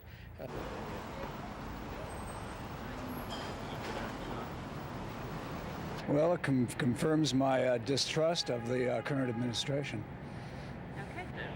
It doesn't surprise me at all. I knew that Bush was lying to us from day one, and that he never really thought there was weapons of mass destruction, and it was just a deception.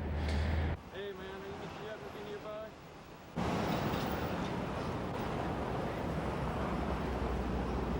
On our overall approach to the Middle East these past 8 years, America has been ambitious in vision, we have been bold in action, and we have been firm in purpose.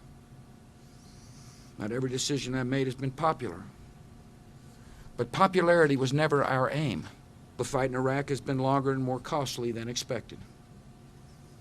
The reluctance of entrenched regimes to open their political systems has been disappointing. There have been unfortunate setbacks at key points in the peace process, including the illness suffered by Prime Minister Sharon, the Hamas victory in the Palestinian elections, and the terrorist takeover of Gaza. To remove Saddam from power cannot be viewed in isolation from 9/11. In a world where terrorists armed with box cutters had just killed nearly 3,000 of our people, America had to decide whether we could tolerate a sworn enemy that acted belligerently, that supported terror, and that intelligence agencies around the world believed had weapons of mass destruction. It was clear to me, it was clear to members of both political parties and to many leaders around the world that after 9/11, that was a risk we could not afford to take. Despite these frustrations and disappointments, the Middle East in 2008 is a freer, more hopeful, and more promising place than it was in 2001. For the first time in nearly 3 decades, the people of Lebanon are free from Syria's military occupation. Libya's nuclear weapons equipment is locked away in Oak Ridge, Tennessee. Places like the UAE and Bahrain are emerging as centers of commerce. The regime in Iran is facing greater pressure from the international community than ever before. Terrorist organizations like Al-Qaeda have failed decisively in their attempts to take over nations. They're increasingly facing ideological rejection in the Arab world. Suiciders to kill innocent life, who had relations with Zarqawi. Imagine what the world would be like with him in power. The idea is to try to help change the Middle East. Now look, part of the reason we went into Iraq the main reason we went into Iraq at the time was we thought he had weapons of mass destruction. It turns out he didn't, but he had the capacity to make weapons of mass destruction. But I also talked about the human suffering in Iraq, and I also talked the need to advance a freedom agenda. And so my answer to your question is that imagine a world in which Saddam Hussein was there, stirring up even more trouble in a part of the world that had so much resentment and so much hatred that people came and killed 3,000 of our citizens. You know, I've heard this theory about, everything was just fine until we arrived, and kind of the stir up the hornet's nest theory.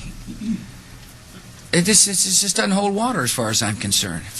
The terrorists attacked us and killed 3,000 of our citizens before we started the freedom agenda in the Middle East. What did Iraq have to do with what? The attack on the World Trade Center. Nothing, except for it's part of, and nobody's ever suggested in this administration that Saddam Hussein ordered the attack. Iraq was the lesson of September 11th is take threats before they fully materialize, Ken. Nobody's ever suggested that the attacks of September the 11th were ordered by Iraq. I have suggested, however, that resentment and the lack of hope create the breeding grounds for terrorists who are willing to use suiciders to kill to achieve an objective. I have made that case. And one way to defeat that, defeat resentment, is with hope.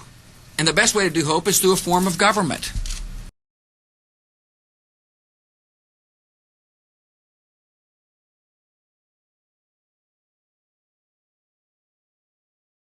What do you think was worse, Iraq or Afghanistan? And I'm like, depends on what we're talking about, but in terms of people getting wounded or killed, I felt like Iraq, because it was just, they didn't really have much of a desire to fight you. Now, granted, they would initiate an ambush by detonating an IED and then follow up with some pop shots and a couple rounds, and then they'd be gone. In Afghanistan, I mean, you know just as well as I do, those fools will sit up there in man dresses and flip-flops and fight you in the mountains for days on time. You'll be in a tick for hours. Yeah, they were dedicated. Everyone's a little confused about it. Wait a second, I thought we were going to Somalia. What about Yemen, where the terrorists are at? Iraq, weapons of mass destruction. And we all knew better, man. Did you know better back then? For sure. And I think it really boiled down to the fact that no one was infilling with MOP gear. Conventional forces, even Ranger Regiment, all infill with their MOP gear. For folks who don't know MOP gears, they're chem bio suits, gas masks and all that stuff. It was pretty darn clear there was no weapons of mass destruction. They had some old canisters of mustard gas. You know how you defeat mustard gas? When it goes off, move. It just settles. Which way is the wind blowing? Go the opposite direction. That's mustard gas, right? In the desert, it's not effective. We went to war with Iraq. I mean, I was young. I was 19, maybe 20, just getting into the team. I had no idea. I was all about it. But I'm, Jackie, in no doubt at all about your responsibility in this. And 2 million of us on the streets of London told you so at the time. And for you now to try and wash your hands of your share of the responsibility. I'm afraid that's a spot that will not out. All the perfumes of Arabia will not expunge that spot. And all of your poetry, George, doesn't prevent people from being murdered and massacred in Iraq and Syria at the moment. I'm not washing my hands of what happened in the past. You killed a million people in Iraq. That is a separate... You killed 1 million people in Iraq. It's incredible that you have the brass neck to be sitting here now urging another Iraq war. George, after if what I was you've still already in done. Parliament, I would be there tomorrow, living up to my responsibility to answer the call of the Iraqi government and people to help to support them. And the fact that you aren't is something that you will have to live with. Let me ask a final question to you, George. If not bombing, if not intervention, how do we deal with this cancer? Give Iraq the weapons that it's already paid for but haven't been delivered. Strengthen the Peshmerga. Strengthen the governments of Iraq and Syria, and ask Saudi Arabia, Turkey and Iran to fight this battle. It's their battle, not ours.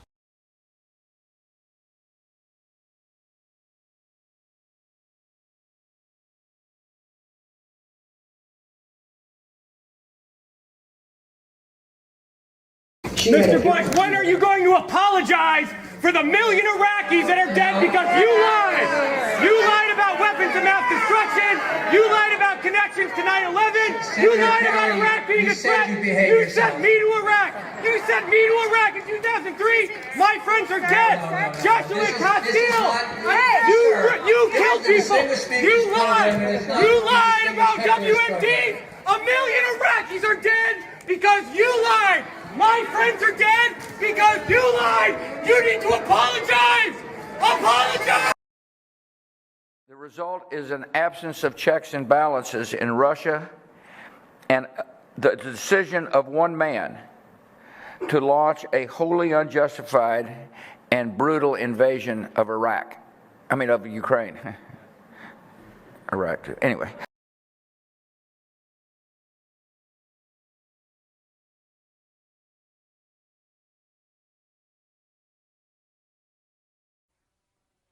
Now I will tell you what I've done for you.